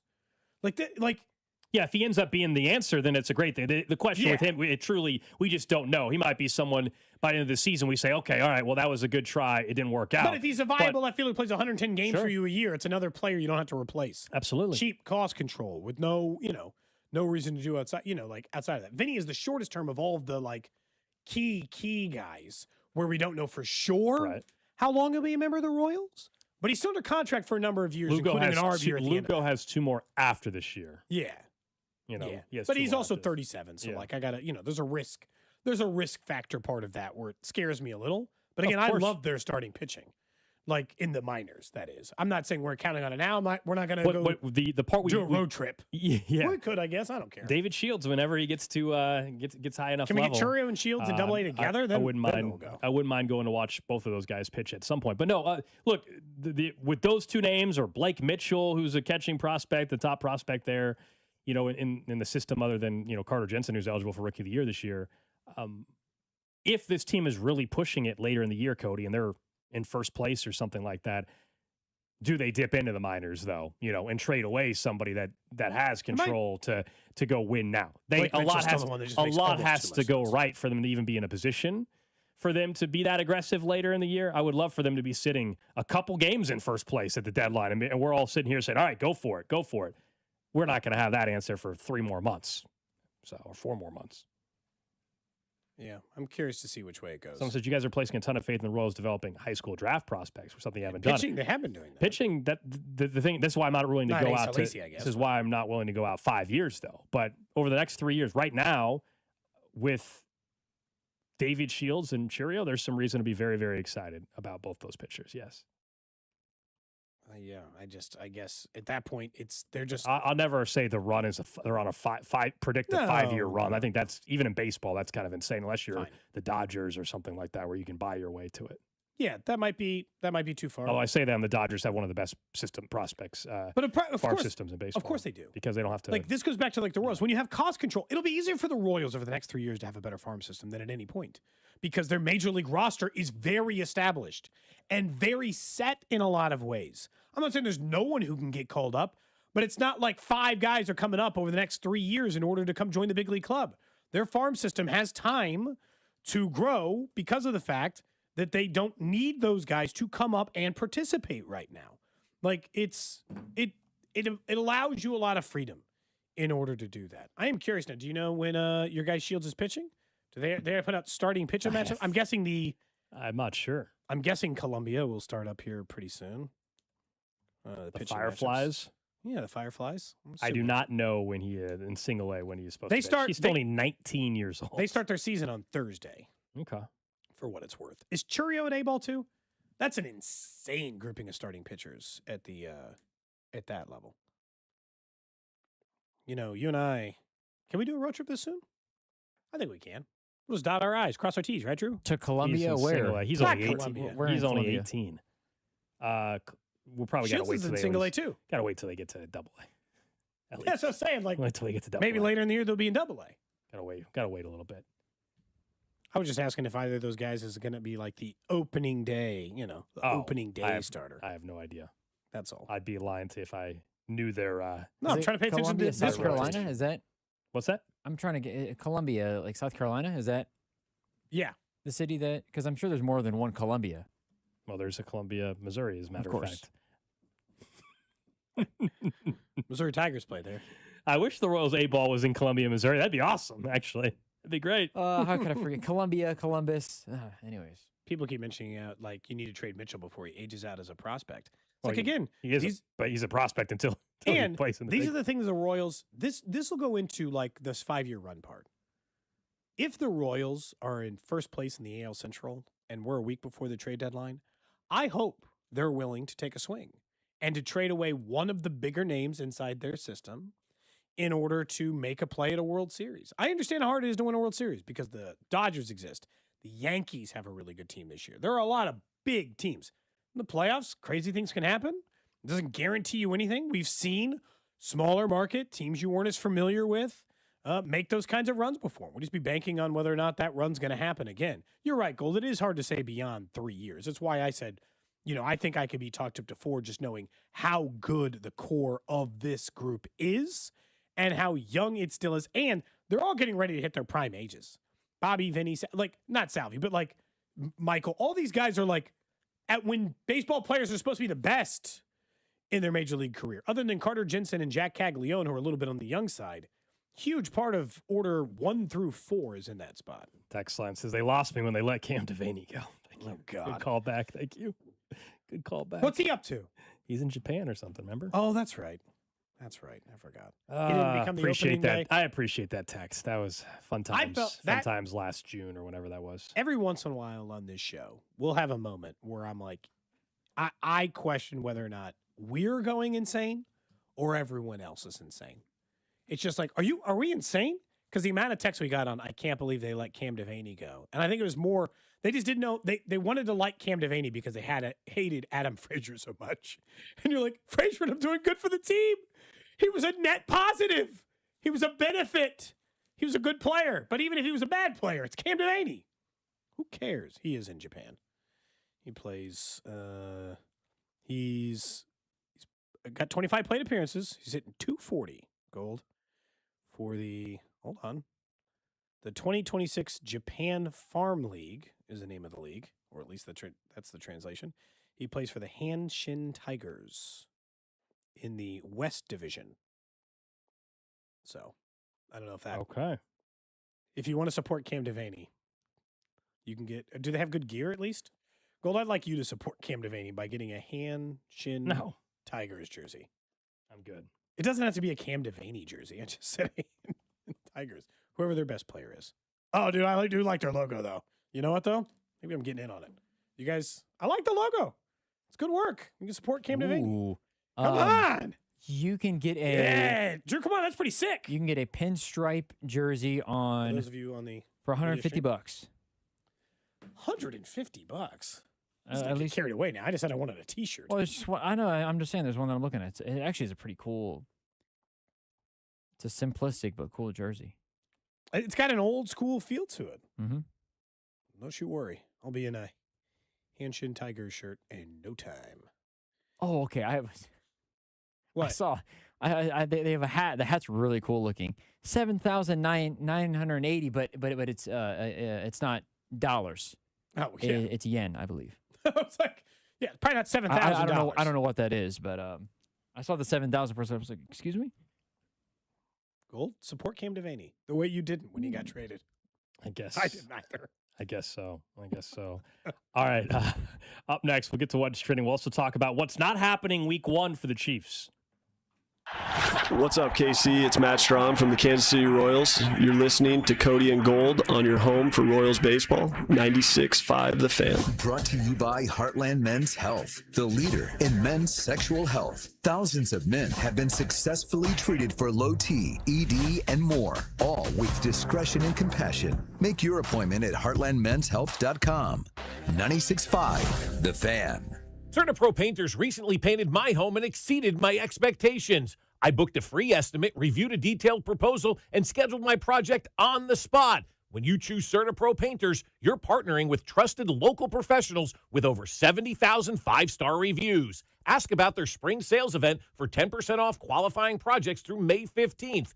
Each CertaPro Painters business is independently owned and operated right here in KC. Schedule your free estimate at CertaPro.com. That's Certa with a C. DQ presents the Blizzard Double Flip Deal. For a limited time, when you buy one Blizzard treat, you get a second for just 99 cents. That's 2 Blizzards, 2 spoons, 2 flavors, and 2 flips. So don't miss out on the Blizzard Double Flip Deal, available only for a limited time and happening now at DQ. Because the only thing better than a Blizzard treat is a second Blizzard treat for just 99 cents. It's a deal to flip for. The Blizzard Double Flip Deal. Participation may vary.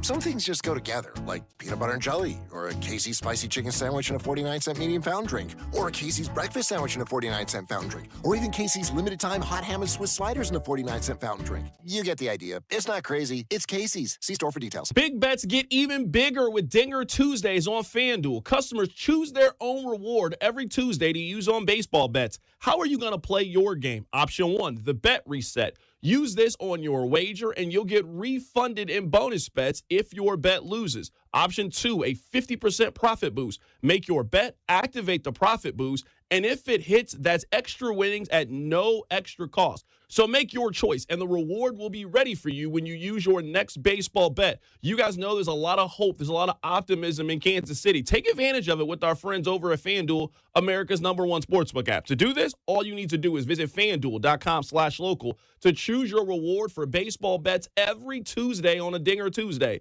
That's FanDuel.com FanDuel.com/local. And remember, FanDuel, an official partner of Major League Baseball, and also 96.5 The Fan. 21 and over in President, Missouri. Optum required. Rewards on non-withdrawable. Restrictions apply, including bonus and token expiration. Leg requirement, max wager amounts. See terms at sportsbook.fanduel.com. Gambling problem. Call 1-800-GAMBLER. Feeling the heat? Don't sweat it. Turn to Comfort Systems Heating and Cooling. With temperatures rising, now's the time to make sure your AC is ready to keep you cool. Whether it's your home or your business, Comfort Systems services both residential and commercial systems across the Kansas City area. Call today for a fast tune-up, repair, or a system upgrade so you can stay cool all summer long. Family owned and operated since 1990. Comforting people is what we do. Comfort Systems is right for you. MyComfortSystems.com. Low testosterone can be a real problem for many men. It causes poor sleep patterns, decreased energy, low sex drive, and it makes it really hard to stay in shape. And as we all know, a healthy body is very important to our overall health and well-being. This is Jeff for Heartland Men's Health, and if some or all of these symptoms sound like you, we can likely help you be done with low T. We can also help you lose weight, support your metabolism, improve your gains in the gym, and more with our new targeted body composition plans featuring GH peptides, NAD+, GLP-1s, PDA, and more. Our low T protocols, applied in conjunction with our body composition plans, will help most men see real improvements, true weight loss, higher energy, improved sleep, stronger workouts, and a renewed sex drive as well. Your initial visit is just $99 and includes blood work and a medical consult. And if you start on treatment the same day, your visit is free. Call 844-447-6600 or go to heartlandmenshealth.com. Featured therapies are compounded and have not been evaluated nor approved by the FDA. Provider prescription required. See website for details. What if you could have the most reliable Wi-Fi? And get this, what if you could keep it at the same price for 5 years? That's the Xfinity 5-year price guarantee. Just 5 years of fiber-powered Wi-Fi that boosts speeds to the devices that need them most. That finds and fixes problems before you even notice them. Like super intelligent Wi-Fi with a sixth sense. And that keeps you gaming in the fast lane, even when the whole family's banking on bandwidth. And here's the best part. No annual contracts, no hidden fees, and our best equipment included. Plus, get online in minutes with same-day Wi-Fi. Hey, let's face it, a lot can change in 5 years. Kids grow taller, dreams grow bigger, but your Wi-Fi? It would stay reliable and the price would stay put. The Xfinity 5-year price guarantee. Lock in your price and unlock the possibilities. Xfinity, imagine that. Select plans only. Restrictions apply. Powered by fiber, connected to the premises by coaxial cable. Actual speeds vary. Too many tools, too much stress, and way too many bills. Odoo replaces it all. One connected platform for every part of your business, so you can work faster, smarter, and for less. Odoo, the only software you'll ever need. Try it free today at odoo.com. That's ODOO.com.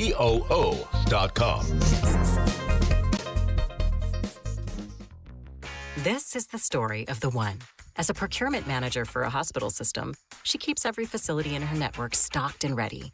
That's why she counts on Grainger to be her single source for thousands of products, from disinfectants to lighting, air filters, and more. And with fast, dependable delivery, Grainger helps her keep every facility stocked, safe, and running smoothly. Call 1-800-GRAINGER, click Grainger.com, or just stop by. Grainger, for the ones who get it done. There's a difference between liking a house and actually getting it. Redfin is built to make up that difference and close the gap between finding and owning the home for you. Redfin agents close twice as many deals as other agents, so when you find a home you love, you're not a step behind when it's time to make an offer. That means less watching great homes disappear and more focus on the ones you'll actually move into and call home. Redfin helps turn saved listings into real addresses. Get started at redfin.com. Own the dream. Royals coverage is brought to you by Blue Cross and Blue Shield of Kansas City. Brought to you by Blue KC is the Coaches with Character program. Do you know a rock star high school coach in your district? Nominate them for the Blue KC Coaches with Character program at bluekc.com/nominate coaches with character. Let's make our coaches feel special and make our community a better place to live, work, and play. You're listening to 96.5 The Fan from the DM Injury Law Studios. Mike's got this. Car, truck, or motorcycle wreck? Remember, Mike's got this.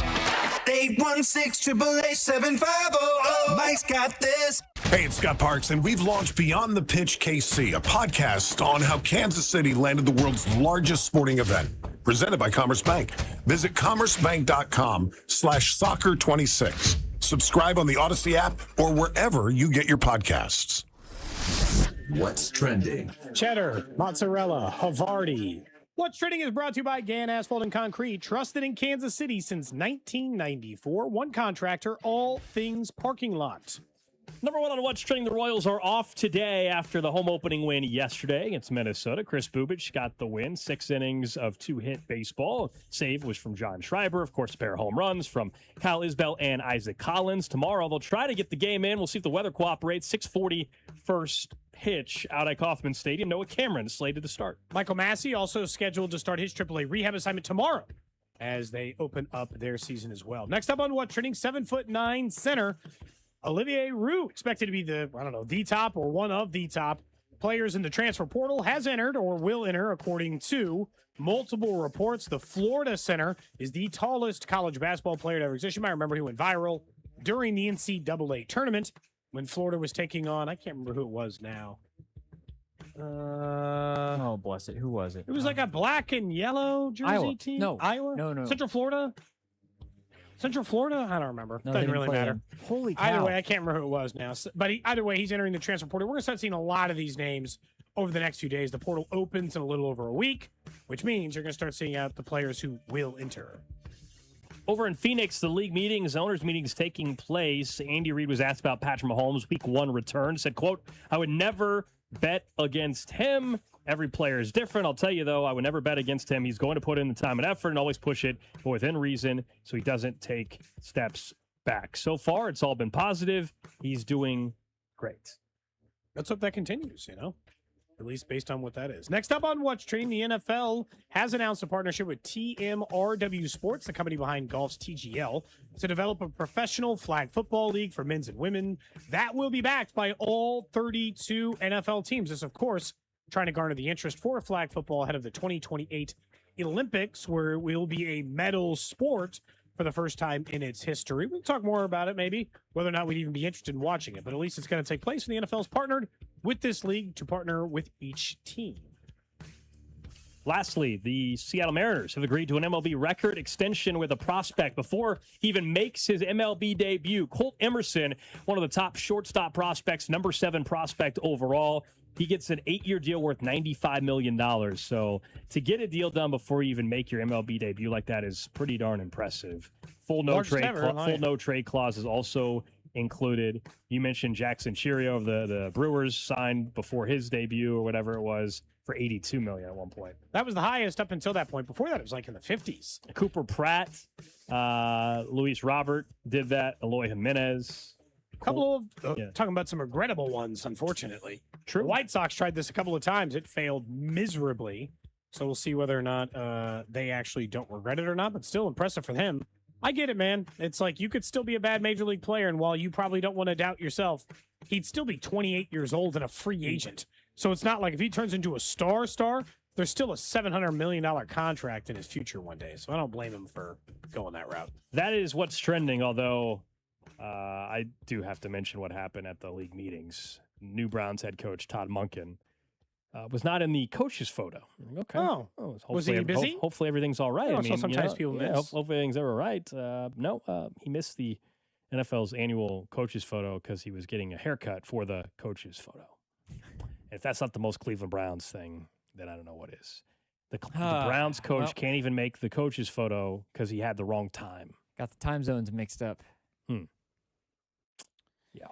Well, I'm already deeming the Todd Monken run in Cleveland a failure. It's not going to work. It was probably never going to work anyway, but this only cements it for me. You can't even get to a haircut on time? This ain't going to happen. You do it to travel. He's been coaching football for a million years. He's just now learning time zones exist? He forgot what time zone he was in. He travels across the country. He's lived in Baltimore. He's lived in 17 other cities. He's been in an airplane 1 billion times. He can't track a time zone now? He became the Cleveland Browns head coach, and he forgot how time works, Gold.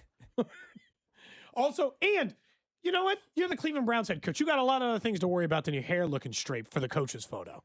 Don't even bother with that. You got to get a clean cut for the coach's photo. Andy Reid shows up in a Hawaiian shirt every year. They all look like they'd been spending too much time in the gym leading into that thing. They all wore the tightest medium shirt they could get. Of course they did. The whole coach's photo was full of jacked even the GM photo too. I mean, Brett Veach was pumping out his chest in his photo as well. You know, that was the thing in the GM photo. Brett Veach has the most underrated chest I've ever seen. It's just these. Okay, at the end. Yeah, a little For bit me. of that. Yep, that's the reaction. Sometimes for you me, can just too. know things right away when stuff's in trouble, you know? Mm-hmm. Like, I mean, legitimately, the Giants manager. Do you guys know the San Francisco Giants manager? He was a college coach at Tennessee Yeah, or Vitello. somewhere. Tony Vitello. Yeah, he's very well known. 4 games into the season, he's already talking about his players being tight and quoting Kanye. Like, it just that's a rough start for 4 games into the I season. thought you were going to say he'd already been ejected or something like that. No, he said, quote, I really don't feel like there's been a tightness, like waiting for bad things to happen or guys yelling at each other. I just think there's been an emotional charge of really wanting to do well. If you ask Kanye, I think he's out with a new album. If you try hard, you die hard. Strange fellow, but he don't miss much on that music. Not that you asked. That is a real quote from a major Tony league manager Vitello. 4 games into the season. That's a bleak timeline, man. That just immediately makes me think things won't work. They're screwed. The Giants and the Browns. They're both. Todd Monken's bad at clock management. We already know that. And this guy just seems like he'll be back in college in a year or so. Yeah, he'll get paid well in college, but this already He has a reputation, I think, for being a little fiery. So I thought you were going to say he got ejected already or something along those lines. No, but he's already like, my team's falling apart. Nobody likes each other. You're like, hey, man, you didn't even get to the first weekend yet. It's probably okay. Yeah. Like, yeah. It's probably It's not college baseball. It's Major League Baseball. You know, the adjustment. I think he's talking to kids again. They started 1-3 so far. So, Got Cody, swept at I think the text line, but they bring up a good point from the 0-6, bad at clock management. All of a sudden, if we see the Browns are struggling late in games with timeouts for whatever reason, then maybe there's just something to it. I just think you can't. I don't think there's I genuinely do not think if you gave Andy Reid the Browns roster, I think they'd win like 6 games. I think it's a cursed franchise. I don't think the greatest coach I don't think Sean McVay and Andy Reid could co-coach the Cleveland Browns to the playoffs this year. Based on their roster. Even if you let them draft players. I don't think Sean McVay and Andy Reid would be like, we're together. We're going to solve the Cleveland Browns. Even they couldn't get that franchise up and going. It would somehow sink their careers instead. It's the Titanic. Never take that job. It would fit the trend of the century at this rate, not just the decades. Yeah. Pretty bleak. Pretty bleak. That's not what we were going to talk about, though. What were we going to talk about? Oh, We're the going to fact talk that about the Chiefs Clark Hunt and the schedule. and what Clark had to say yesterday at the owners' meetings. Nate Taylor is out there as well, and that the Chiefs are not expected to start the season in Seattle. Of course, the Seahawks are opening up as Super Bowl champs on a Wednesday night to begin the 2026 season. Clark Hunt said, quote, I don't think that's on the table anymore. I think from a league standpoint, there would be some concern whether Mahomes would be ready to go. Now, there's a lot of momentum today with some of the comments. I saw Rich Eisen was talking about it as well, that everybody more and more thinks that Mahomes is going to be ready week 1. And I think there's obviously a real chance of that. But does the league want to risk that? You're hearing from Clark Hunt, the owner of the team, saying that that's not on the table anymore. And he thinks, meaning he's hearing from the league, that they're worried about not having Mahomes in that game. The league is, and they don't want to have that as the primetime game. So that tells me, doesn't mean that Mahomes won't be ready week 1, but I don't think the Chiefs are going to be playing primetime week 1 of the season. I think they're going to be playing at noon or something like that against, I don't know, maybe it is a better opponent. It could be a divisional game. That would suck for the Chiefs just in case Mahomes isn't ready. Unless it's the Raiders. But sure. But maybe it's the Jets. Maybe it's the Cardinals. You know? Maybe it's a team like Indianapolis who might have Daniel Jones unavailable week 1, although I guess the expectation is he should be ready to go as well. I guess the question is, what is the earliest you think a network will take the chance that he's back? Because the truth is they have to guess. Yeah. They'll never know either. Week 3 The or schedule 4. releases mid-April, right? Aren't we like 3 weeks? No, May. Mid-May. After the draft. Mid-May. So we're like, I don't know, 6 weeks away from knowing when the Chiefs games are, in what order, the normal. We like that day on the show because it's fun. Which 4 is the hardest? For sure. How the schedule lines up. Well, you can start planning your fall. We talk all the time about how the games are happening all these days. You got to plan out your fall. You've got kids' activities. You got maybe vacation plans. Maybe you want to go on a road trip. I told you next year I'm planning on going to the Chiefs-Rams game, but not if it's on Thanksgiving. I'm not, So I want to know when is it so I can book my flight to L.A. because I'm going to the Chiefs-Rams game. So but if it's Christmas Day or the day before Thanksgiving, you probably won't be there. But it is good to know those things. and get into it, I think someone will take a chance by week 2, at least with a late afternoon slate game. I could see CBS putting, and they could still choose their crew later, but saying, we'll take a 325 slot Chiefs in week 2. We'll take our chance. But it would be kind of funny if he got back for week 1 and they were playing noon against the Cardinals. But they now here's the thing. Hey. They claim they don't choose the opponent order based off anything in particular, right? Like It's more TV. And, yeah. The timing of the games changes it. But like the games are the games. Then they just vie for, do you want them on Sunday Night Football this week? Do you want them on Thursday Night Football this week? It's a difficult job to schedule makers. I think someone will take a chance by week 2.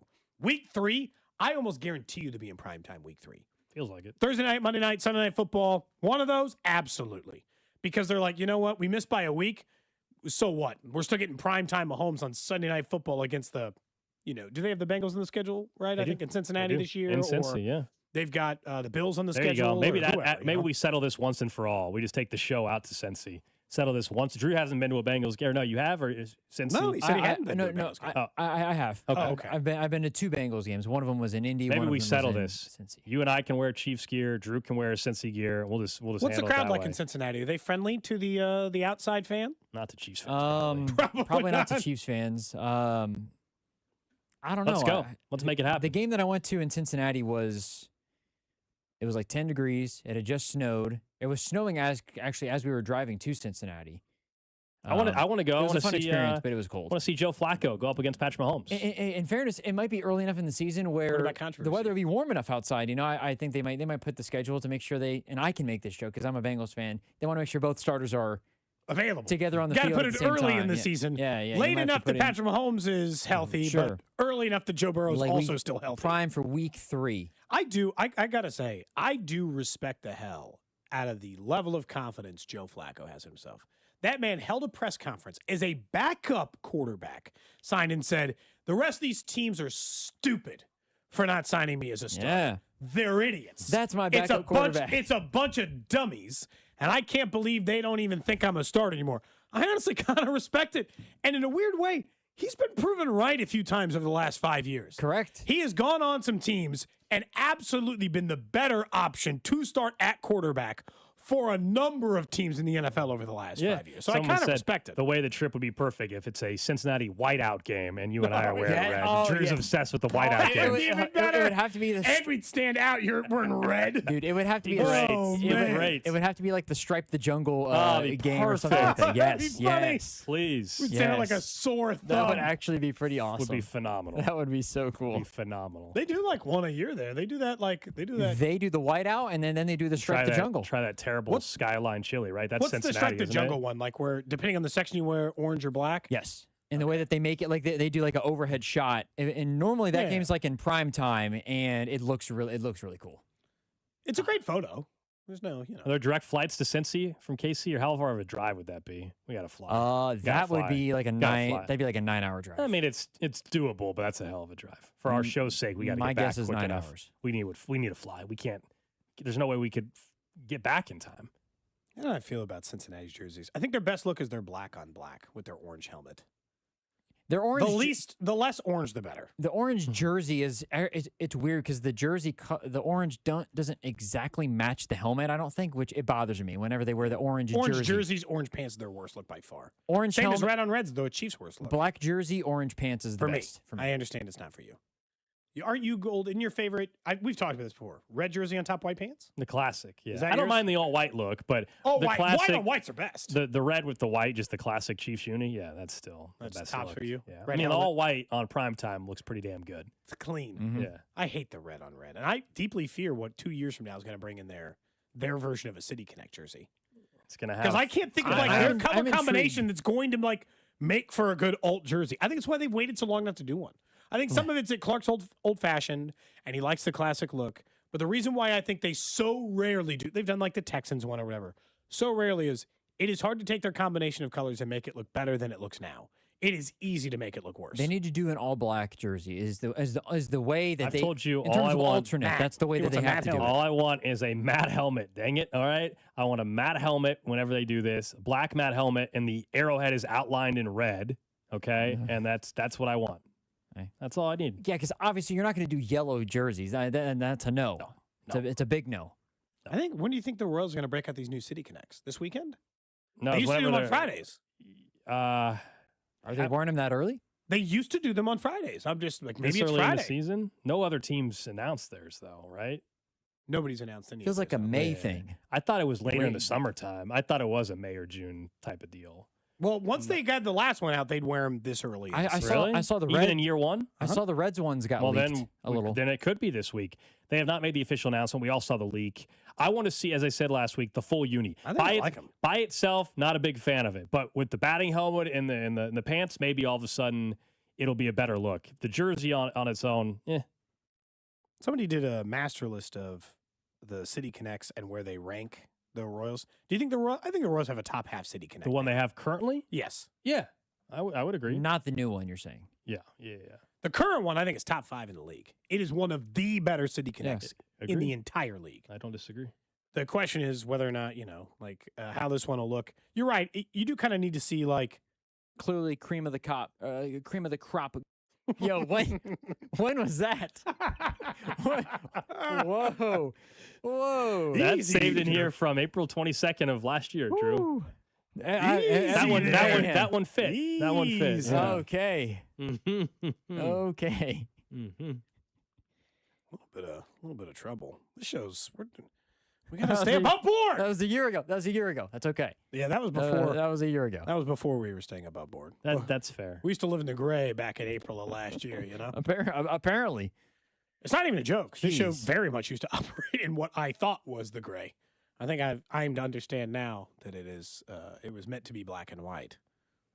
Yeah, I'm not going to use that phrase ever again. Actually, now that I You're heard just that. going to It's just avoid not- it. Yep, I was hard not to laugh. Is that like Gold saying he'll just never say Tennessee cities again ever in his life? Yes, I have to be really careful. You've made me afraid. Tennessee cities is a tough one, especially when you're saying it quick. I'm telling you guys. I'm telling you. Tennessee cities. I stand by. This goes back to, like, It's the best of part. all the clips we've had on this show. Sometimes it's not even like the actual egregious part that's like the best part. I like that he's going. It's not the word he said. It's he's just like so hard trying to get the like. How did I make that other sound? Like he's like, there's no way my mouth can make that sound again, right? If I say it, He was And, saying like, the C So part, like yeah. my most famous one, Tennessee when cities. my Jeez, you know, it's like so good. like the gum bucket incident. It wasn't that I said it the first time.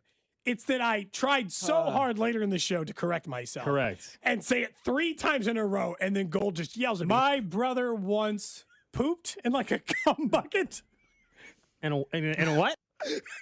It's not even the one. It's the second time's the best one. Gold is like, what are you doing? That's And that's he's the so old, mad. That's Cody the Gold. that's the distorted version of it. Yeah, I thought I had. It's the second. It's the second part. Yeah. The way that you said it, too, you were sounding it out. I was. You were taking your time as you were saying it. The second time was worse because I was laughing and trying to say it right, and I just we kept should- saying it wrong. It's the distorted one. Keeps popping up. The real one's in there somewhere. was just like, The distorted. Maybe we should. We should do Anyway. Cody or Gold. We should just bring back old clips of Cody or Gold and just do that.